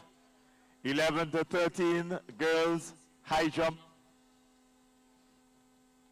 In third position, Marina Grant, Paget Farm. Marina Grant, Paget Farm. In second position from Kingston Prep, Kamara Stapleton. And the winner from Paget Farm, Naira Kidd. Naira Kidd.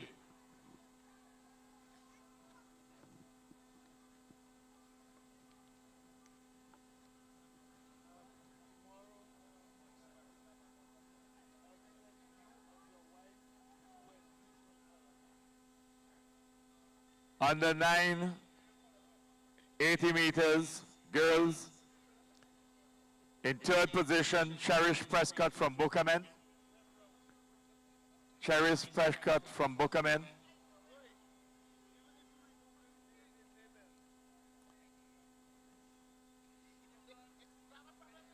(80 meters, under 9. Third position, Cherish Prescott, Bookerman. Second position, Shanti Cyrus, Kingston Prep. And the winner, Levia Keto, Chatibele Methodist.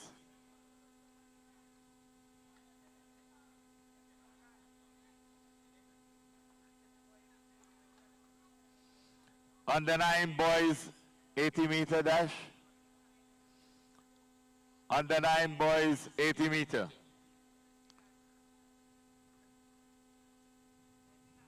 In third position, Omarian Ataleyu.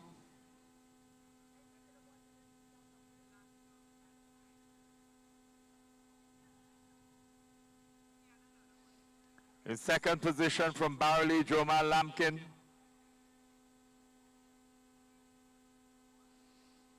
And the winner, Treon Cato Canoan.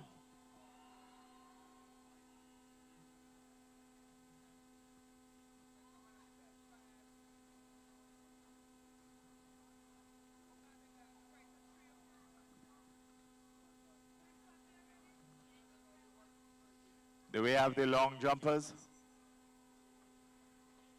Foster, do we have the long jumpers?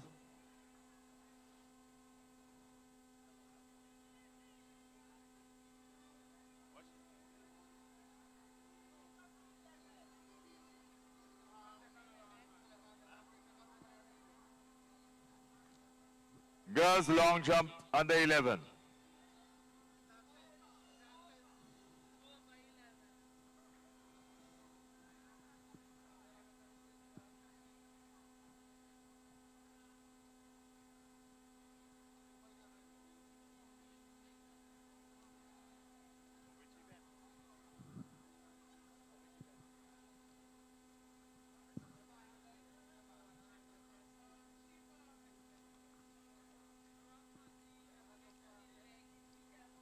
We have high jump girls. High jump girls. High jump girls under 11.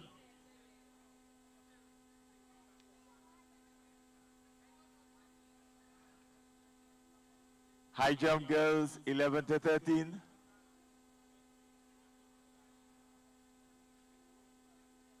Okay, we thank the Chief Education Officer until we sort out the rest of the awards.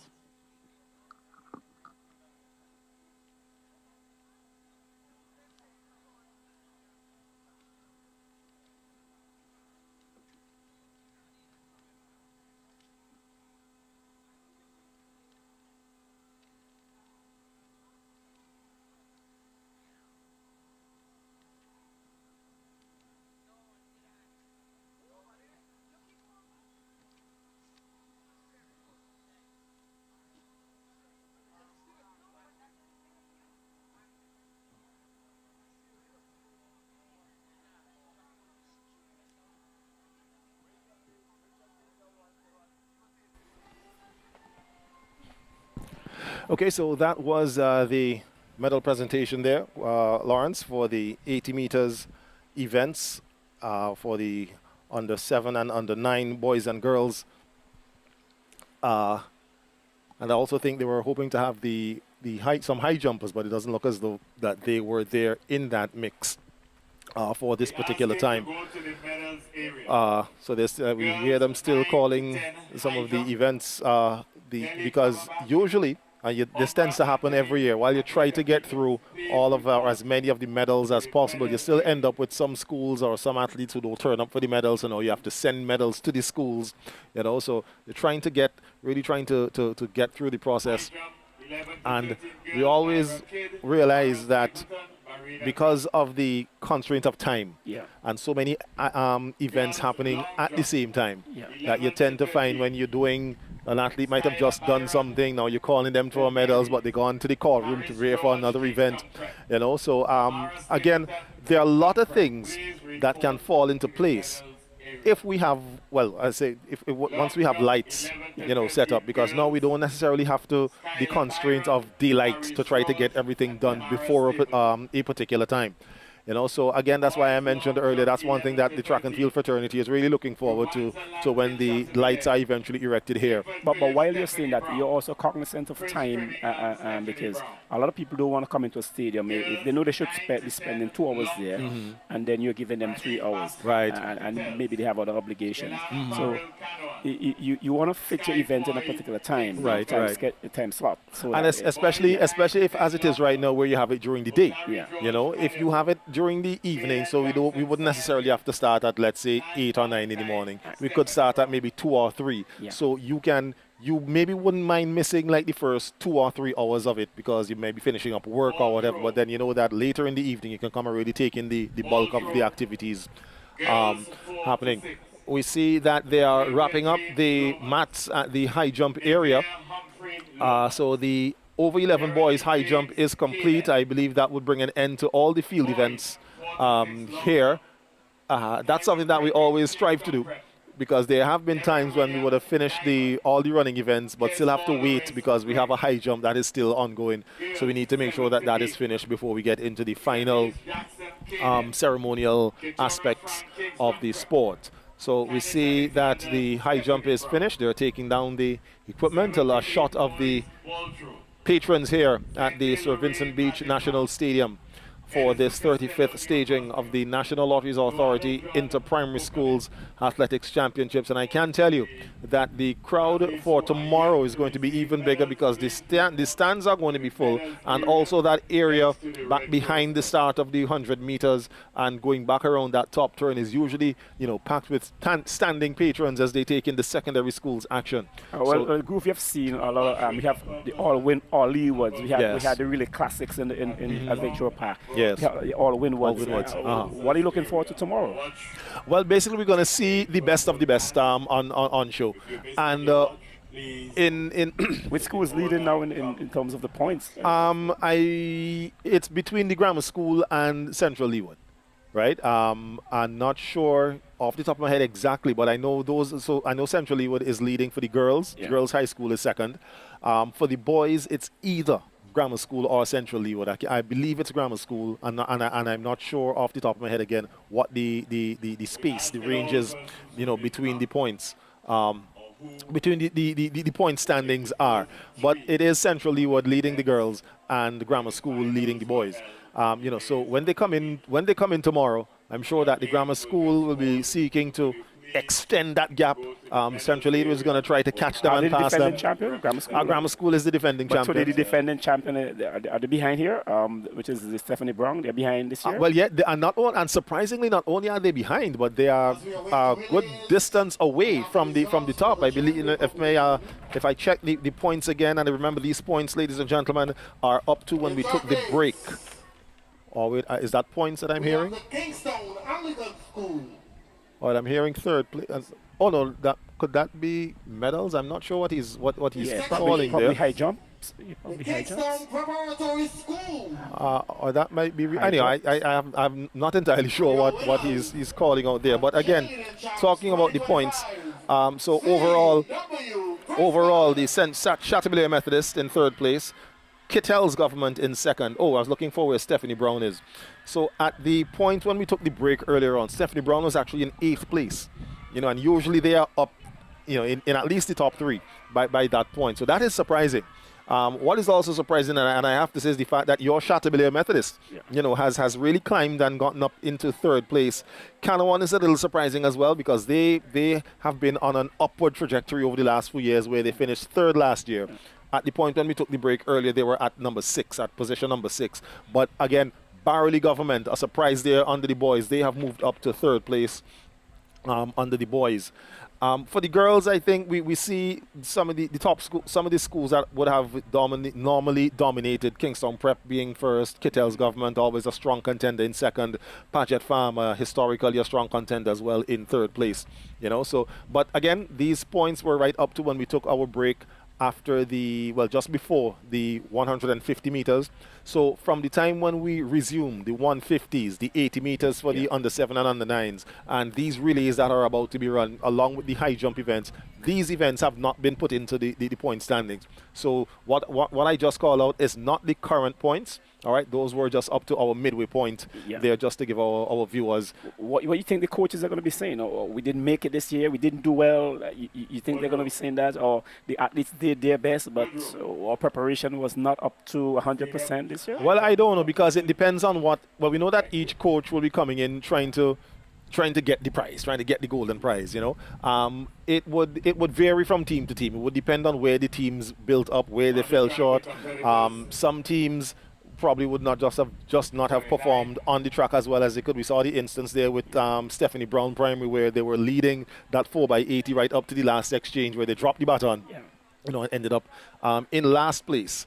Could you say that there's an improvement in schools athletics in terms of performances? Because definitely. Maybe the coaches are doing the work. Are they following the curriculum, the kid athletics program? Because we're seeing a lot of records going We are seeing a lot of records. Better starts in the race, better passing of batons. And all of that. Over the years, especially since the sports have now started to be had here at the stadium, right? This has been a boost in terms of the interest in the sport, right? Nothing will happen without the interest. You might have, and I've said this as a coach myself, I've discovered, you might have all the talent in the world that if the athlete is not interested, you're not going to get anything out of them. I agree with you 100%. Yes.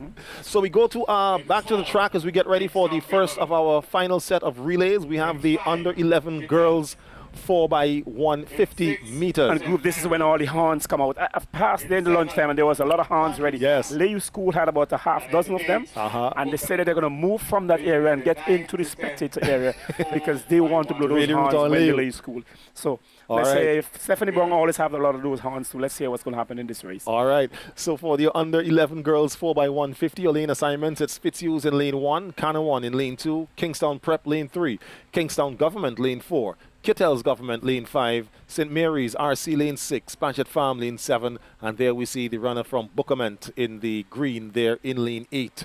So the 4x150, they are in lanes. I can't remember if they're going to be running in lanes all the way around, but we'll see as the race unfolds.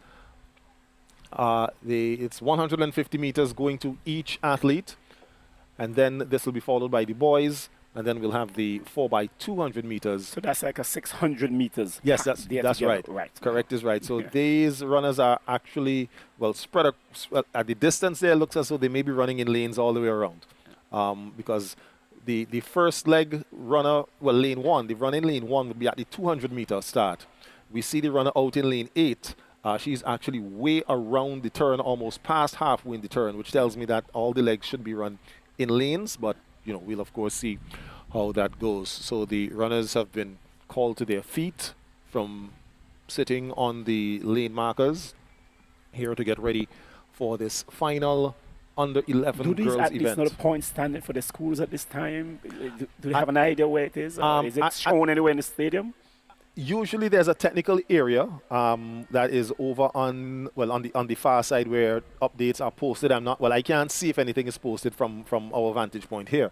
But the athletes individually usually know. They know they're just going out there to run, and they will hear what happens after the end of everything. So here we have the start of the 4x150 under 11 girls. Fitzhughes 1, Canawan 2, Prep School 3, Kingston Government 4, Kittel's 5, St. Mary's 6. Lane 7 is Paget Farm, lane 8, Bookament Government. And already we see making up the stagger. That is St. Mary's there. Looks like they'll be making the first exchange. On the outside, Bookament apparently, but St. Mary's is going well. They're running in lane 6. So those are your top two runners going around there. St. Mary's in the blue and Bookament in the green. So yes, it's going to be lanes all the way around for your 150 meters. Let's see who makes it the first exchange. It's going to be Bookament. So Bookament exchanges followed by St. Mary's. We see Kingstown Government back in the crowd there along with Kittel's and the Kingstown Prep. But it's all St. Mary's and Bookament.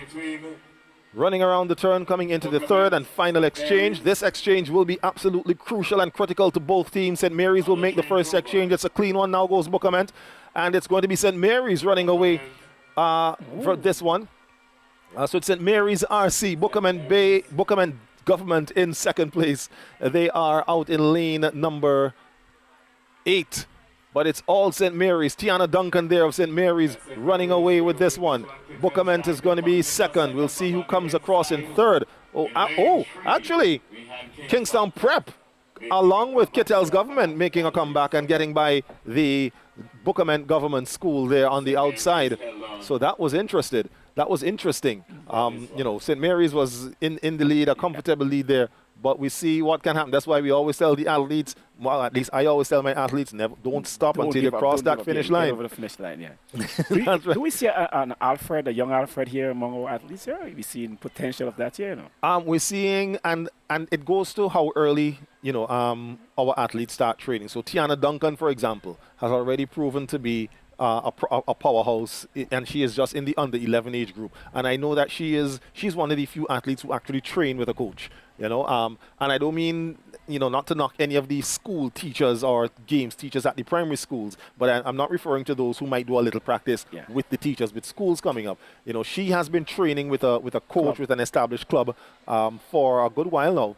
Which lends to why she would have broken some of the records that she has. So you see the way that she finished there. So once the earlier they start and the more they stick with it, it's always the better. You see them coming through later on. So we can imagine if she and persons like Treon Cato, Livia Cato as well, who are running at this level at this weight.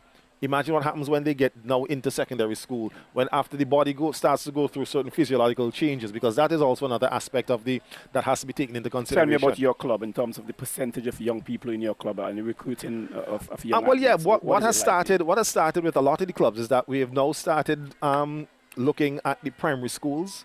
How young do you get them? How young do you take the youngest that we have in our club is, how old is he? He is 6. Right. He's 6 right now, and then his sister will just run. So that's the minimum at which you go? Well, it's not a minimum. Usually we see, 6, about 5 or 6 is what we usually see. Okay. See them coming. As we get ready now for the and boys. You have like club registration and parental involvement. Parents are always involved because you can't really do anything without the parents, and parents are very involved. When we have the meets and we come out for the meets, the parents. What's come your greatest challenge as a club manager? For right now with us, because of the location, my club is based at the Thomas Saunders Secondary, so that is on the tarmac. Now, when we were at the original Thomas Saunders location in Kingstown, we had a lot more access to a lot more children from around the area to come in. But now because we've moved, it's difficult for some parents to get their children from town out to Arnesville. Not many parents are capable or willing to make that effort, because that means they might have to run away from work to get them there and then go back to work to come back for them. So you see, it can be a little cumbersome there. So that's one of the disadvantages in having the Thomas Saunders secondary move. But as with anything, we just have to make do with what we have and what it is. Here we have the start of your under 11 boys, 4x150. It's CW Prescott lane 1, Kingston Government lane 2, Barley Government 3, Kingston Prep 4, Georgetown 5, Fitzhugh 6, Beckway Anglican 7, and Canawan Government in lane 8. And there we see Canawan being challenged here by Beckway Anglican. This is the Battle of the Grenadines coming on here. Looks like Beckway is going to make the first exchange. Yes, they do. Not to take your eyes off of Kingston Prep, who is back in lane 4. Because of the distance of the staggers, we probably would have just missed them. But it's Beckway Anglican Primary moving around there on the outside of them. That is Canawan. Here we see now Prep School coming into the shot. We'll see how things pan out here. Let's see who makes this first exchange. It's going to be Beckway. Beckway makes the first exchange. Kingston Prep is now away. So we are going to see it's still Beckway in control of this one. Kingston Prep starting to move around the inside. Now we'll see what happens as as I said, on this last exchange, and Kingston Prep really making a run for it. Now going by Beckway Anglican Primary. Kingston Prep going to make this first exchange. This could be Elon Sandy. Yes, it is the 150-meter champion, and he's already moving away from Beckway Anglican Primary. It's all Kingston Prep School down the home stretch and towards the finish line. Kingston Prep in complete control of this one. Elon Sandy will take them home to gold and glory here in this under 11 boys 4x150. Do you think that strap on the arm has something to do with it? Well, it's not a strap. I think what it is just a sleeve. Yeah. So it's more style. It's more style. Because the hair like for the hair. Yeah, you can see the hair. Maybe just the colors just match there. Yes, and all the athletes in the team had sleeves on and so on. Yes, that's right. So it's just a thing that the athletes. Showmanship today. Yeah, we've seen it. We've seen it in secondary schools, in colleges as well, for those who really follow the sport. And as you ask the question overseas, and as you ask the question about how well do these kids follow what's going on, so that's a clear indication. You can get some scores now. Okay, so some points are being called out now. Benetton is 129. Paget Farm 129. Kettles 138, and Kingston Prep 230.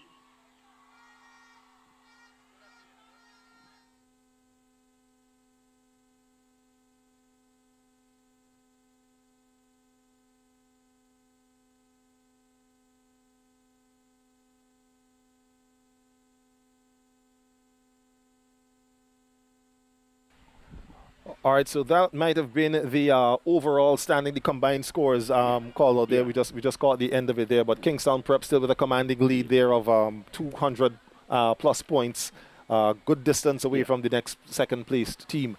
The next two relays will be the final track events here for this afternoon, ladies and gentlemen, and we will move into the 4x200 meter events for the over 11 girls, followed by the over 11 boys. Groove, something that I missed today is I haven't seen the warm-ups from the athletes. I'm not sure if there's a designated area for warm-ups here. That's something I haven't seen. Well, from where we are, we wouldn't be able to see them because if aside from our screens, our monitors here, if we look towards where the tents are over there, there's an area behind the tents. So that's where they would be doing their jogging, their stretching, their drills and whatnot. So as we look at the screen now, so those are the tents there. The two on the very right are the call room tents.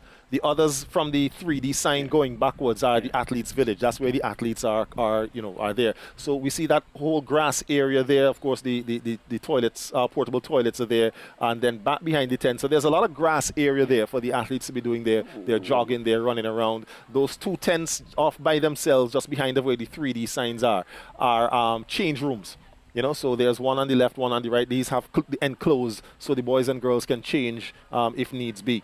Right. So again, that grass area behind there is where they'd be doing most of their warm-up activities. But we haven't seen many athletes come out with injuries today, so it seems as though they have done well in terms of warming up. The coaches have been doing a lot of good work out there. What I find is that that is not as much of a risk with the primary schoolers, I don't know if it's because of the physiological level where they are because they're still growing. Yeah. So I hardly ever see I'd see injuries if like they run and fall and maybe trip, bruise somewhere. But in terms of cramps and pull muscles, you rarely ever see that. Excuse me.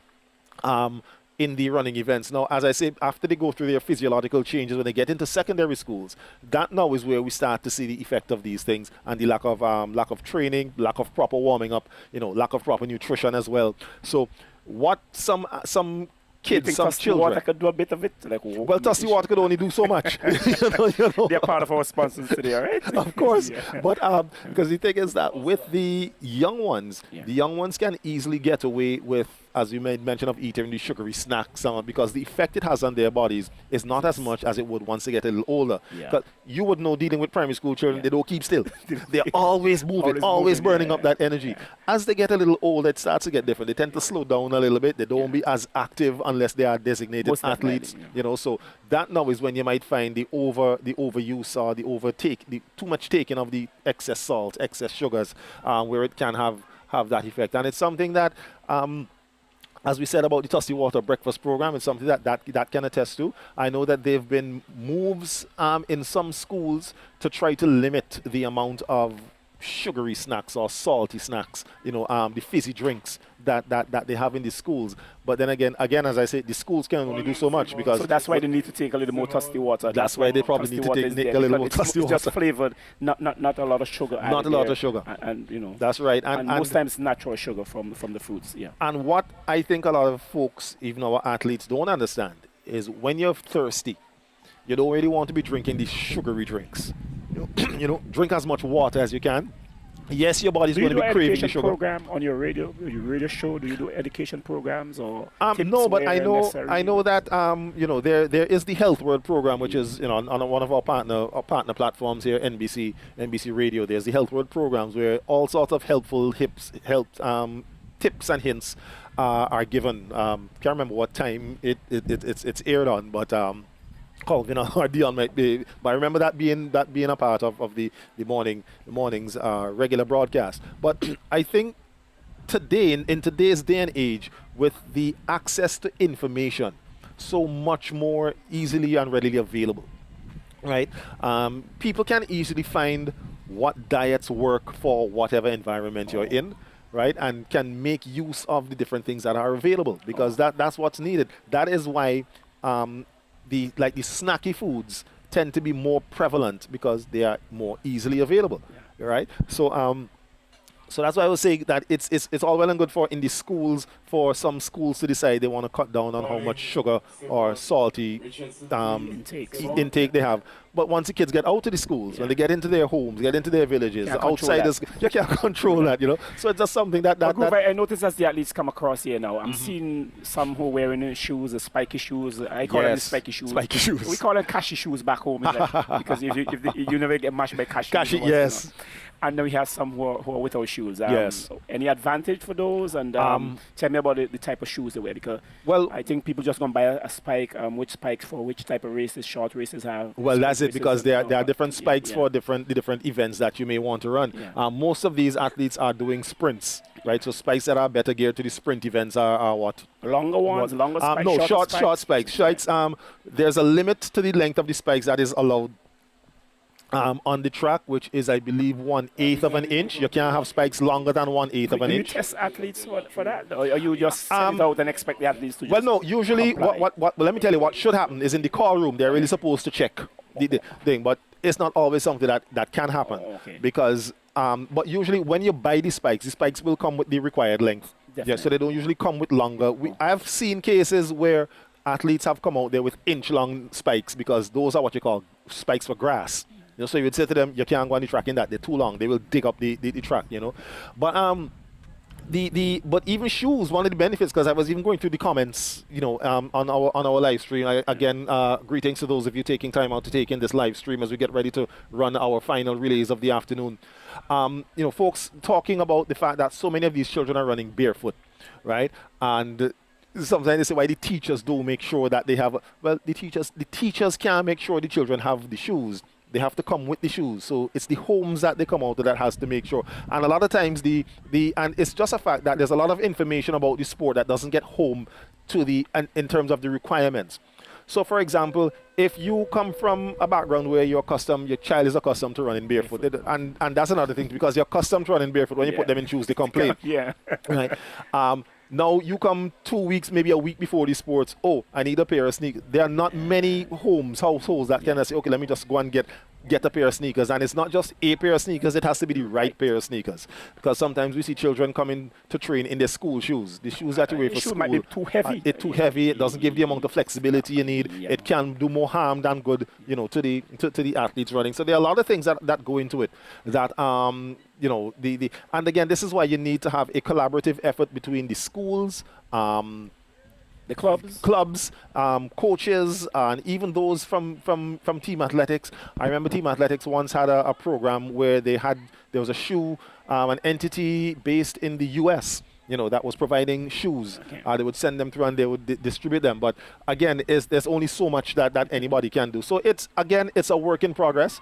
Not everyone gets seeing improvement. spikes, but we are seeing improvements, yes. And as a matter of fact, if you're talking spikes, I believe all of the athletes who we would have seen, I don't want to say that's definitely true, but all of the athletes who we may have seen breaking records or winning are athletes who would have run in spikes. Yeah. You know, so it's something that I'm not saying that you have to wear spikes in order to win your races, but just saying that the shoes and the spikes do help, especially when you have to be standing out there on that surface. Because I think Dion made the comparison between walking on the surface and walking on the tarmac. Yeah. You know, where it's more comfortable on this, but also the heat that comes off the tarmac is much different than the heat that comes off. Although if you stand out there barefoot for a long time, because of the contact, you're going to feel. We've had meets where kids came off the track and had blisters on the bottom of their feet because they were standing out there so long. So that's why we tell them to sit, get their feet off the track. Usually, if we can, we'll just keep them on the grass area if they're barefoot.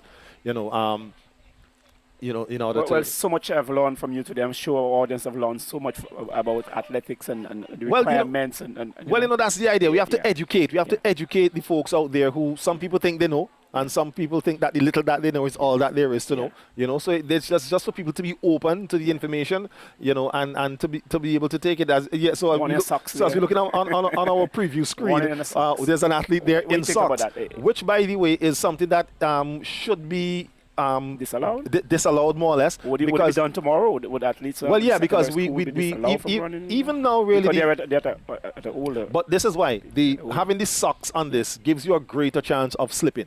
So right, even though, so if you have your barefoot or the shoes, the contact with the ground, you get more friction with that. The sock material is a little smoother, there's less friction, so we don't want to encourage them to run in socks, but every now and then, you know, they slip through. So, but we're about to get into the girls 4x200 meters for the over 11 category, the final track event for the girls here this afternoon.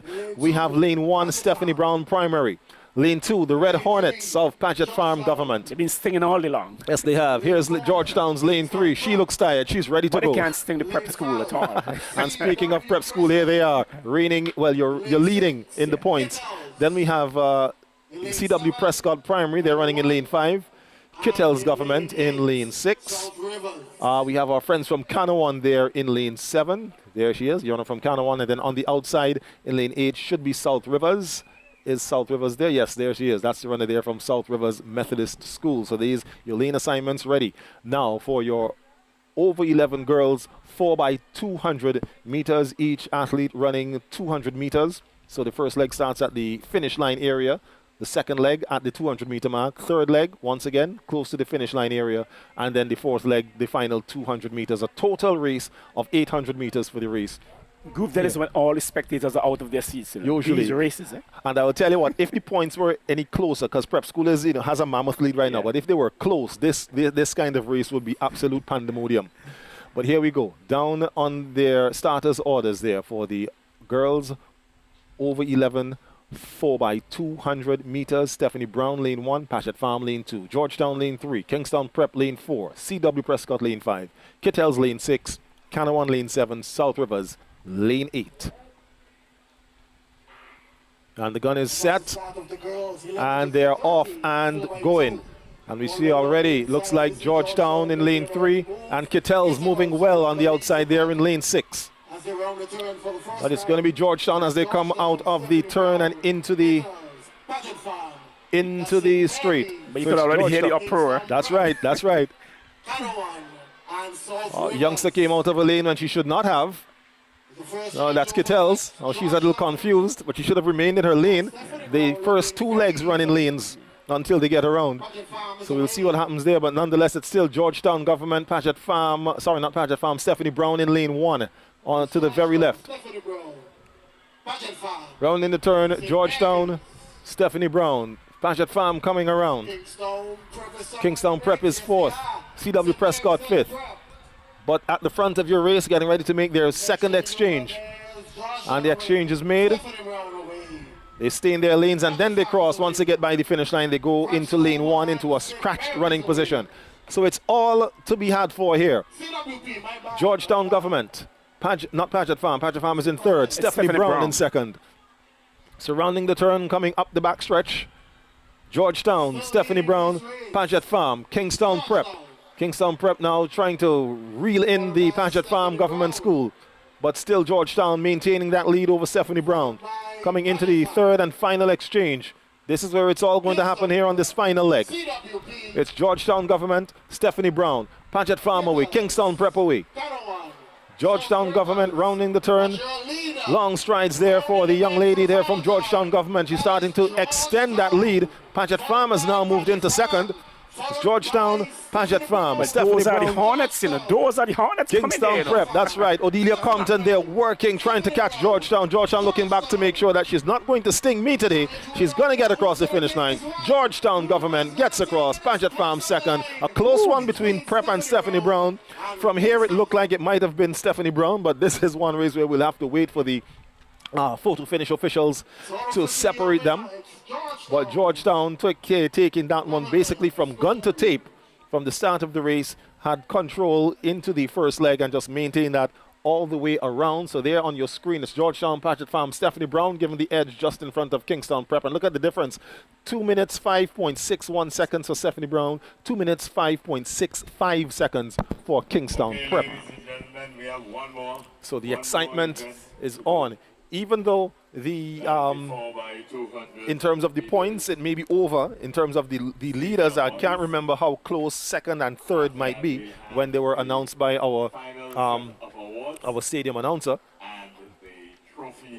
So as is being said there on the in-stadium PA system, We'll have one more track race to go, the over 11 boys 4x200 meters, and then we'll do the final set of awards in terms of medals, and then get into the trophy presentations.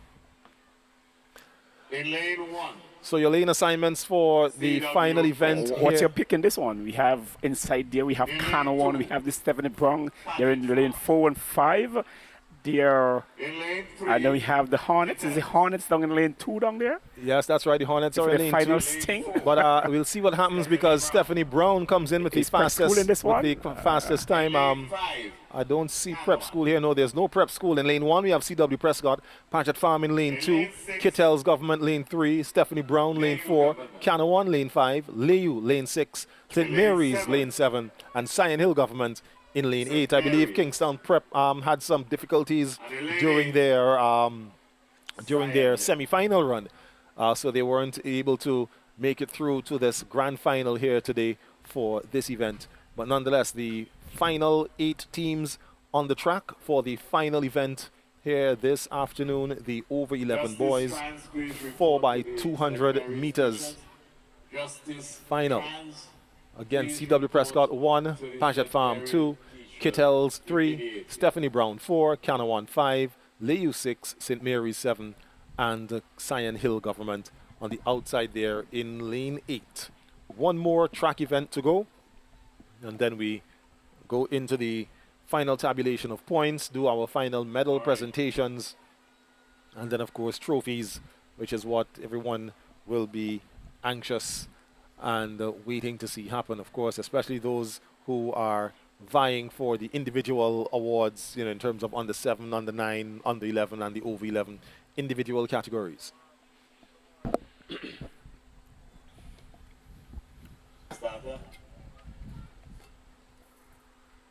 A lot of people leaving work at this time and probably grabbing their phones at this time, picking up the last race of the day. It's a 35th meet of the primary schools. That's right, National Lotteries Authority Primary Schools Athletics Championships here at the Sir Vincent Beach National Stadium. So final event on the track, runners on the starters orders. This is your 4x200 meters over 11 boys.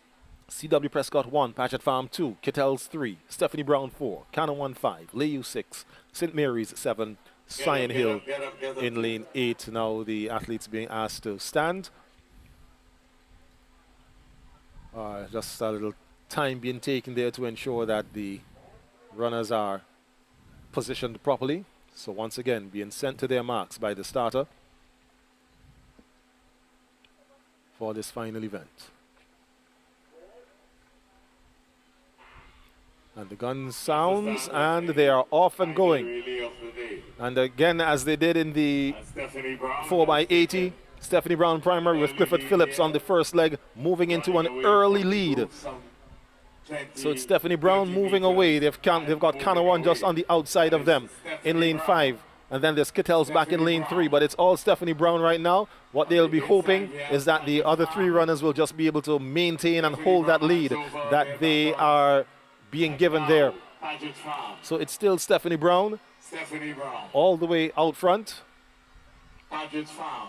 Now we're hearing that Paget Farm is the team in second, so there could be that telltale of the distance because we can't even see them. Okay, so we just about to say we couldn't even see them in the shot. They were so far in front. So it's Stephanie Brown still, Paget Farm coming on the inside, CW Prescott primary. Kittel's also making a move. They are now running away from Paget Farm Government. Stephanie Brown makes their exchange. So it's Stephanie Brown, Kittel's, Canawan, CW Prescott. We're going to see if any of these teams can reel in Stephanie Brown. We might have a change there. Canawan now challenging for the second spot. They go ahead of Kittel's Government. So it's Canawan now moving into second. It's Stephanie Brown, Canawan, Kittel's, CW Prescott primary. Your over 11 boys, 4x200 meters. Third and final exchange now being made. Stephanie Brown is away. Canawan is away. Kittel's Government is away. But it's going to be Stephanie Brown all the way, barring any unforeseen circumstances. Stephanie Brown still in complete control of this one. Stephanie Brown doing all the running. Canawan working hard to maintain that second. They are way out ahead. It's about 10 meters or so between first and second, another 10 meters between second and third. But Stephanie Brown goes across the line first, Canawan second. Let's see what happens for third. It is Kittels, and Leyu gets in for fourth. C.W. Prescott fifth. That looks like St. Mary's might have gotten sixth, just ahead of the Red Hornets there from the Paget Farm Government and then Sion Hill Government School.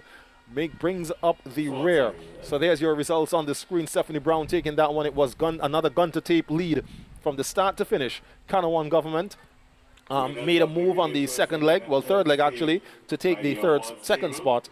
Kittels in third, Leyu Government fourth, C.W. Prescott Primary in fifth. So we'll have the final medal presentation ceremony. The medal presentation party are being called to assemble in order to do those medal presentations. And then, of course, we'll have the trophy presentation to be done to wrap up this first day of the Inter-Schools Athletics Championships. Primary schools today. Tomorrow would be the day of the secondary schools tomorrow. So as I said, I'm not sure what the final points will have. We'll find that out when they things may just change. Mentioned. Things may change, but not from the very top. No, not from the very top. I think prep school has all but wrapped this up here. So we'll have to see what happens between second, third, and maybe fourth. But I have to say, on behalf of your school, congrats, because again, to see the Chateaubriand Methodists come through in the way that they did, something that is again not termed or deemed one of the usual powerhouses in the primary schools championships, but to see them where they were at least to the half point of the day was really a great show, a great effort. Well, all I can say, a lot of our athletes are now in clubs. There are a lot of athletic clubs around, and a lot of athletes have joined. Young athletes are in clubs now, and that's really paying off for us at the school now. All right, excellent. All right, and we see that persons in the persons of great work also being done down there in the Grenadines. And what's even better about the Grenadines, that fact is that we have the clubs here on the mainland, but there are no clubs that are established in the Grenadines. So whatever work is being done is being done by probably persons in the community or teachers at the school, the Canawan Government School, Mr. Scrub in Union Island, doing it there with Stephanie Brown Primary.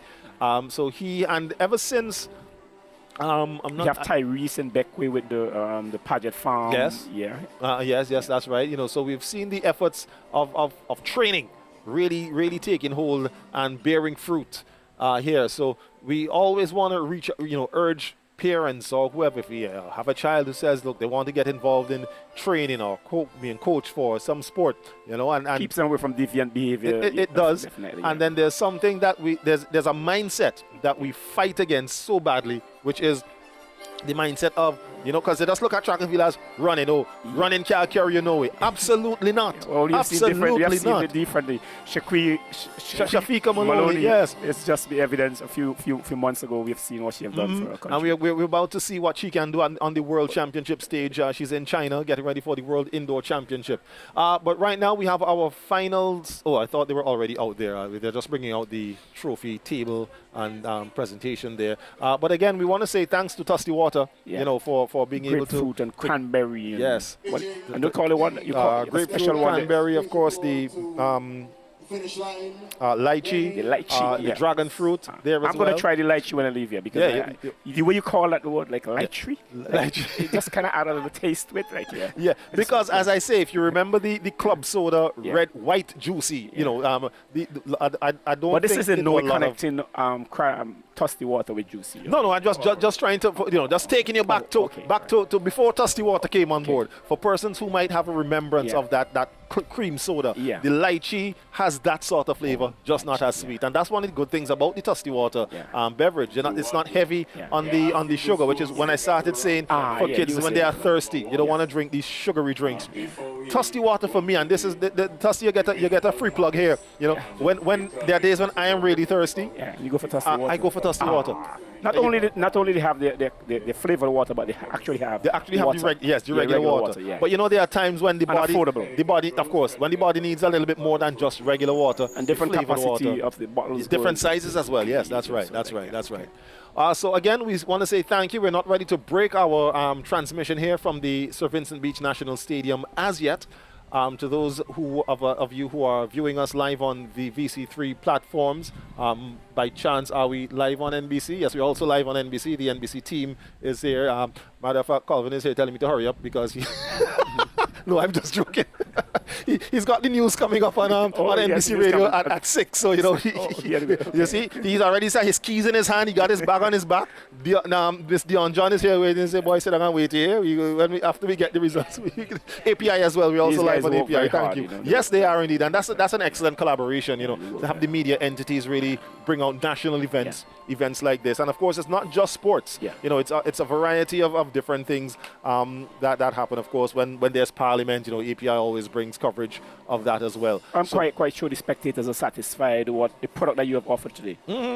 Of course, and this is always, as we say, the prelude, because when what we see today is really only just a slice of what tends to happen the following day for the secondary schools championship. Oh yeah, that is amazing. So if folks, if like the lady who Crystal spoke to a little earlier, who said this, she was visiting St. Vincent for the first time. I hope she'll be here tomorrow. I guess they're going to be back in here very early tomorrow. That's right. They don't want to miss anything tomorrow. They don't want to miss anything at all. From the start is with the 1,500 meters, they're going to be here. Yes. And the parades and all that. The police band did so well this morning, and the march past was excellent, you know. And you know, something I've always said, one of the things I absolutely love to hear the police band play our national anthem. I don't know, I get a feeling. I don't know how many Vincentians know what national pride feels like, but the only time I felt better hearing our national anthem was back when I had traveled to Japan. I think this was in 1995 when Edward Coombs won the 400 meters at the World University Student Games.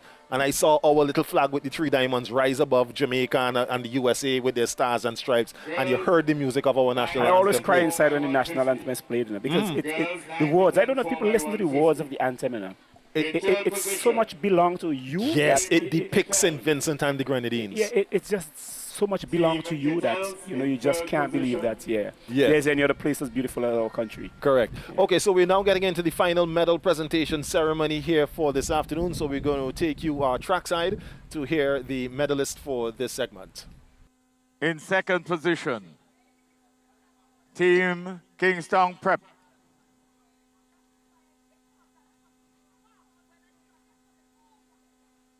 Champion 2025, Team St. Mary's RC.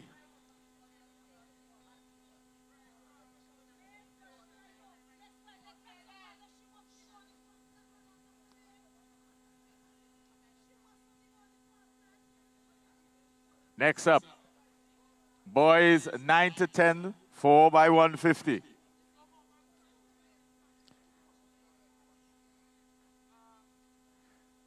In third position, Team Georgetown Government. Team Georgetown Government. In second position, Team Barreley Government. Team Barreley Government.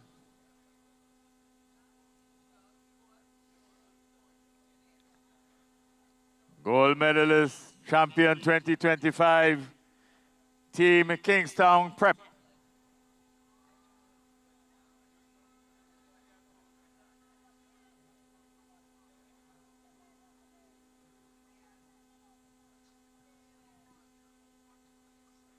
There's a query over the girls 11 to 13, so we will leave that for the time being and go to the boys 11 to 13, 4x200 meters.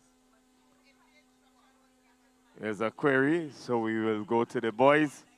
Boys 11 to 13. In third position, Team Kettles. Third position, Team Kettles.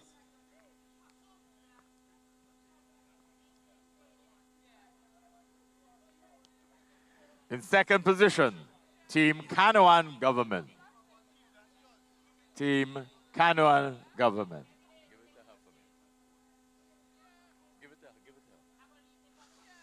And champion 2025, Team Stephanie Brown.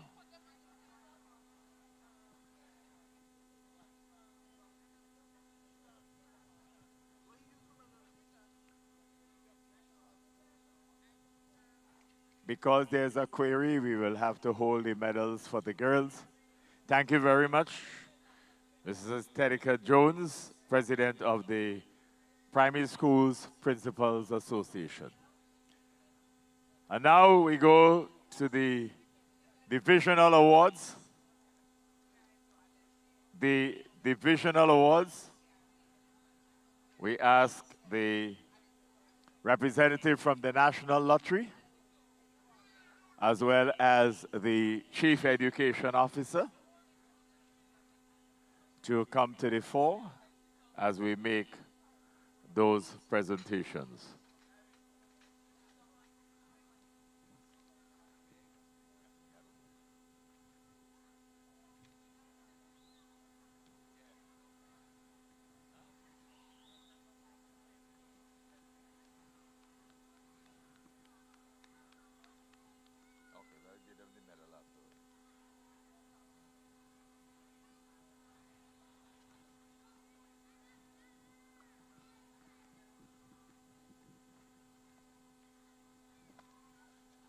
So we will have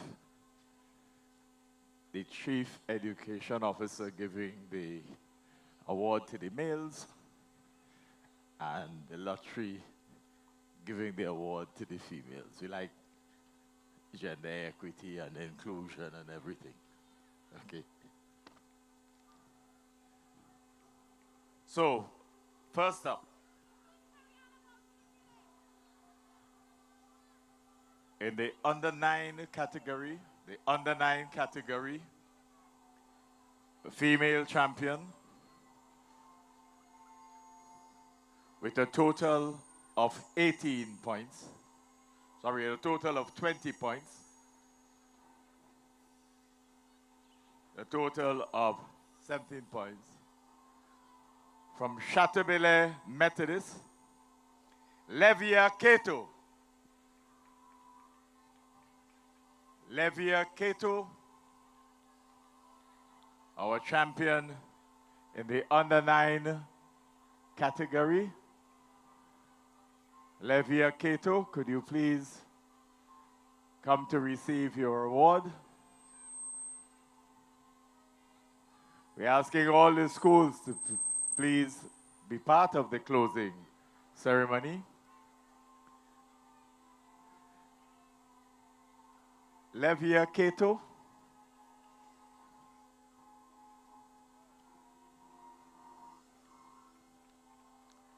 $20 points. Chateaubelair Methodist.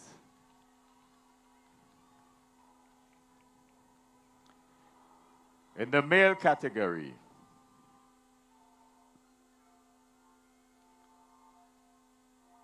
from Canoan Government School, with a total of 30 points, Treon Keto.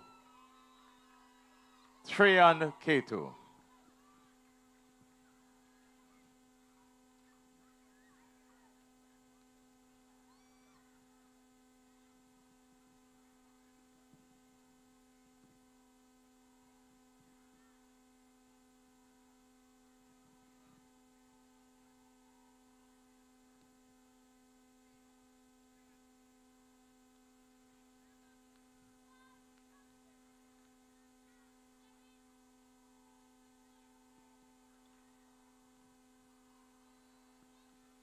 So we go on to the next category. Under 11 champion. Under 11 champion, female, with a total of 25 points. From the St. Mary's RC, Tiana Duncan.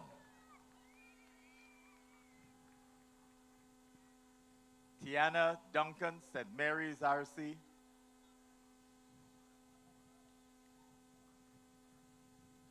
Tiana Duncan, St. Mary's RC.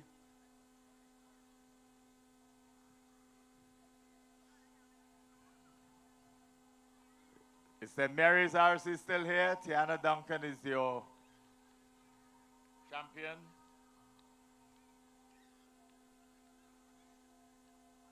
Is there anybody from St. Mary's here? Well, maybe they weren't expecting her to win the championship. St. Mary's RC. She's coming.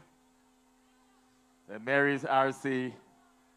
Tiana Duncan, 25 points.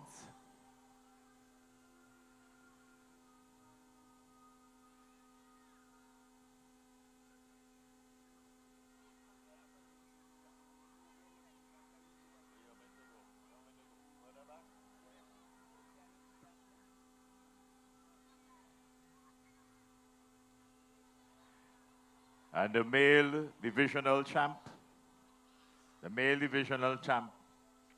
with a total of 24 points.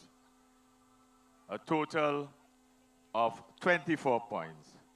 From the Kingstown Preparatory School, Ellen Sandy.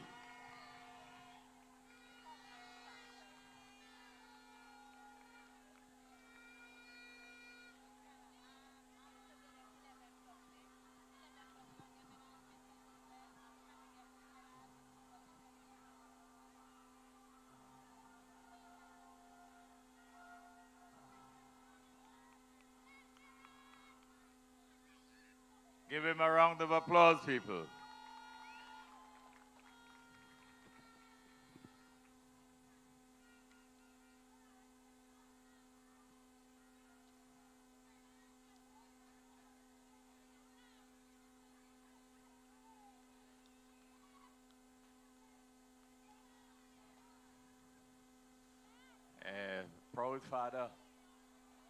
Proud father by the same name, Elon.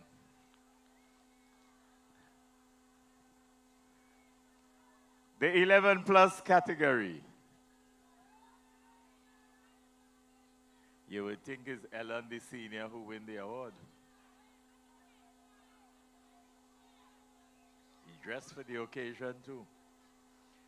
All right. The senior division, 11+, with a total of 24 points. 24 points. From the Paget Farm Government School, Odelia Compton. Odelia Compton. Paget Farm Government School, Beckway.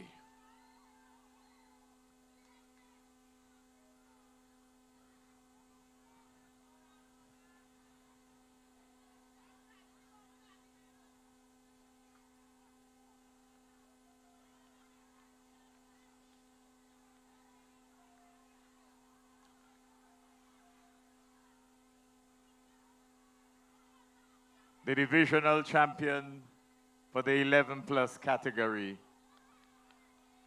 with a total of 38 points.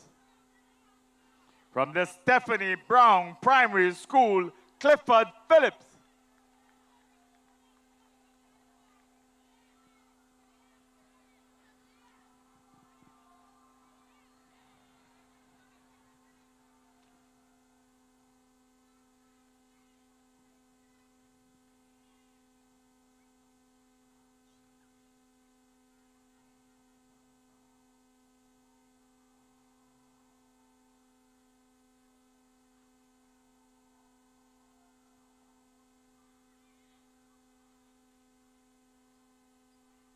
Then we have the Victrix Ludorum.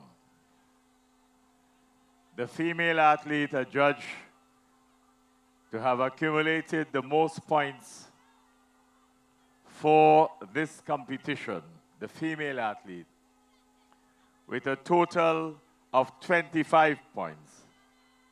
From the St. Mary's RC, Tiana Duncan.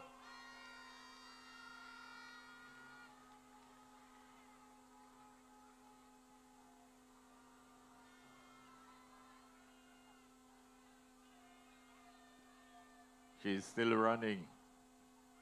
The games are over. She's still running.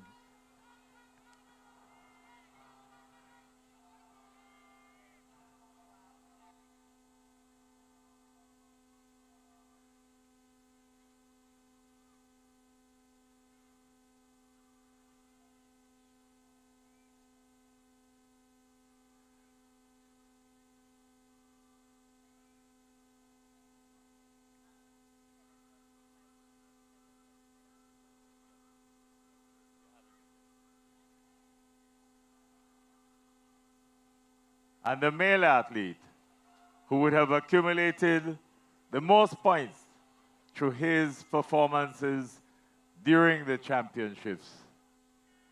Ladies and gentlemen, with a total of 38 points from the Stephanie Brown Primary School, Clifford Phillips.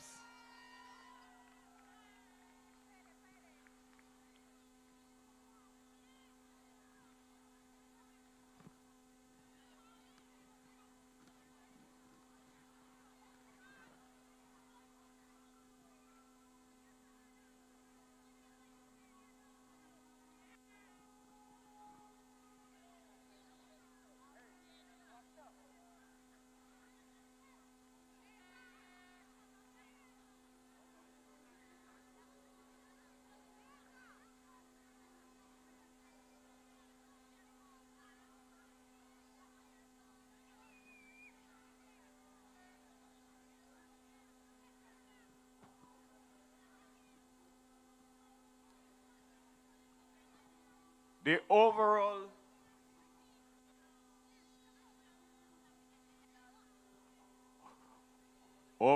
winners, ladies and gentlemen, with a total of 151 points. The third place trophy goes to the Paget Farm Government School.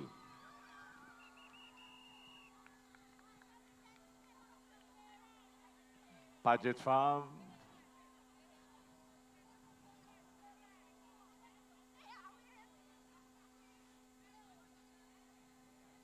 A total of 151 points. Well, put one on top and let the others be the backdrop.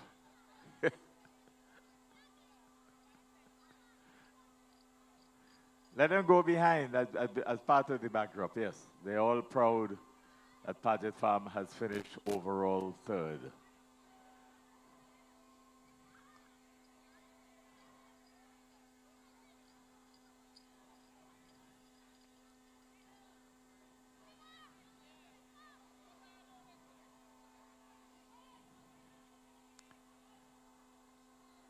In second position, with a total of 168 points, Ketel's government. Ketel's government, please receive your trophy. Ketel's government, could you go for your trophy? Ketel's, could you please send someone to collect your trophy for your overall second place?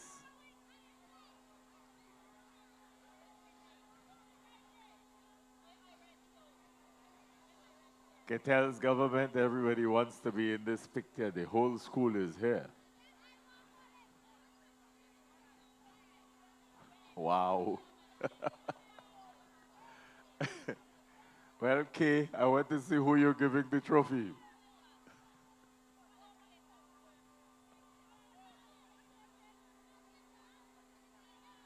All right, let the smaller ones get a little piece of the action too, yes? The 4 to 6-year-olds.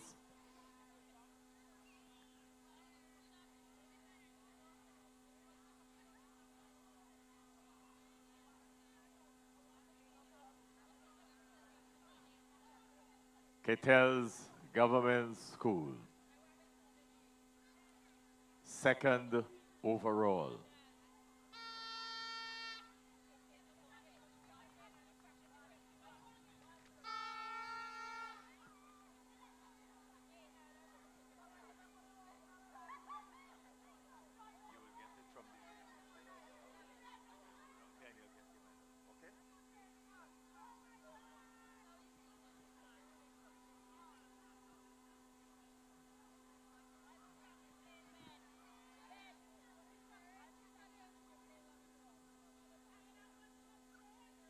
And ladies and gentlemen,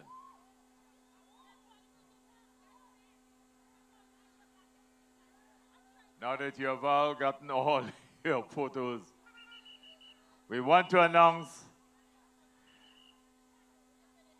the champion team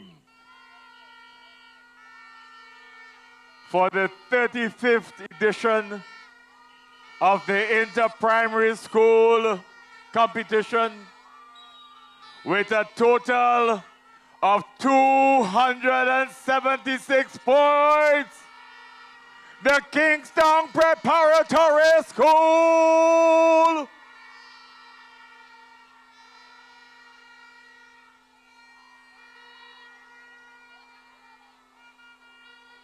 Well, we're not sure who getting to hold the trophy with this one. Let's see. Let's see what Mr. Lottery will do this time.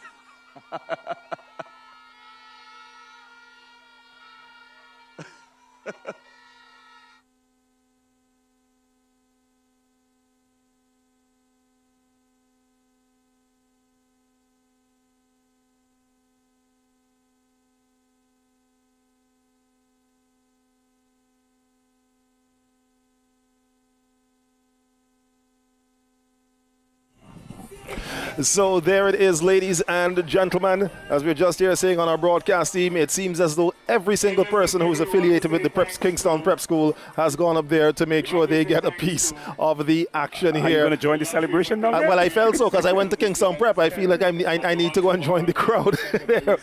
So, ladies and gentlemen, that is it here for us here this evening at the Sir Vincent Beach National Stadium. There you've just witnessed the final medal presentations as well as the trophy presentations for the teams. Third place went to the Paget Farm Government, 151 points. Second place, Kittell's Government, 168 points. And first place, Kingstown Prep, 276 points. And on that note, Hooper, I'd like to stress one thing when we spoke about teams that have the numbers to win the championship. Yeah. And then we say that there are those who may not have the numbers but might have individuals. Yeah. That is where Kittell's would have started, because a few years ago, Kittell's was one of those schools who had maybe one or three or a sprinkling of their athletes, in the events, until eventually they came on, and over the last 3 to 4 years, have really came out, put on athletes like Jaheim Joseph, Skylar Francis, both these two athletes are now at the secondary school level, and others. So we see, the prowess of the Kittell's track and field program really taking force. So they have come from being in the midst of the crowd, to really elevating themselves to finishing second here for this year. Most definitely. All the teams deserving of their position today. They work real hard, and they at least can celebrate at this time. Yes, that's right. So again, we say thank you so much to you, ladies and gentlemen. Thank you to Tusty Water as well for our providing our broadcast here, sponsoring our broadcast here for this evening. And as we shut this down for today, of course, we are back here again tomorrow for even more action, greater excitement for the Inter-Secondary Schools Athletics Championships, National Lotteries Authority Inter-Secondary Schools Athletics Championships. So, Hooper, again, thank you for being here with us, and we look forward to tomorrow. Thank you. All right. Hope you enjoy your coverage of our people. Indeed. So as that shuts us down here, we throw you back to our NBC broadcasting team of Dion John and Calvin Harry. Khalil, Groove, Cato, and Lawrence Hooper, thank you so much for being our commentary specialist today. What an electrifying day it was, a day of sports with the primary schools here in St. Vincent and the Grenadines. Certainly had lots of fun. Calvin, you enjoyed every moment of it, and congratulations to the winners. Congratulations to the Kingstown Preparatory School on taking the Champions Trophy this year, and quite a lot of celebration. As someone said, the entire stadium went down to take a photo of the winners there. But it started out tame this morning, but I think the hive of activity built up over the hours, and then into the afternoon it got really charged in terms of the energy and the vibe from the players, and you could see the parents and the teachers and the other students were really into it as well. And after all, we've had some great weather, no disruption to speak of in terms of on the track, and we were able to have a very smooth competition between the primary school students today. Well, commendations to the Director of Sports in an acting capacity, Mrs. Simone Joseph, and her team for putting on a grand spectacle here at the Sir Vincent Beach Athletic Stadium in Diamonds. Kudos to you, Simone, and your team. I certainly look forward to what they have in the offing for us tomorrow. On field, all the athletes, the teachers, the coaches, the officials, all who combined and collaborated to ensure that we had what I thought was a very successful day one. As we look ahead to tomorrow, Calvin, what are your thoughts? What are you looking forward to Even more most? energy tomorrow. Tomorrow is day two, generally has double the energy of day one. The secondary schools, you have a lot more of the following, not just online, but here physically at Diamond at the St. Vincent Beach Athletic Stadium. And I expect an even more charged atmosphere tomorrow when we come back for day two, and this time the turn of the secondary schools. Well, it certainly has been a culmination of a lot of our efforts, a lot of work taking place behind the scenes. And even though we go off air shortly, we're staying here for a bit because, of course, we've got to prepare tomorrow, God's willing, and we'll be back on air from approximately about 8:30 or so, all things being well.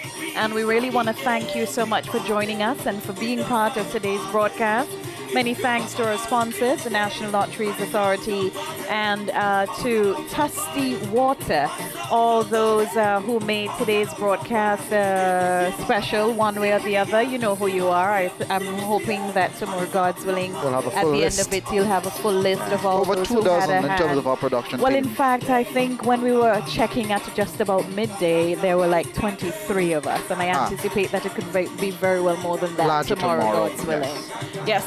So it really has been a wonderful day on and off the field, and we really want to thank all the stakeholders who had a hand in today's exercise. All that's left for me to do is to thank each and everyone for being part of it. Sponsor, Tusty Water, thank you again. All the stage hands who work behind the scenes, those who weren't here today, all the officials from the Ministry of Education, the Ministry of Sports, the Sports Department, what have you. Calvin, your final thoughts? Final thoughts. Thank you, each and everyone. See you tomorrow as we bump the energy up a bit, a lot more as a matter of fact, for day two of the inter-secondary schools athletics meet. The secondary schools come to face each other here at Diamond. And that's so long from us. Well, thank you so much for joining us. I'm Dion John. I'm Calvin Harry. Have a good afternoon. Take care.